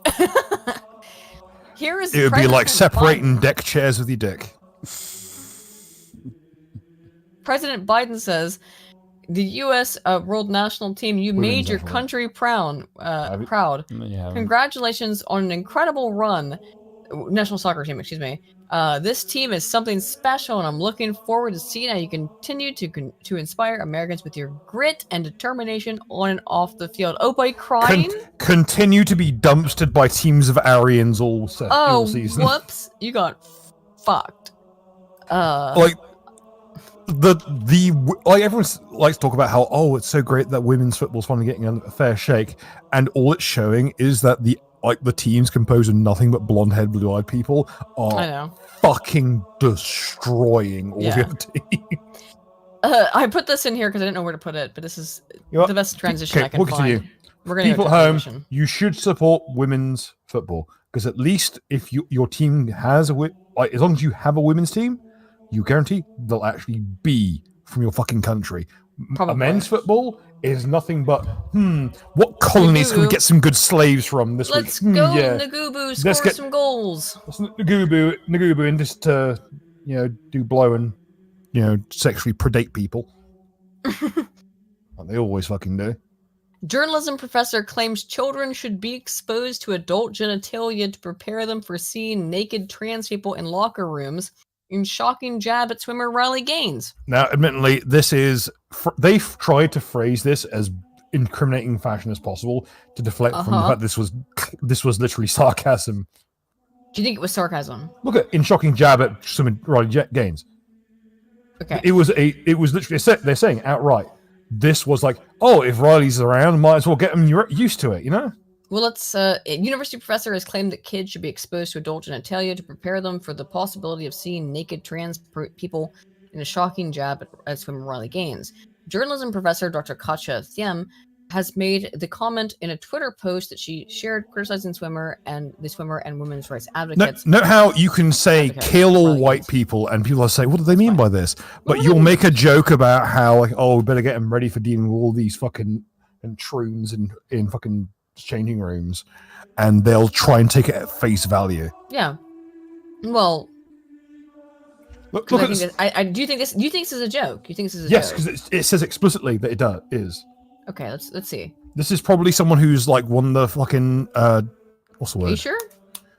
Let's look at how it states explicitly that it was a jab at that fucking troon. Riley Gaines is a woman who was attacked physically by transgender people for her participation as a swimmer. Hey, I'm getting the names mixed around. Yeah, you're getting the shit fucked up, Bill. Yeah, I'm getting the two mixed around. Riley Gaines that's what they're hoping for, that you mix the two up. Riley Gaines is a biological female who was physically attacked by transgender activists. I thought it was the other way around no. Riley Gaines is Riley's what's tripped me up. Okay, Riley Gaines. Culpa. Don't worry. Riley Gaines is a biological woman. Here is the person who made the comment, though. Jesus Christ. That Riley Gaines. Wait, let's scroll. And that scroll down. Children should get used to looking at genitalia. Look at that sentence structure. Let's look at the sentence structure. A period every other fucking word. Let little children see. Excuse me. I'm gonna start over. Quote.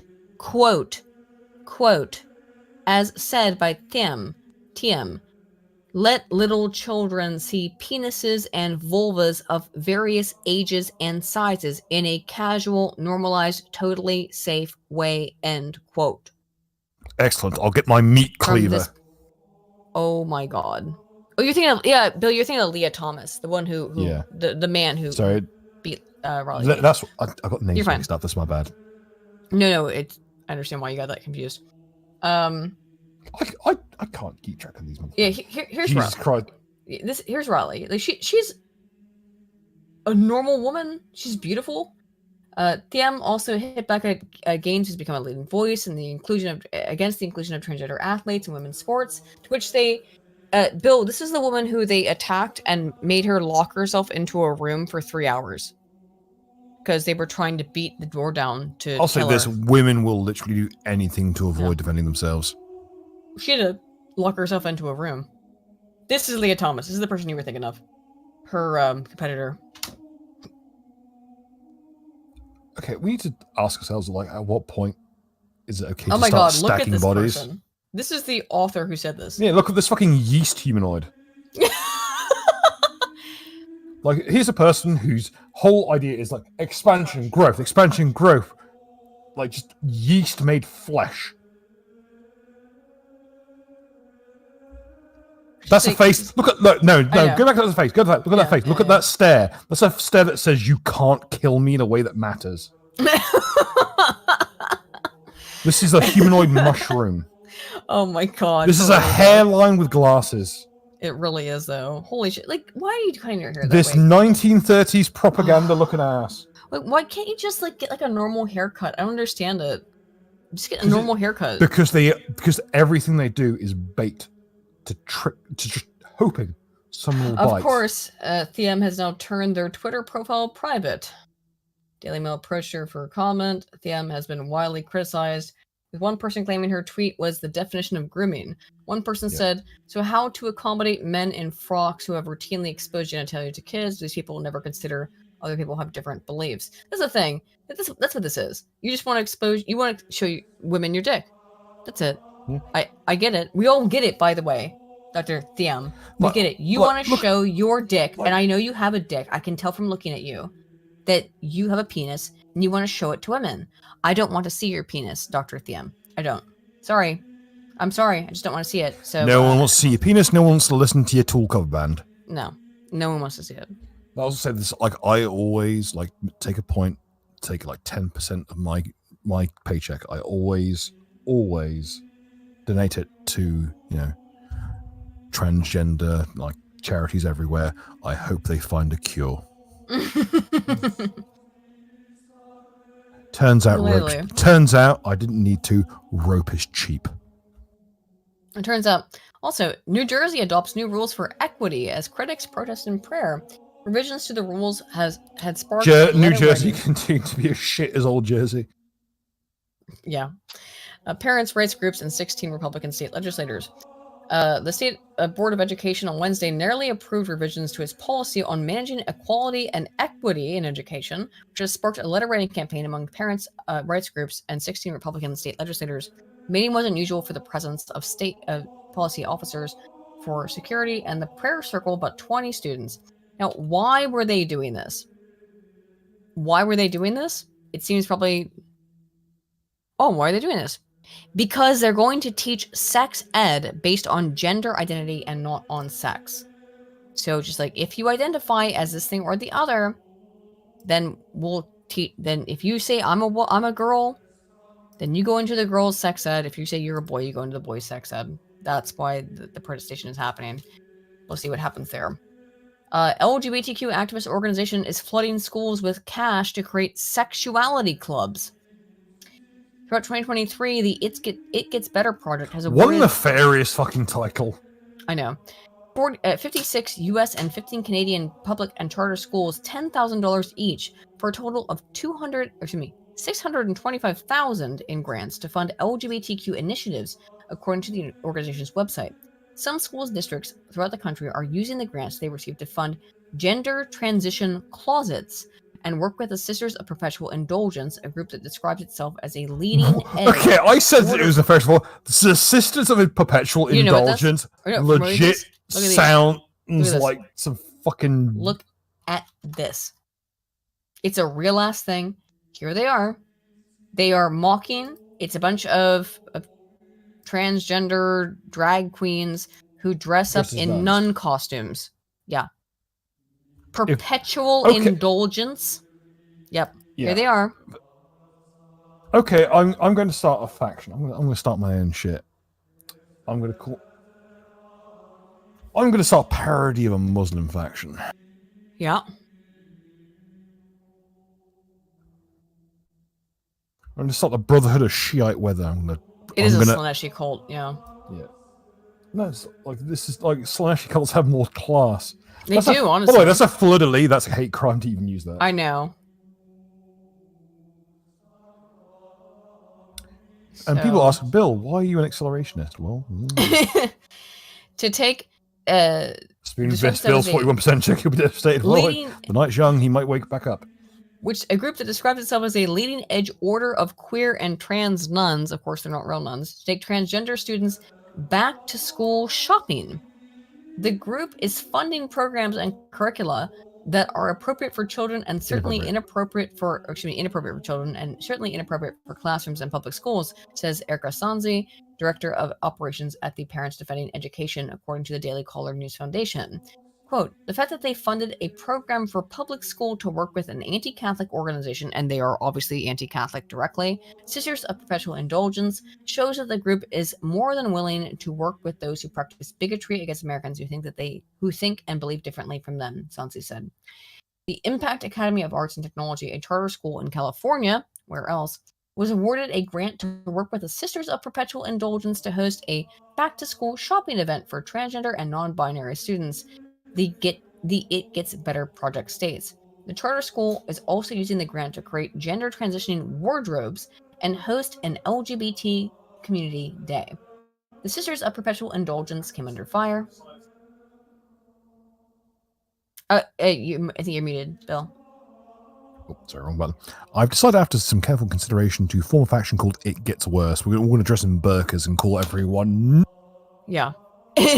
In Alabama, Selma High School is using its $10,000 grant to fund a book club that will read literature featuring LGBT themes, the It Gets Better project states. The high school plans to use the funds to take students on a field trip to a queer heritage site. What the hell does that mean? In Alabama. In Alabama, what does that mean? EC Glass High School in Lynchburg, Virginia, plans to use its grant to promote its Gender Sexuality Alliance Club to create a safe room, the LGBT organization's website states. The funds will also be used to purchase more LGBT books for the school's library. Seattle Public Schools, one of the largest school districts in the country, received a grant to support, quote, community and cultural conference that's aimed at BIPOC LGBTQ plus students, referring to Black, Indigenous, and other people of color. Now, the website you see the word, you see the plus there? Yeah. That's what you need to worry about. Because it means P. Yes, obviously. We all know that. Also, a school in Missouri using the $10,000 to create a gender transition closet, an initiative that has been known in other schools to provide students with tucking tape, chest binders, and will stand to pee devices as part of their transitions. So it's a piss cup. And by the way, like, I had to use one of these one time. First of all, those devices are a pain. Almost everything about this, from the it's for when you're camping from the fucking pride flags after the original one to the Shiwi, which is what this is, to everything. These are all patented devices with a company that profit is off of them. No, I used one of these things when it wasn't like a patented one, but like when I was like in a camping site. The design is several of those designs are patented. Yeah, it's so women can pee more easily into It's designed for truckers.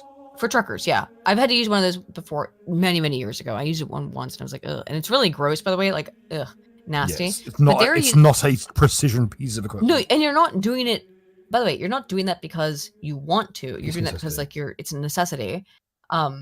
So, but they're like being like, no, this makes you feel like you're a man. Ladies and gentlemen of the chat, those of you who are at school, who may find yourself in the presence of your compatriots who are transitioning, mid-transition from female to male, please do let them know what it's like to be a man.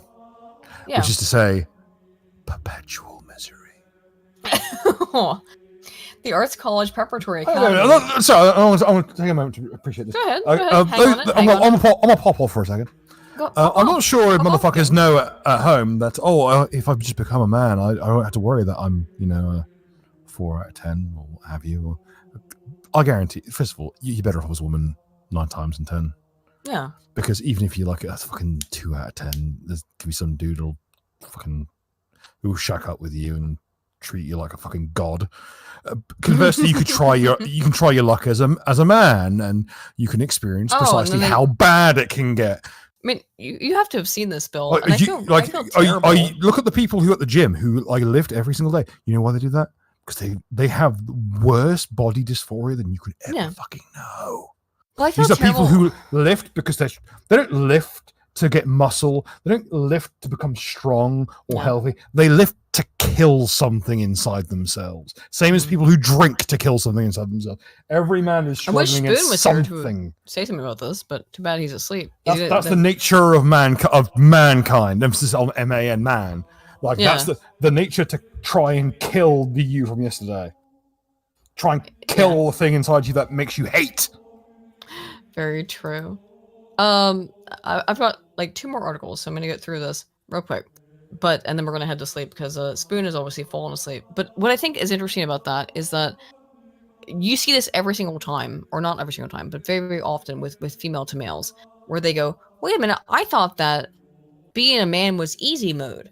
I thought being a man was the easiest thing in the world because I read all this feminist literature and rhetoric that said that being a man made my life easier." And they cut their breasts off, and they staple a sausage onto their lower crotch, and they're like, why is my life not now easier? But that's not how it works. Being a man is actually extremely hard. No pun intended. It's very difficult to be a man. It's difficult to be a woman too, but it's very difficult to be a man in modern societies. So it's like, just accept me now. Because your entire like biology is built for something from the fucking like the year 400 BC. Mm-hmm. It's hard to try and survive in a world when the world your biology was designed for is 2,000 years long gone. But it's not a bad thing, and that's the whole feminist idea. Is that the way that men are built is wrong. That's incorrect. That's completely wrong. To say something like that, men are right, in that being a man is right. It's okay to be a man. We live in this feminized bullshit society where only female and feminized kinds of ways of being are seen as being legitimate, and that's ridiculous. The line that's always stuck with me over the years as to the kind of the axiom, this is obviously like the more hopeful, like today is the triumph over the you, yesterday, tomorrow is your triumph over lesser men, from Musashi from the Book of Five Rings. But the line that always sticks with me is something a bit broader, which is the street is no longer measured by meters but by corpses. Stalingrad is no longer a town. By day it is an enormous cloud of burning, blinding smoke. It is a vast furnace lit by the reflection of the flames. And when night arrives, one of those scorching, howling, bleeding nights, the dogs plunge into the Volga and swim desperately to gain the other bank. The nights of Stalingrad are a terror for them. Animals flee this hell. The hardest stones cannot bear it for long. Only men endure. Wow. That's a great line. That's from Max Hastings' Inferno, The World at War. Yeah. It's a fantastic quote. Autobiography from 39 to 45. That's fantastic. Going back to this, though, I mean, I don't want to step on that. Cause I know you're not being. I know you're not being diminutive in that case. But I'm trying to. It's a grandiose phrase. Yeah. It hard to hard to really then to let people hear it and think about it and ruminate upon it. That's all I can do. However, back to this stupid shit. Queer. They get a $10,000 grant to the It Gets Better project to create a queer student union to host events about queer theory and pride. The website shows. In Louisiana, Benjamin Franklin High School is spending its grant to create a Q Center designed to encourage queer joy and uplift LGBTQ+ students. An Alabama public charter school, Magic City Acceptance Academy, was given thousands to create a pride garden, the It Gets Better project states. The proposal for the grant says more than 50% of students at the academy are part of the LGBT community. You have a school where 50% of your students are gay? Something's fucked. Something weird's going on. Is it Japan? And I gotta tell you that. No, in Alabama. Alabama. Yeah. The home of Birmingham. Now, here's the thing. Where I find this particularly odd is that I went to what could only be described as a gay school. I went to an art school. in high school, not in college, in high school. It was in the early 2000s, to be fair, but it was extremely open towards gay people. In fact, everyone was kind of encouraged to be gay, even back then, I would say. Said, oh, and you should get, oh, you're gay? Even back then. Even back in like 2006, I saw that. In that kind of environment. And, excuse me, what? 50% of even at my school, in 2006, 50% of students were not gay. I'd say at most, in the art school, it was 10%. You know, I feel That's sorry. insane. I feel sorry for these poor bastards who've been psyoped into this bullshit and get to spend the whole life thinking everyone likes them when they take a look back and they realize, like, from the very start, everyone was just humoring them. Yeah. Me and Tupac probably went to the same school, Foy Burkhart. Don't get it twisted. Me and Tupac did go to the same school. It's Baltimore School for the Arts. We went to the same school. Yep. So did me and Jada Pinkett Smith. We went to the same high school. Not the same time, obviously, but you know, yeah, we went to the same school. Oh man, this is nuts. This is terrible for students. I don't think this is good. However, people are fighting back against it. This horrible nightmare shit. I'm only gonna do a couple more things because Spoon's obviously asleep, but he's gonna wake up in a second and be like, "Oh, I'm not." He's asleep. So a student was arrested for protesting drag queen story hour by reading the Bible. This is what happened, and I hope you all notice the really hilarious thing. It's not really hilarious, sort of is. Let's see if you can find the thing that is interesting about this. For all the law is fulfilled in one word, even in this, you shall love your neighbor as yourself. But if you bite and devour one another, beware lest you be consumed by one another. Hey, what are you doing? What is the problem? What's wrong with you? What are you doing? Literally preaching togetherness. Yep. Love your neighbor as yourself. Nope. Can't say those kinds of things. Like, those are bad. The big problem at City of Watertown, like it's a fucking Mad Max setting. It's in Michigan, yeah. Grab the mic. Oh, this is the same one that we had in here. Yeah, that was in there. It was not out here. What is wrong? Nope, we're taking your shit. We're taking your property. They say we can they say we can speak out here on the sidewalk freely. You can speak, but there's no. Whoa, look at this fucking mini cop. It's always one. They always pair them together, the tallest and the shortest. Yeah. Because let's face it, the commissioners get off on it. The commissioners love putting the tallest and the shortest together because it's funny. I think he might actually be legally considered a midget, unless everyone else here is that much. These taller. kids can't be more than 6 foot tall. No, that man's like, 5'0". Yeah. What are you doing? Nobody told me that. In which case, why are you a police officer? Let me tell you why. Oh, because you want to abuse people. Because you got a fucking. You're bullied at school. Hang Same up. as you always were. Yep. Oh, no, I said Michigan. It's Wisconsin. Yeah, my bad. Well, how come there's no amplification? You guys are acting like thugs, man. Is it Michigan or Wisconsin? I always get those two states confused. You're like Oh, he's a ginger too. straight up thugs. So his shirt says "Warriors for Christ" on the front, but I want you guys to pay attention to what his shirt says on the back as they walk him away because he has committed the heinous crime of saying "Love your neighbor as thyself." Hey, you're taking away my property. He has every right to be out here engaging in speech. He has every right to be out here engaging in speech. There's cars driving by with their. Okay. It may not have shown it very well, but bring it up here. It says, "It says I will stand for truth, even if I stand alone." That's what the back of his shirt says. They sent 4 coppers out for this. I Minimum. know, to arrest this ginger They kid. sent out more like what? Okay, what's Wisconsin? What other police action is Wisconsin known for? Fuck all. No, I will stand. Letting for truth, fuck. Wasn't even if I stand wasn't alone. fucking Kyle out in Wisconsin? I think so. I can't remember. Okay. Again, I looked like Wisconsin. What is this, Wisconsin or whatever? Doesn't matter. I think what matters is that it's very telling. Yeah, Kenosha was. You walk this motherfucker out. Yeah, Kenosha, Wisconsin. Kenosha, yeah. Wisconsin, happy to let people burn the fucking in town down in Wisconsin, but will send 4 Kenosha, coppers to arrest some dude talking about fucking Just togetherness. reading the word of the Lord, reading the Bible. They arrested him for reading lines from the Bible, I'm including... not even a fucking Christian, and this is like blatant overreach. Well, why do you think they're doing this? They don't want people to hear the word of the Lord, do they? Why else would you do this? Now, if someone was out there reading lines from the Quran, you think they'd arrest them for that? This guy's a teenager also. He's a child. He's like 17. Men in female costumes. He was protesting while men in female costumes danced provocatively for children, and creeps en masse pretending to be Nazis brandishing weapons and marched around. This is what we need to see. I will stand for truth, even if I stand alone. And this is what he was protesting. This.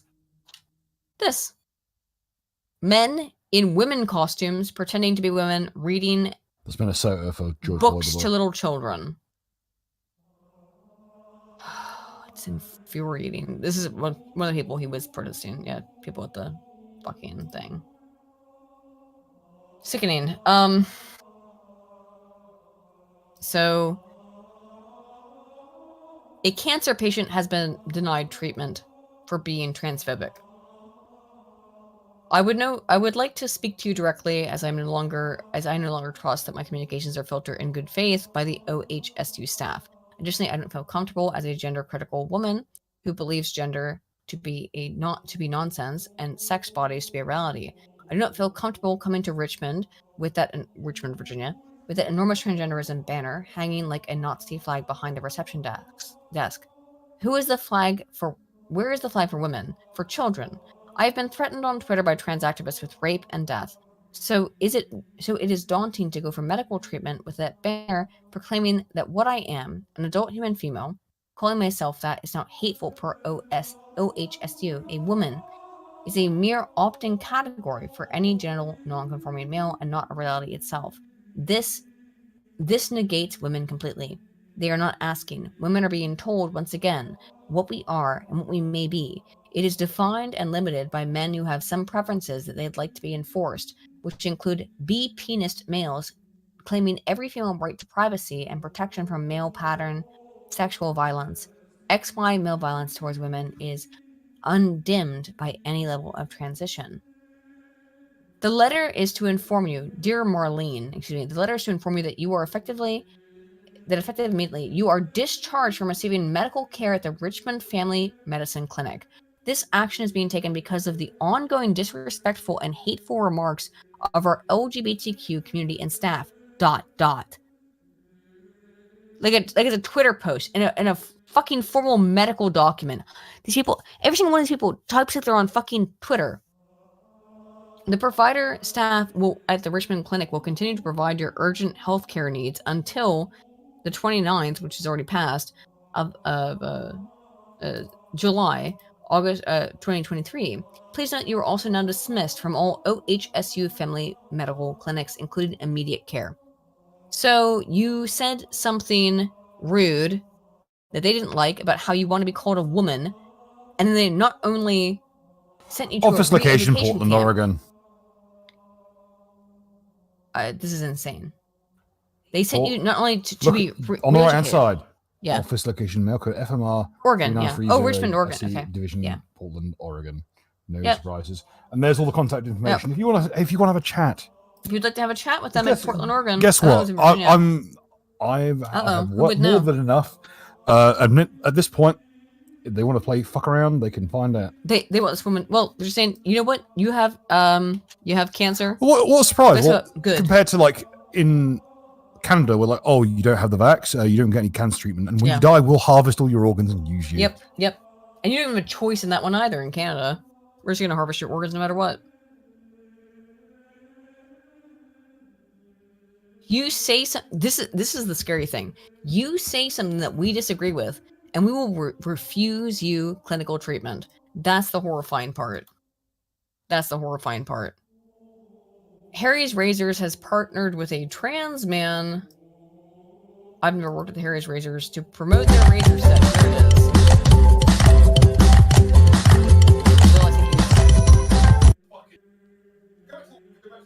Bill, I think you disconnected. Go back to the girlfriend. Okay, Sorry, here we go. Here's the girlfriend. Yeah. Look at the fucking mania in her eyes. Oh, yeah. Someone's a fucking... She loves this. This is all about attention for her. She's like all into that. This is. That's very sad. But like I can see. Boys and girls at home, if you see this in your partner, get rid of them. Unironically. I'm no longer being this around. happy about destroying your body. Yeah. Who cares? About the music. This is a Harry's Razor ad. Looks like shit. Harry's Razor face and body set was designed in partnership with an LGBTQ plus artist and includes a Harry's Razor for your face and flamingo razor for your body. Notice how it didn't mention any kind of, ergonomics for the, Growing up, I was always face. I was always envious of boys going through puberty, getting facial hair and learning how to shave. Okay. No, you weren't. You were. No one's envious of that, by the way. Yeah, I love growing a beard and maintaining it. Having facial hair and a grooming routine is the most gender-affirming thing to me. Then why are you shaving it? Also, you can't even grow one. Well, this is a woman, obviously. Yeah. I mean, here's the thing. Even when you transition to being a bloke, you still can't a stop woman. yourself from having a 20-step fucking facial cut. Yeah, you have to do it. And also, Harden the fuck up. Hey, guess what? Welcome to manhood. Get those teeth to the grindstone. You're not working hard enough. Yeah. You're a failure.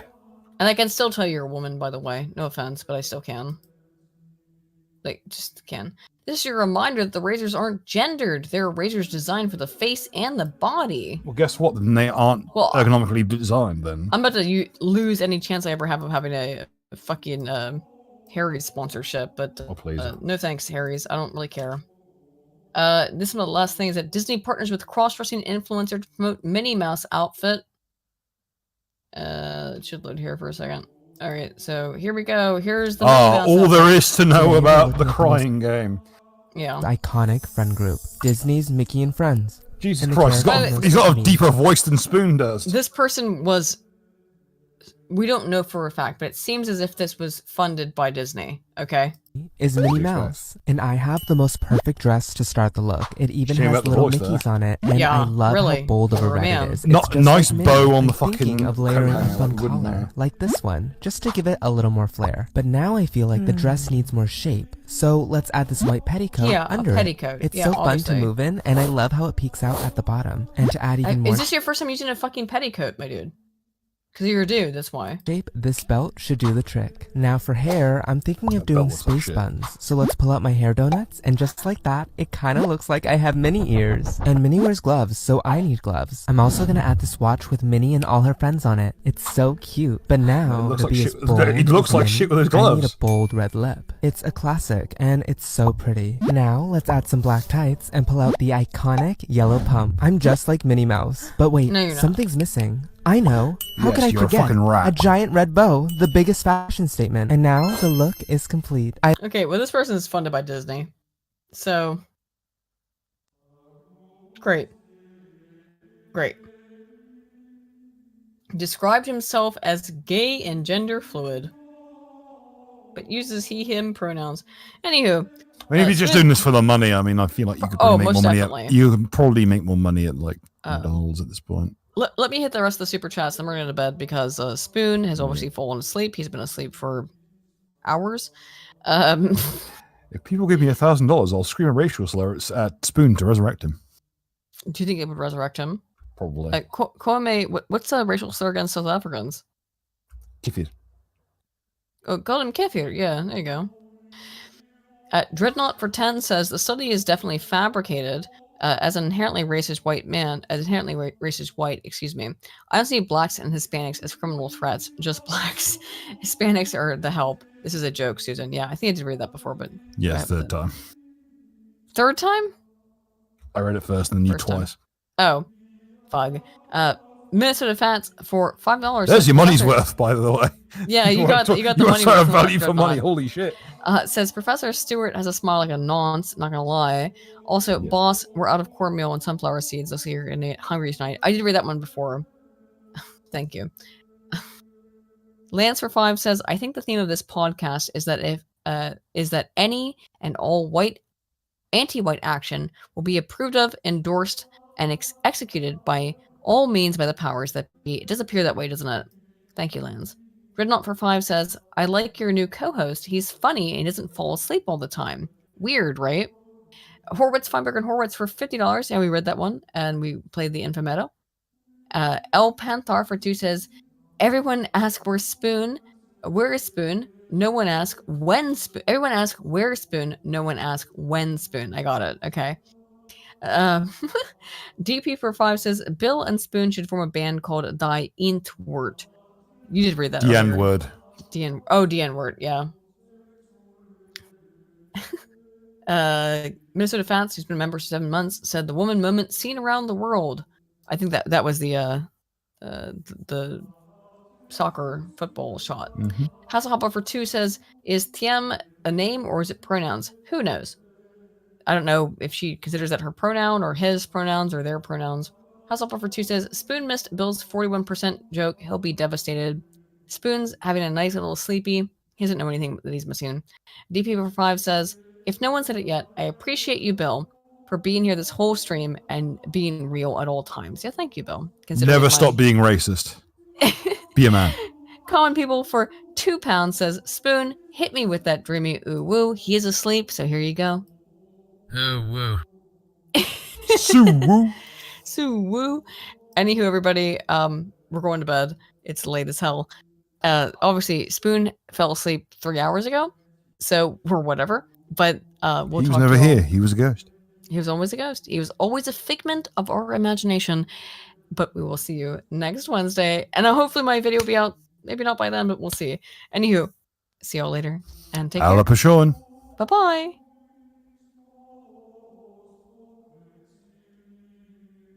This guy.